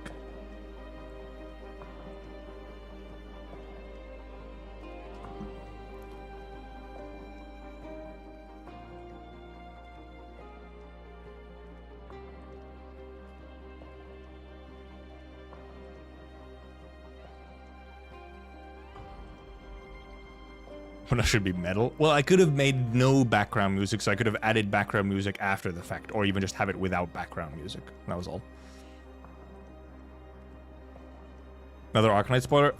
Kind of, yes, but you're actually not seeing anything specifically that would spoil you, luckily. I wasn't showing anything specific that would say anything to you. If you're, like, not up to date or you don't know where it's from.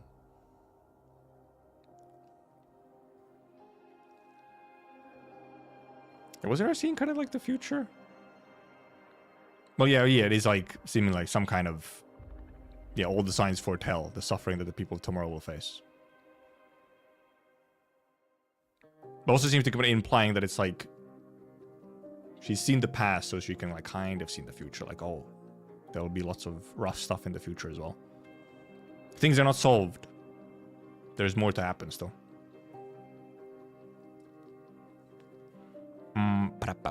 What oh, I have to, okay, no, I was wondering why I had the window open. I know why I had it open. Never mind. Never mind. We could for a little what would I guess we could call it like a what's it called? It's the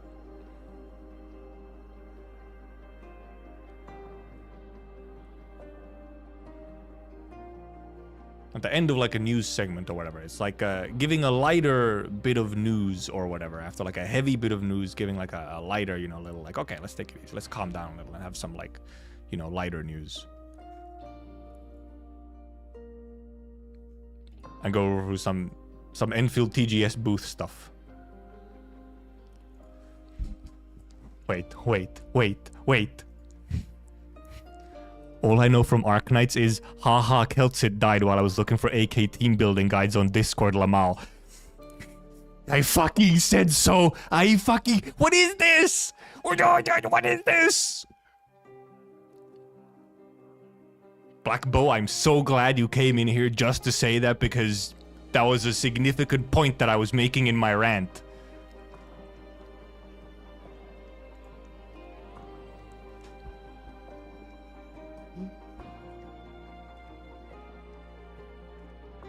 Looking for a guide, get spoiled on it.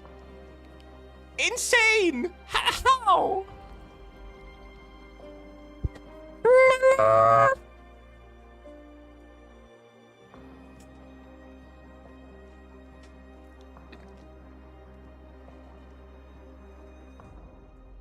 So I can find a tag because luckily I just went to the official Enfield Twitter and they had a tag. Dog, I knew Keltsit for 80 minutes. That was my point. That was my point. People who haven't even played Arknights or just started Arknights have been getting spoiled about things happening like real far down the line because the Arknights community is absolutely impossible with spoilers. Like...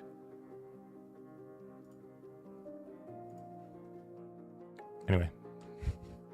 Let's look at the Enfield tag. The cosplayers! I think they're pretty much every character at the TGS. I love the mascots, man. Oh yeah, this is the VA. Yeah, this is the VA. Yeah. It's the VA. This is a VA for female Enbin in Japanese. I love the fucking mascots, dude. They're so good. Are these the cosplayers?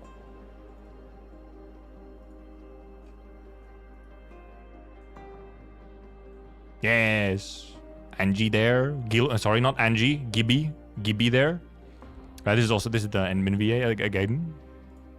Visiting. This Chen fan. All the free merch. Chen.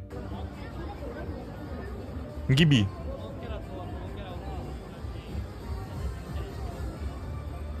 Surtur. Sorry, Levitain. Now, was Cousin there? Is one of these Cousin? Oh, here's Cousin. Yes. Cousin posted the merch you got. Gibbler. The Gibbler. The Gibbler.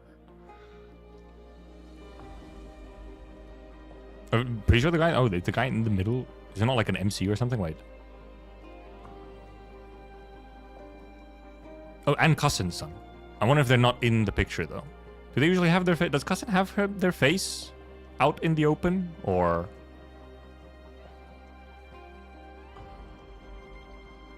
So I'm just assuming, I'm assuming it's Cousin. Which I'm actually not even sure it is. It could be Kashi-sen. If it's read as like a 4. It could be read as Kashi-sen or Kayon-sen. The guy in the middle, okay, the guy in the middle is. So happy to be there. What the cosplayers? It's freaking, yeah, almost everyone is here. Almost everyone. No Li Feng. No panda? Where's the panda? What do you mean? But we have to find... Well, actually, wait, because I can go back. Dude, the first of all, they've been posting like a video actually, like every day. Wrong place. Wait, where the fuck am I? Wait. I forgot my music is coming from Arknights, not a YouTube tab. They've been posting like promo videos every day. What the fuck? Wait, the boxes have a thing that they have. This shit can move? Oh, because it goes inside and flips the image on top because it produced the material. What the fuck? I've never seen this before. A pull guide, because like, what team or stuff to get? Don't want to go to Discord. Don't want to go to Discord again. Kind of just pull on what looks cool to you. The main guidance you can have is just that every 3 months there's a bigger limited banner, like essentially Walpurgis type of banner. So you can sort of do like just save for those is a decent like general tip. Like Limbus random bullshit go. Actually, even more so because you don't have like specific statuses to build around in Arknights. It's more so. It's much more so like you can play a lot of Arknights simply using units and operators that you just kind of vibe with, and then maybe some strong ones to like carry you. The exhibitions at all of these conventions have been so good.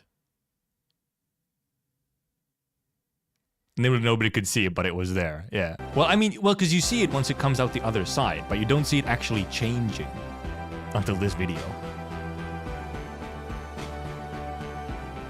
I didn't realize until now that they actually like, yeah, it flips like the product once it goes in.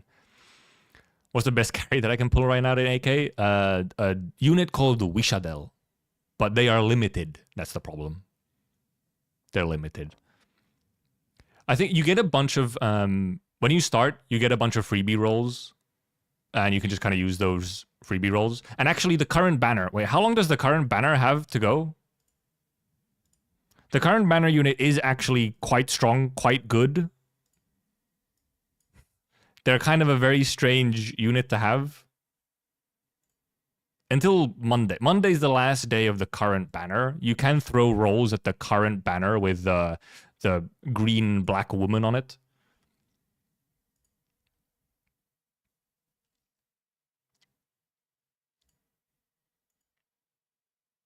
They're not a bad pickup. They're quite good. They're quite good. And actually, well, actually, never mind. This is the standard banner, which maybe not.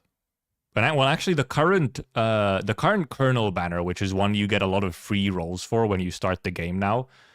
You get a lot of rolls for this one specific banner, the one that's rightmost on the banners page with like the blue stuff on it.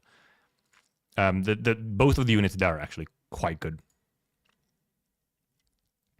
I think I think you get. I don't. Maybe you get a 6-star selector. At the very least, I think you get 5-star selectors. Yeah, the current banner with monster or whatever is not indeed not a carry necessarily until later, but they're also just a good healer. They'll cover all of your healing needs. And then you have the like starter banner where you get some discounted rolls and a guaranteed 6-star and stuff. You don't have to be like super stingy. Very much the way I feel like a very good way to approach Arknights, because almost everything is viable. you can just make it viable, is find some designs or whatever characters you like, and you can try and aim for those when they're available.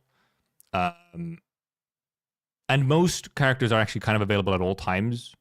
There's no like, there's limited characters which are only on certain banners, but most of them are just like essentially in the standard pool at all times. Like they can spook you, very much like Limbus.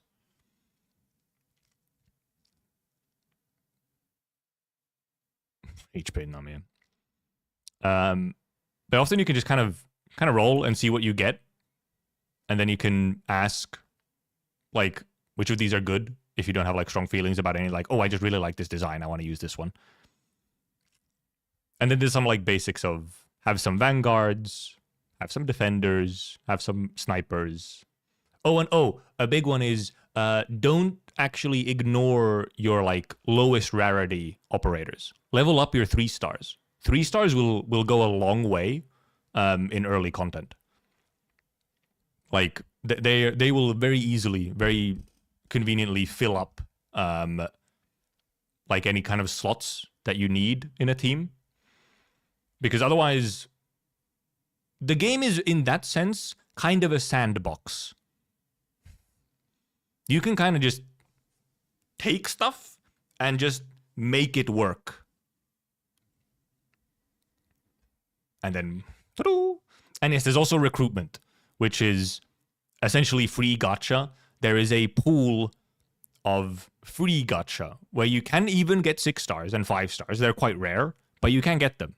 And you'll get a lot of 3 stars and 4 stars.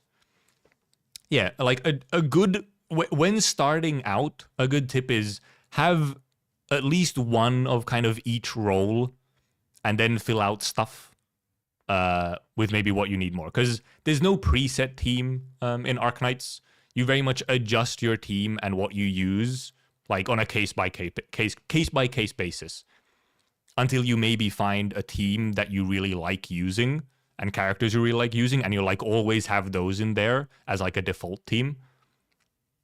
But there's no default team when it comes to like you have to fill this and this role. Your default team ends up being what you like using. And just it's at the start, it's just a good idea to try and fill at least like a ranged DPS role, a healer, a defender for like blocking and tanking, a vanguard for getting the DP stuff so you can actually deploy things. And I think the game, especially these days, actually introduces stuff to you pretty decently. As you just kind of go through the first levels and whatnot, you get tutorials and stuff for how stuff works. And yeah, just try stuff out. Just like fuck around and find out. It's part of the fun, and also will make you learn the game much better. But also, I say this, some people like don't say this. Like some people are like, no. But if you get stuck on something, look up a guide.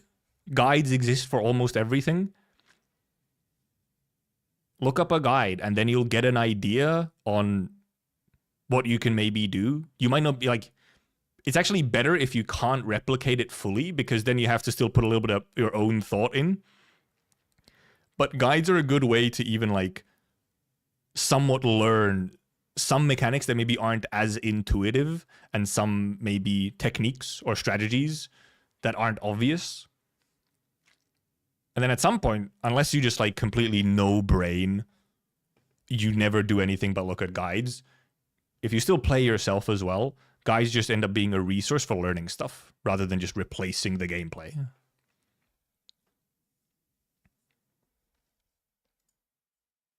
So I feel like there's no huge need to shy away from guides. Like, don't rely on them, but check out some of them just because it teaches you shit.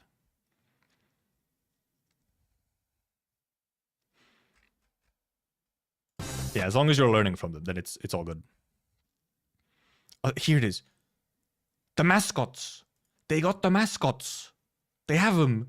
Big Chen. Big Pearly. Fucking goofs. Silly music.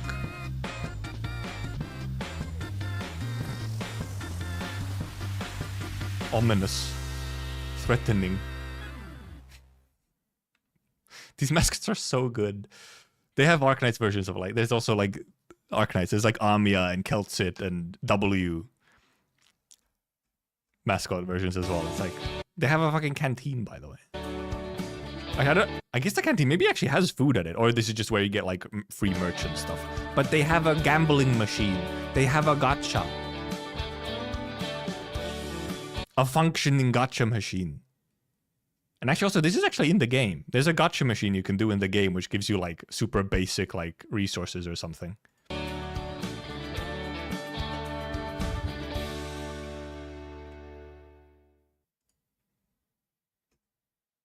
So jealous. So jealous. They're also just reposting like a bunch of the like Dia and voice actors stuff and whatnot. I mean, spin to get rewards, not spin to win. Well, I guess it's spin to win. Oh yeah. Here's art of the Pearly mascot and the donkey mascot, the Amimi mascot.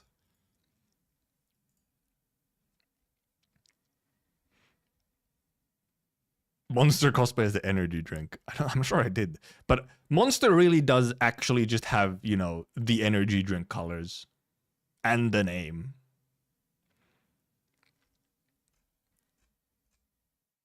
Gibby. Pearly.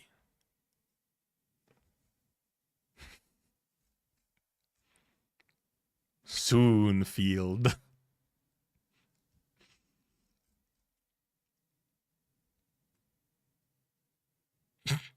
Chen taking pictures with someone else on the side. Oh no, this is stuck. Oh no. They got stuck. Was that planned? Was that scripted? I don't trust that it wasn't scripted. What the heck? Shaking their tails. My goodness. On my Christian website?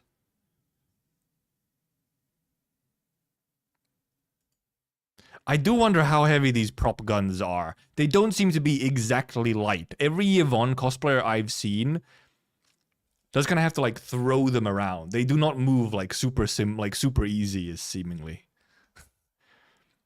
They're apparently not super light. They seem to actually have some weight to them. All the props that they have are fucking also insane. All the swords and spears and the guns and everything. Like, look at these things. They're the size of her like fucking thigh. They're actually the size of her thigh. Oh. Huge guns. Gibby. Oh. Professional pictures of you won. Weave. Pink woman. Surtur. Am I ever gonna call her Levitain? I don't think I am. I call Gibby, but I think I'm just gonna end up calling her Surtur the entire time. Oh, gotcha. Okay, they have everyone who's cosplaying. Levitain just does not come out nicely. Surtur does. Surtur's so easy. And Leva is a little like, I don't know, it sounds awkward. Nowhere's terminology. Real. So many cosplayers. The tag really has a lot of cosplayers. Oh, no, it's on a zip line. Whee! They can sit on the exhibition. Apparently, yeah. It's dude. This thing is seemingly built quite well.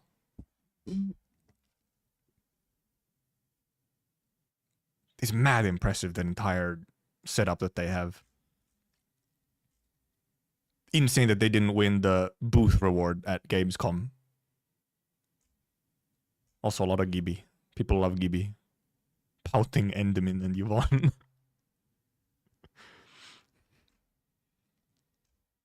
Gibby. Yvonne. Oh yeah, the voice actor. Both of the Enderman voice actors are really small voice actors, which is always fun to see.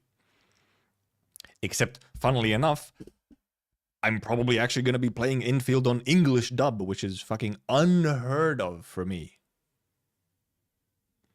Nintendo one, not a big surprise. It really wasn't. Yeah, it really wasn't. And the Nintendo booth is fucking sad. Or was sad. See the one where the cosplay is playing the game clip? I think I have. Have I seen that? Where did I see it? Was it on Twitter? Or was it on the Reddit? Actually, it's just M ending. Because yeah, oh, he did a little flourish. Look at that little. Because they can play through the prologue. I wonder how like what the demo actually is like here. Is it just the prologue, or do they have all the other parts as well? Like, yeah, they have PS5, and I think they have PC ones as well. The PS5 one might be only the prologue, maybe for the PS5 demo, and then maybe the PCs are the usual one that they've had before. The Enderman. Also another weird one. I'll probably be playing male Endmen as well. Just because they look good and they sound good. Their English VA, honey to my ears, I must say. Enfield of Tokyo Game Show has completely filled their queue after just 14 minutes. Little popular. I don't think it was in here. I think it was a Twitter. I did see the video, yeah, of... Wait, no, did someone post it on the Discord? Someone posted on the Discord, brother. It was you, Smooth. Cosplayer is just playing game. Gamers.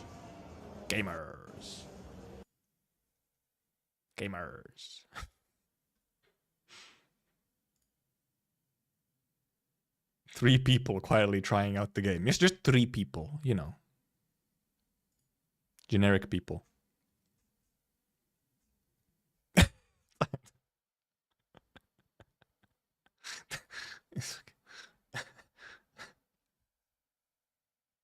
Head empty. This is a good image. I'm gonna save this image. This is a good image. Pearly head empty.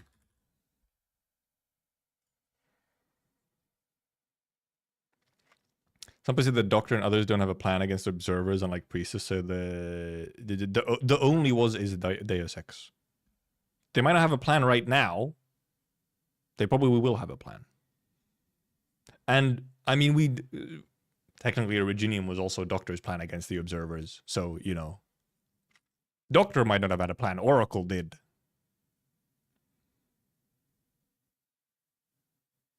Wish PM did events like this, I would 100% come. I understand why they didn't do. The PM, small indie company, please understand. Please understand.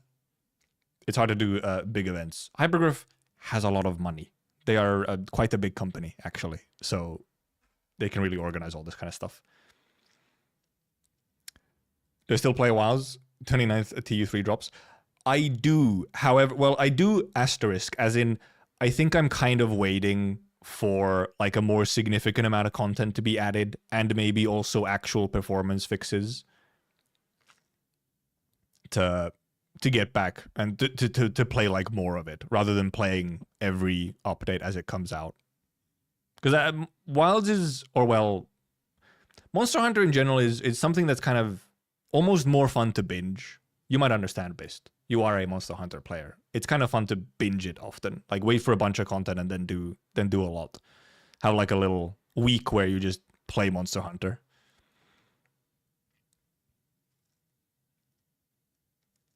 AK Collab will fund the anime and events trust. Did it with World and Iceborne? Yeah. Well, actually, with World and Iceborne, I only got into World once all the content was already out anyway. Iceborne, however, I did play as stuff came out. I was fucking addicted to Iceborne, though. I actually logged in every day on Iceborne for a good while just to do some hunts, because I was like, I'm like itching, dude. I'm itching. I got this itch to kill some monsters, man. And a December update does seem to be big for Wilds. Gogomazios. Oracle Pan was original until he thought it wasn't good enough to, so he kept going. I feel like I think he wanted to do something with it. I feel like he just wanted to pivot it some way. Oh man. Well, actually, I do have a moment somewhere on a stream where I go over it, but the Linchpin song by Starkillers, which I went over at some point on some stream, where the random song from like 2012 is a perfect indicator, possibly a perfect indicator for the relationship between Priestess and Doc. And then the name is Lynchpin. And it has a very similar sound to the Chapter 15 trailer music. Lowlight, you bastard.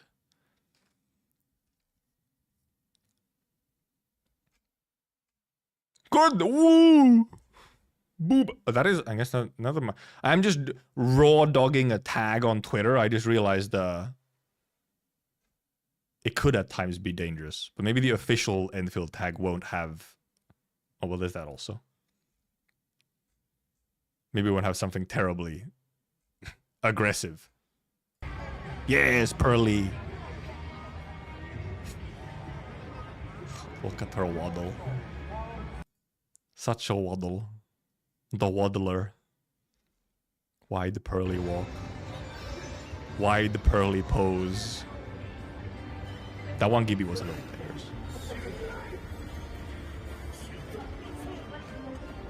She pose. Look at that. The little step back. Adorable. Have such personality when doing barely anything. Okay, I should hop off. I should hoppers off. We've actually, how long have we been here? 4.5 hours. Dead fish eyes, yep. Abby here slandered the red woman. Real. Lore, never. But thank you for joining for this incredible Yap stream. I'm frankly shocked that my voice is completely fine, no problems. Well, I guess that's just me. Never mind. Actually, I have not really had problems with my voice for any stream, not even the reading streams. So, never mind. Guy is Yapper, built for it, built different.